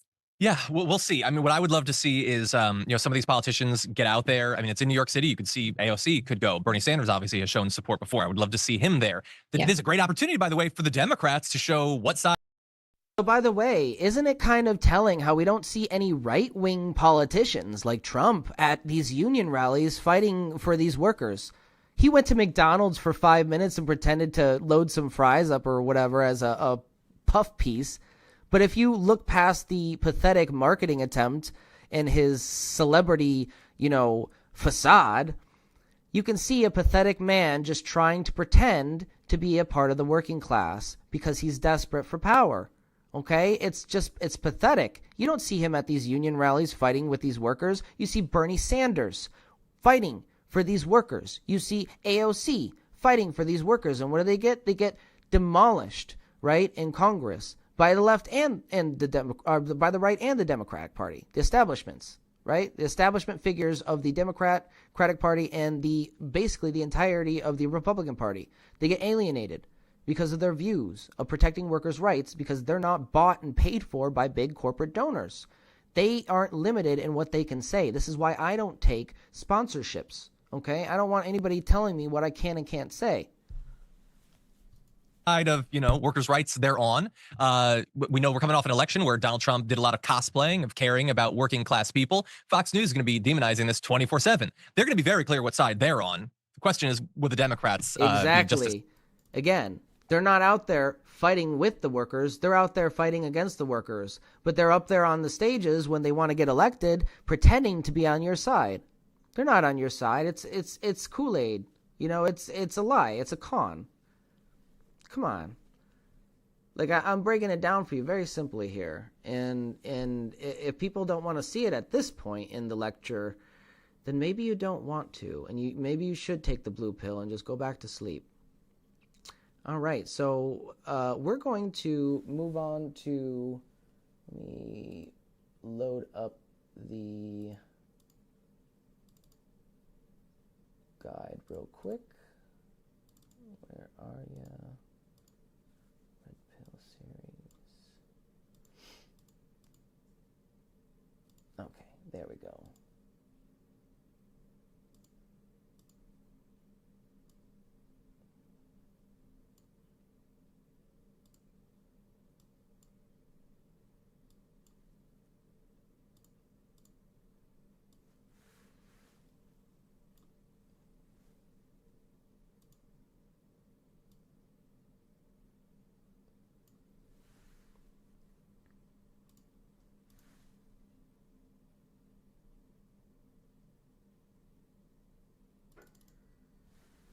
All right.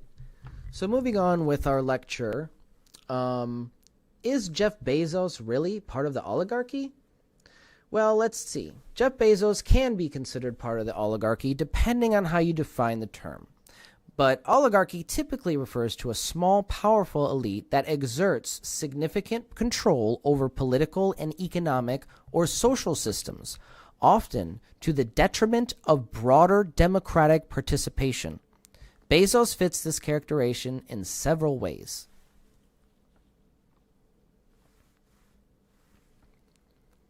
As the founder of Amazon, one of the most valuable companies in the world, Bezos wields enormous economic influence. His personal wealth has reached unprecedented levels, placing him among the richest individuals globally. Amazon's dominance in e-commerce, cloud computing via AWS, and logistics impacts a wide range of industries, giving Bezos indirect control over large swaths of global economies. Okay? We can call this centralized economic planning, but not the kind that you'd want for the benefit of the country. Centralized planning for the individual profit. Ass backwards. Political influence. So Bezos and Amazon have spent substantial amounts on lobbying efforts to influence legislation and policy, particularly around antitrust laws, labor issues, and taxation. Okay? He owns the Washington Post, a major media outlet which gives him the potential to influence over public opinion and public discourse. Okay, someone picks up the Washington Post, most people don't make the necessary connection that he owns the Washington Post and is controlling that narrative. He's not going to put out a negative article on the Washington Post if he owns the Washington Post. Okay, that's the bias there. Through Amazon, and it's dangerous when somebody has a large platform like that. Through Amazon and other ventures, Bezos has a hand in shaping consumer behavior, work, culture, and even environmental policy. Okay? His ventures into space exploration with Blue Origin reflect a growing trend of billionaires asserting influence over what was once public sectors. Oligarchic traits. While Bezos doesn't explicitly control government influence, his wealth and the reach of his business allow him to exert disproportionate influence over economic and policy decisions, a hallmark of oligarchic power. Okay? Again, the police are there to protect Amazon, not the workers, because Amazon is a large portion of the economy. And a lot of the lobbying influence that Amazon pays for is threatening some of these legislators. Okay? So you have political pressure on these legislators to do the bidding of the capitalist class, specifically because they pay for their campaigns. You know, and if you don't do what you're told, if you don't enact legislation that benefits us or hurts us, we're going to fund your opponent in the next run. So that's how they kind of pressure you, and it's a meat grinder. You might go in with good intentions, but a lot of people come out ground meat, just a part of the system. It's another system of control, as Morpheus would say. Okay, and we'll watch a clip from The Social Situation that makes a direct connection from capitalism and the analogy of the Matrix. So we're going to get into that a little bit. That'll be a little fun clip for later. All right, so another oligarchic trait is the consolidation of wealth and power among a small group of individuals, like Bezos, reflects broader concerns about the erosion of democracy and growing economic inequality. After all, how much influence do you have over the government with your $5 donation to your favorite political candidate versus the millions of dollars that Bezos spends on lobbying that same candidate? It's not any comparison. But if the candidate is not taking big campaign contributions and they're only taking small dollar donations like Bernie Sanders, that's a different story. Now, granted, I don't think the political system is entirely redeemable in and of itself. And Bernie Sanders, while I do support all of his policies, or most of them, has kind of been a disappointment regarding his inability to push back against some of these narratives that have been crafted against him. But he likes to play friendly with some of these people who treat him like shit, basically. So that's that aside, we're going to go back into the oligarchic traits of Bezos. So in summary, in this context, many people view Bezos as part of a modern corporate oligarchy, an elite group of ultra-wealthy individuals and corporations with outsized influence over society. Okay, and now we're going on to the next section. The role of media and ideology. So how Trump controlled the narrative, all right, and the role of propaganda here. Alternative economic theories teach us that the ruling class controls ideology through the media. All right, what do I mean by this? Trump used media platforms, particularly Twitter, to dominate the news cycle, distract from controversies, and appeal directly to his base.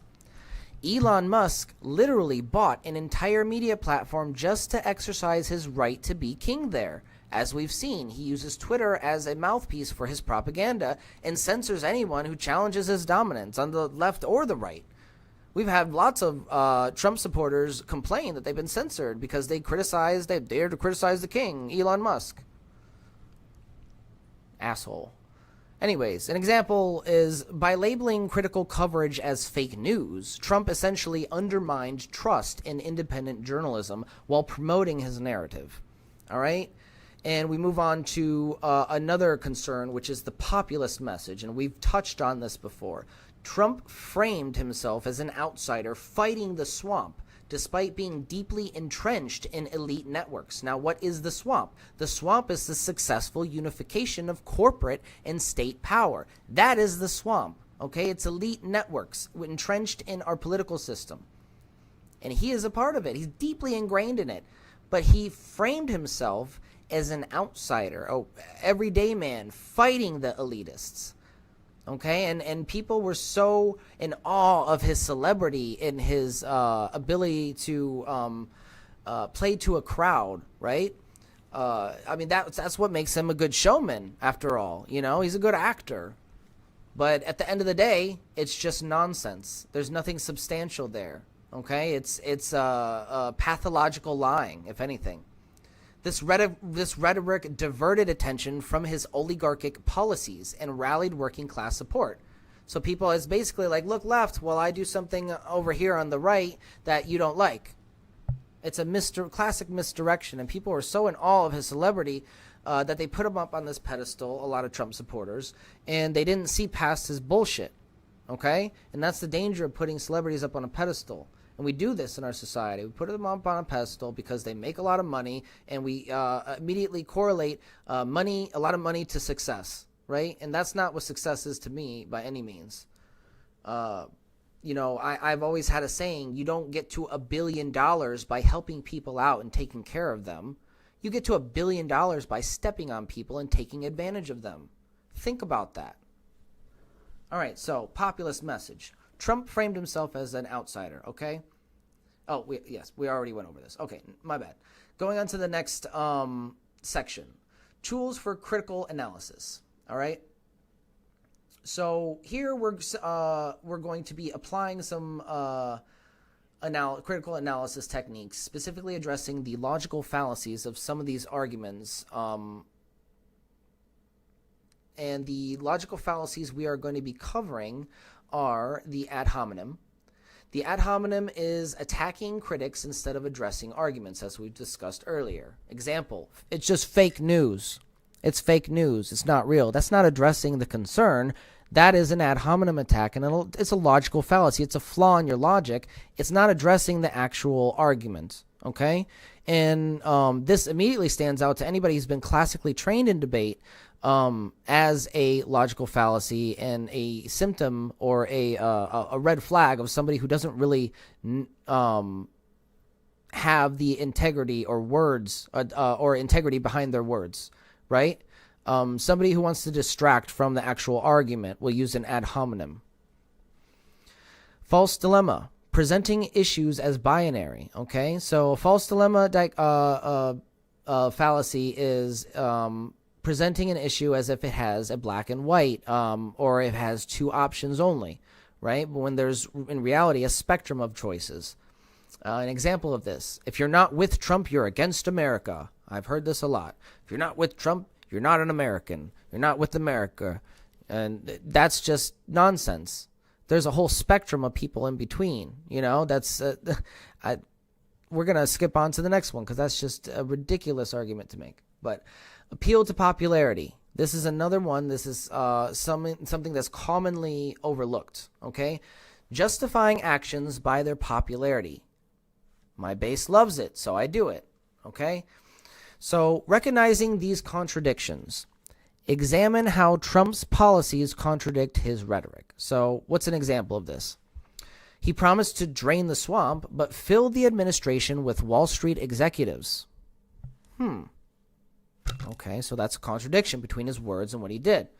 Okay, identifying propaganda. Critical thinkers should critical thinkers should question how the media shapes perceptions. Okay, so an example of this is we can analyze coverage of Trump's ties to Russia. What is substantiated? What is speculative? And how biases influence reporting. All right, and moving on to analyzing power structures.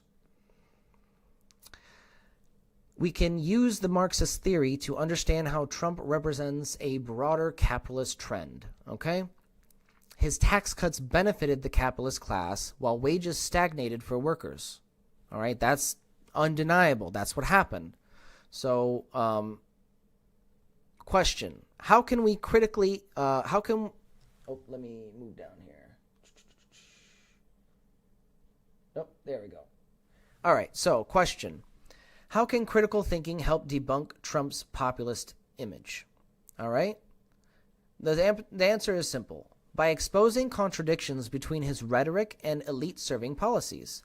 We have to expose the contradiction between what he says and what he does. What are some common logical fallacies in Trump's narrative? Okay, and here's something to keep an eye on. He often uses what we just discussed. He often uses ad hominem attacks, false dilemmas, and appeals to popularity.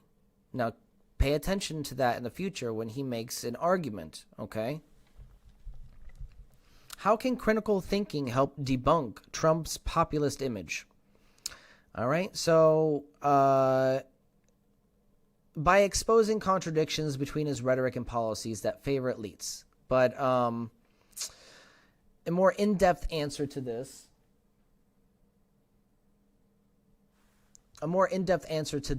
is critical thinking reveals inconsistencies in Trump's populist claims. Okay?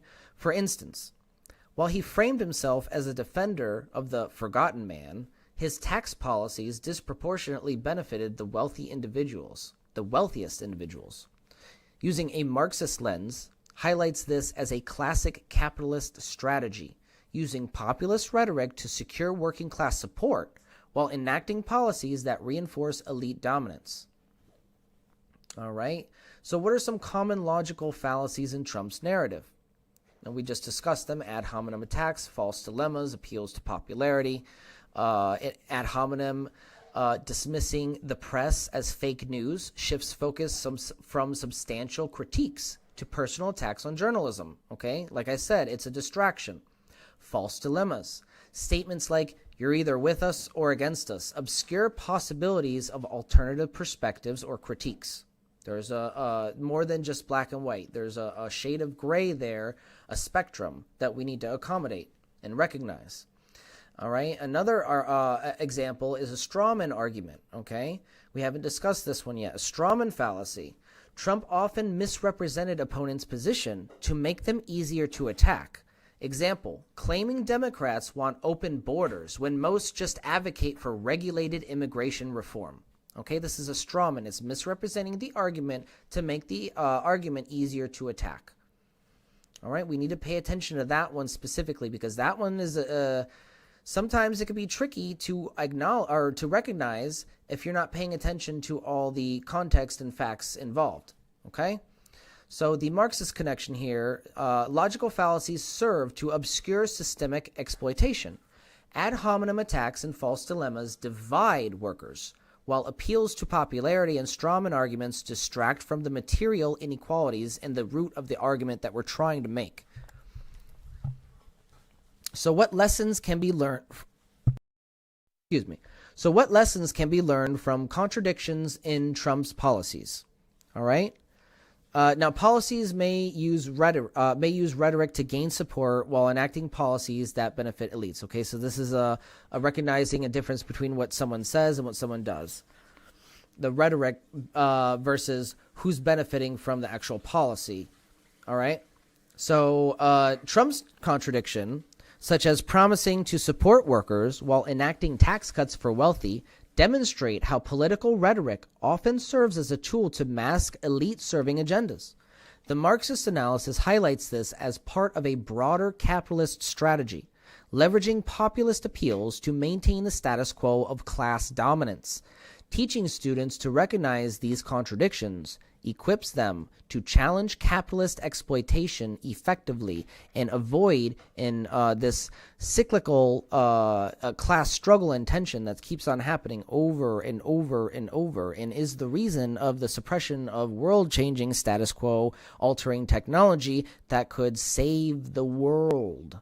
You know, it could help a lot of people who are struggling right now all over the world and in poverty, and people are keeping it to themselves to maintain their power and wealth under this capitalist system. And that is an extreme contradiction, because the mass of people are suffering and there are fewer and fewer people who are accumulating more and more wealth. It's being funneled to the top echelons of society. You know, that doesn't come without consequence. There are consequences to all of these actions. So let's move on to the next section, reflection. All right. What Trump reveals about oligarchy. All right. So the key takeaways here is that Trump exemplifies how oligarchies manipulate democratic systems to maintain power. His presidency highlights the intersection of national and global capitalist interests, particularly through ties to foreign oligarchs. Critical thinking helps uncover these dynamics, empowering people to challenge systemic inequality.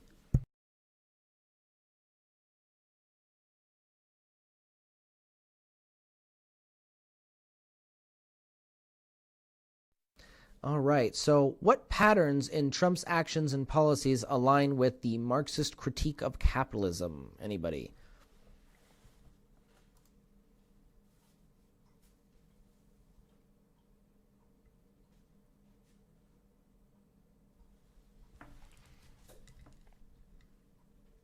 All right, so Trump's actions and policies, like tax cuts for the wealthy and the appointment of corporate elites, align with Marxist critique of capitalism by prioritizing the interests of ruling class over workers. These patterns reflect how capitalist systems often consolidate wealth and power amongst elites, leaving the majority with stagnant wages and fewer resources. So how can we apply critical thinking to resist oligarchic control in our societies?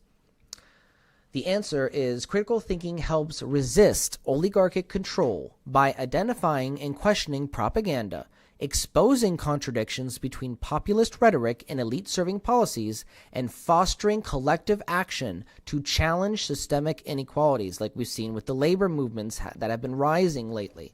This is not an accident or a coincidence. Things are getting worse for many, many people. More and more people are getting thrown into poverty and thrown to the side, while less and less people accumulate more and more wealth. So that doesn't come without consequence. And we have to look at the cause and effect here, or else we're going to just repeat the same cycle over and over. Now, history lesson on celebrities and the term bougie. This is pretty interesting and something that not a lot of Americans are aware of. All right? So during the French Revolution, celebrities tied to the aristocracy often faced persecution.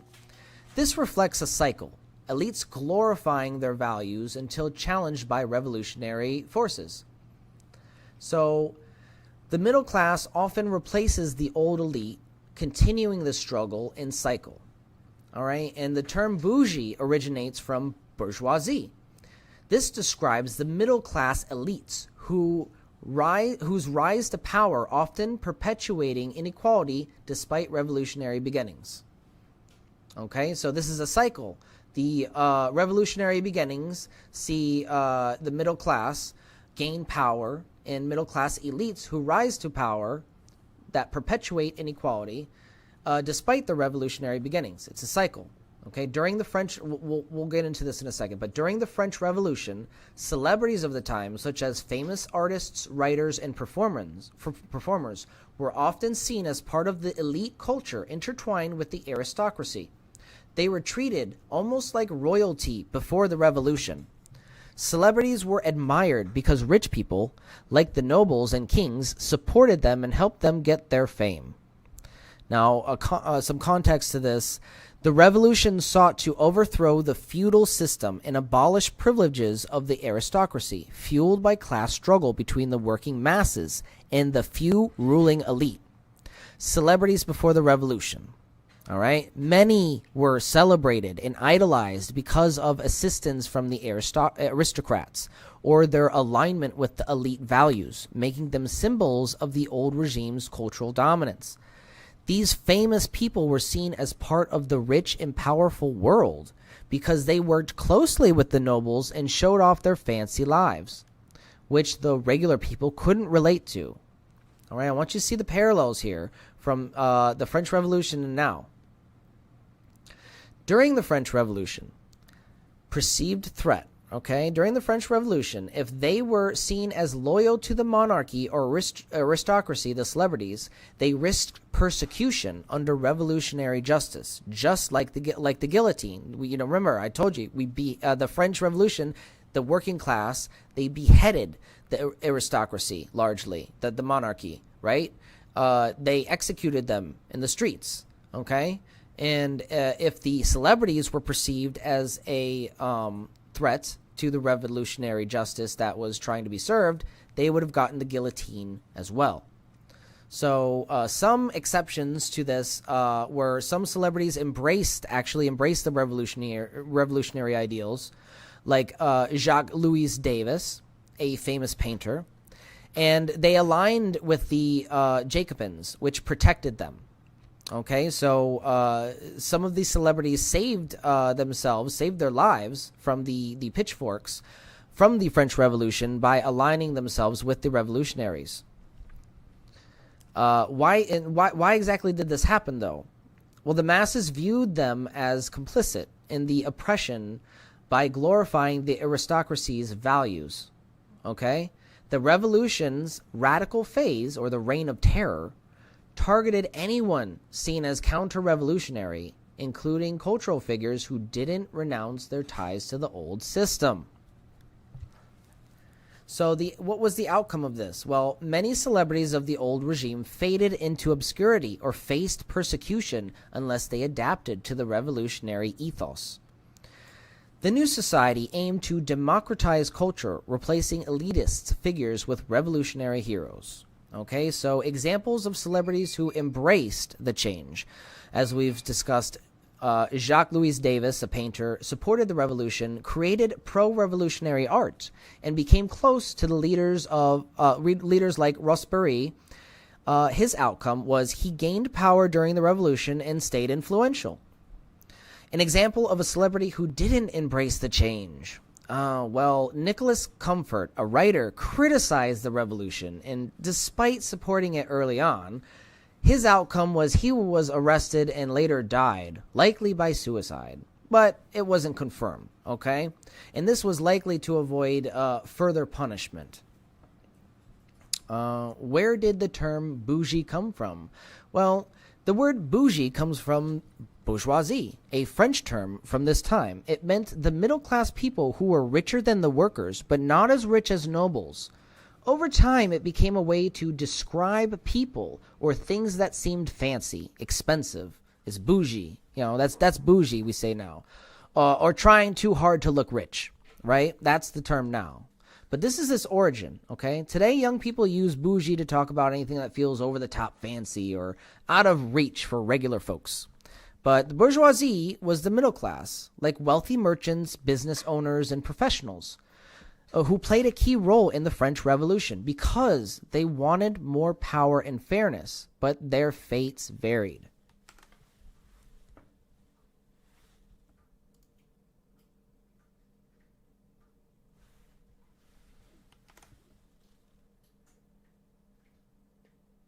All right.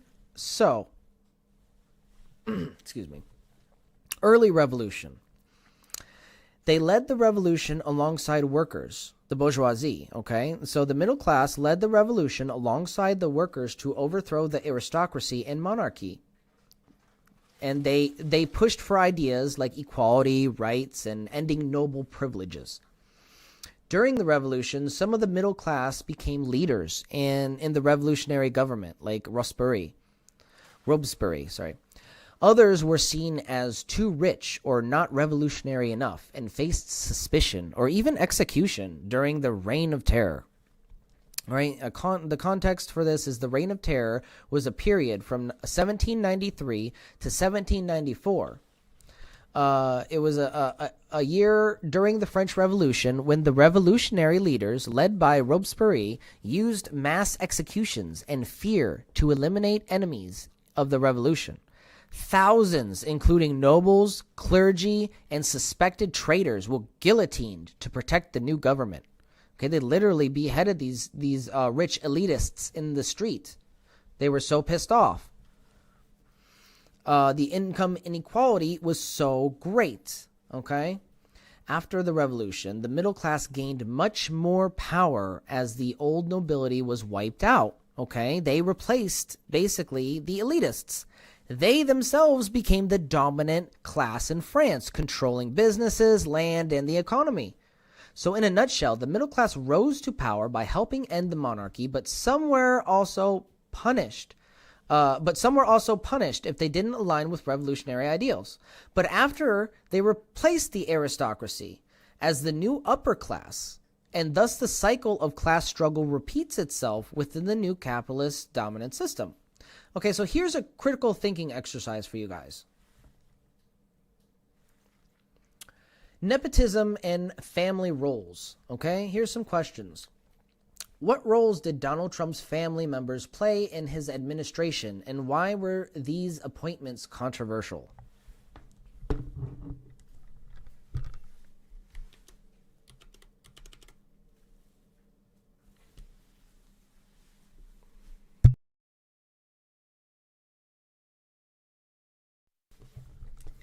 All right, so Trump's daughter Ivanka and son-in-law Jared Kushner held advisory roles within the administration, raising concerns about qualifications and conflicts of interest.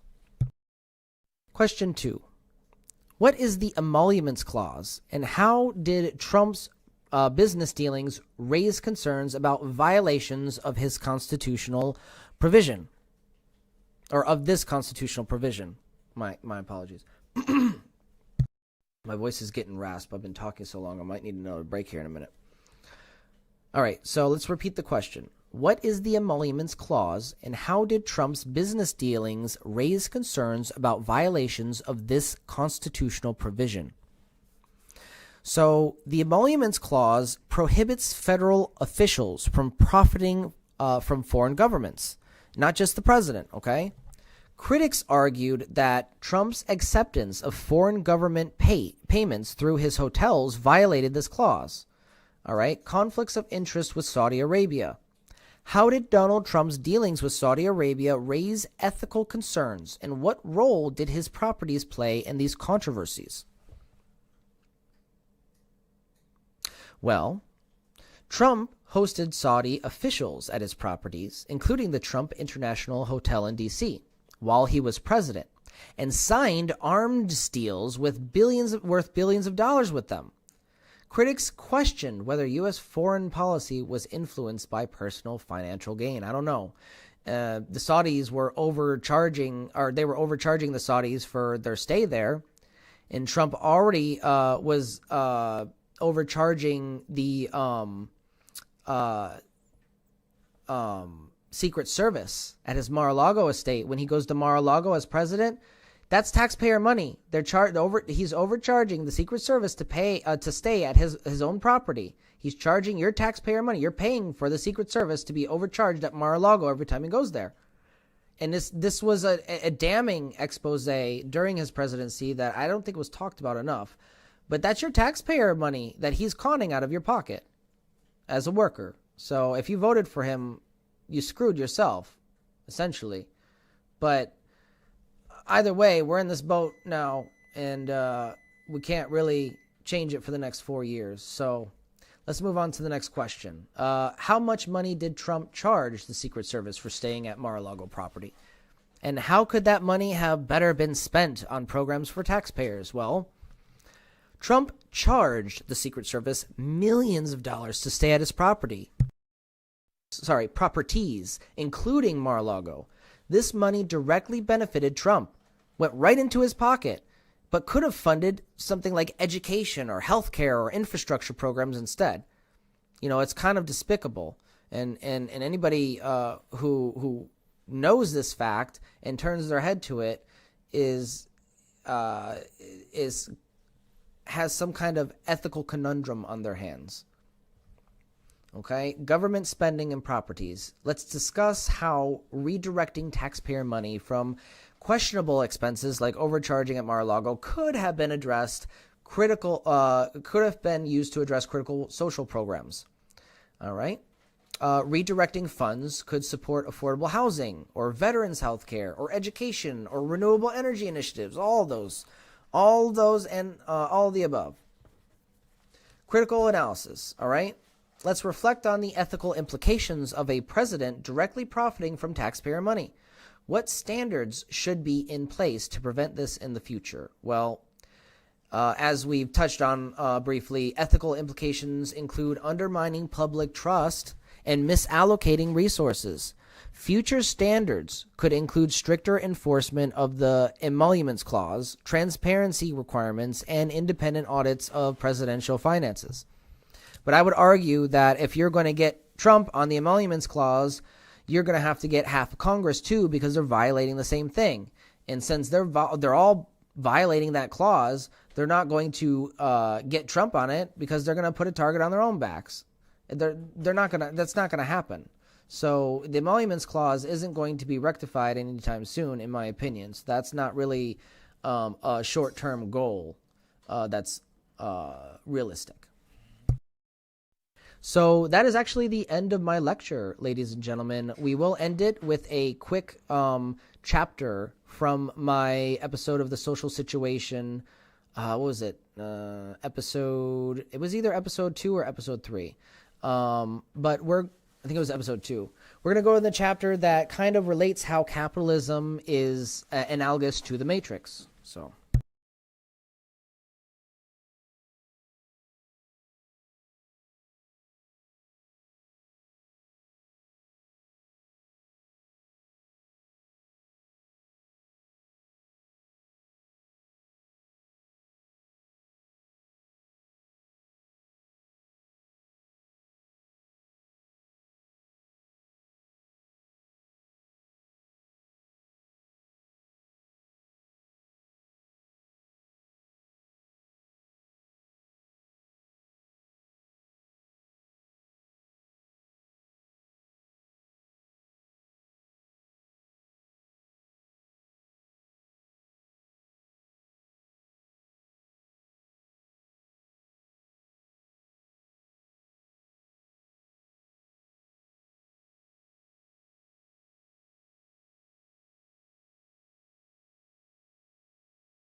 All right, give me 1 minute. I'm just prepping the video right now before we wind down this stream and get to end the class here. So we're going to end it with this chapter from The Social Situation, episode 2. The idea of equality exploitation consideration.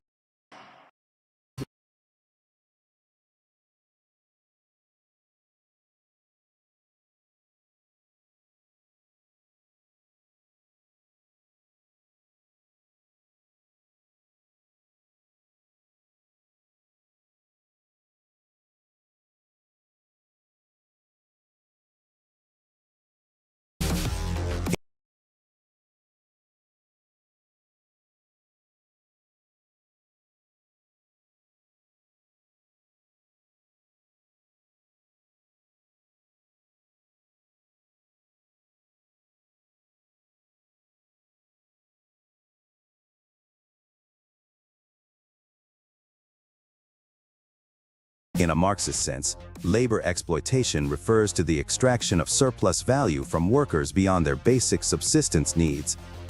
It occurs when the wages paid to workers are insufficient to cover the costs of their reproduction.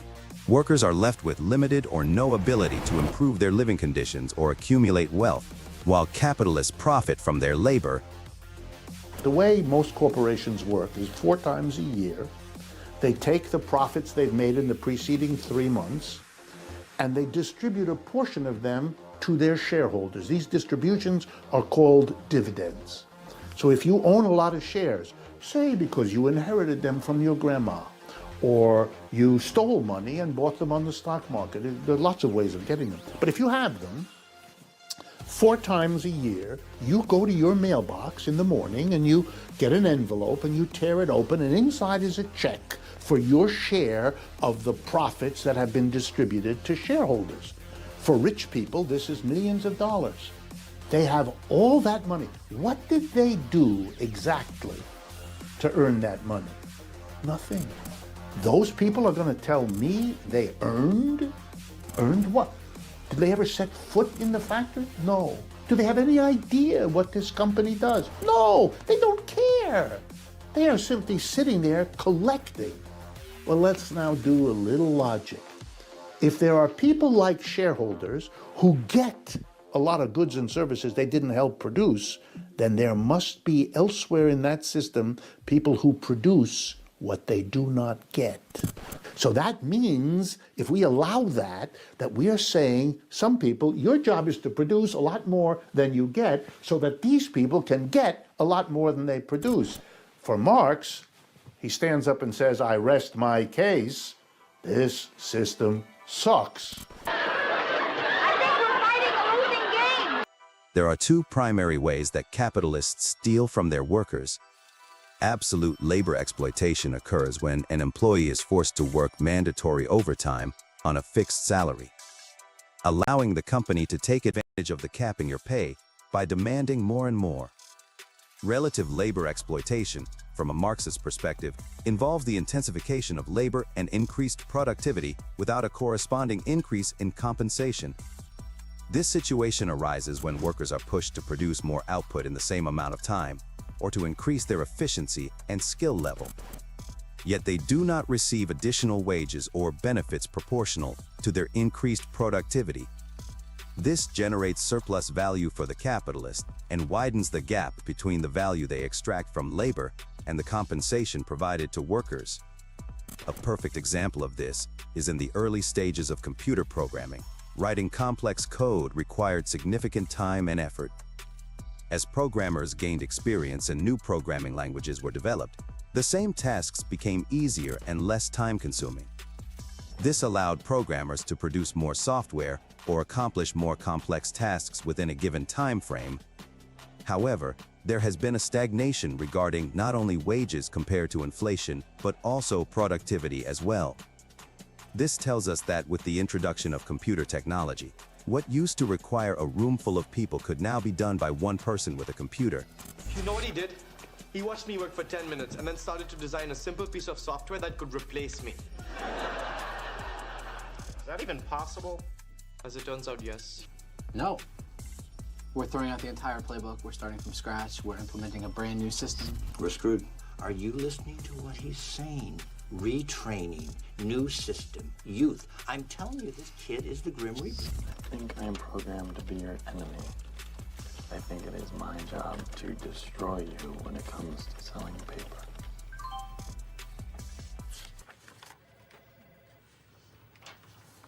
And if they knew how much I was paying for my haircut now, they wouldn't be giving me a noogie. It was $200. Hey, I just think you should know that one of my salesmen beat your stupid computer. So take that, ass. All that productivity condensed down into one individual output with absolutely no adjustment to compensation. What is the Matrix? Control. The Matrix is a computer-generated dream world built to keep us under control in order to change a human being into this. No. I don't believe it. I didn't say it would be easy, Neo. I just said it would be the truth. Do you see now how companies pulled a fast one on us? Mr. Bezos, are stolen... I didn't say it would be easy, ladies and gentlemen. I just said it would be the truth. Okay?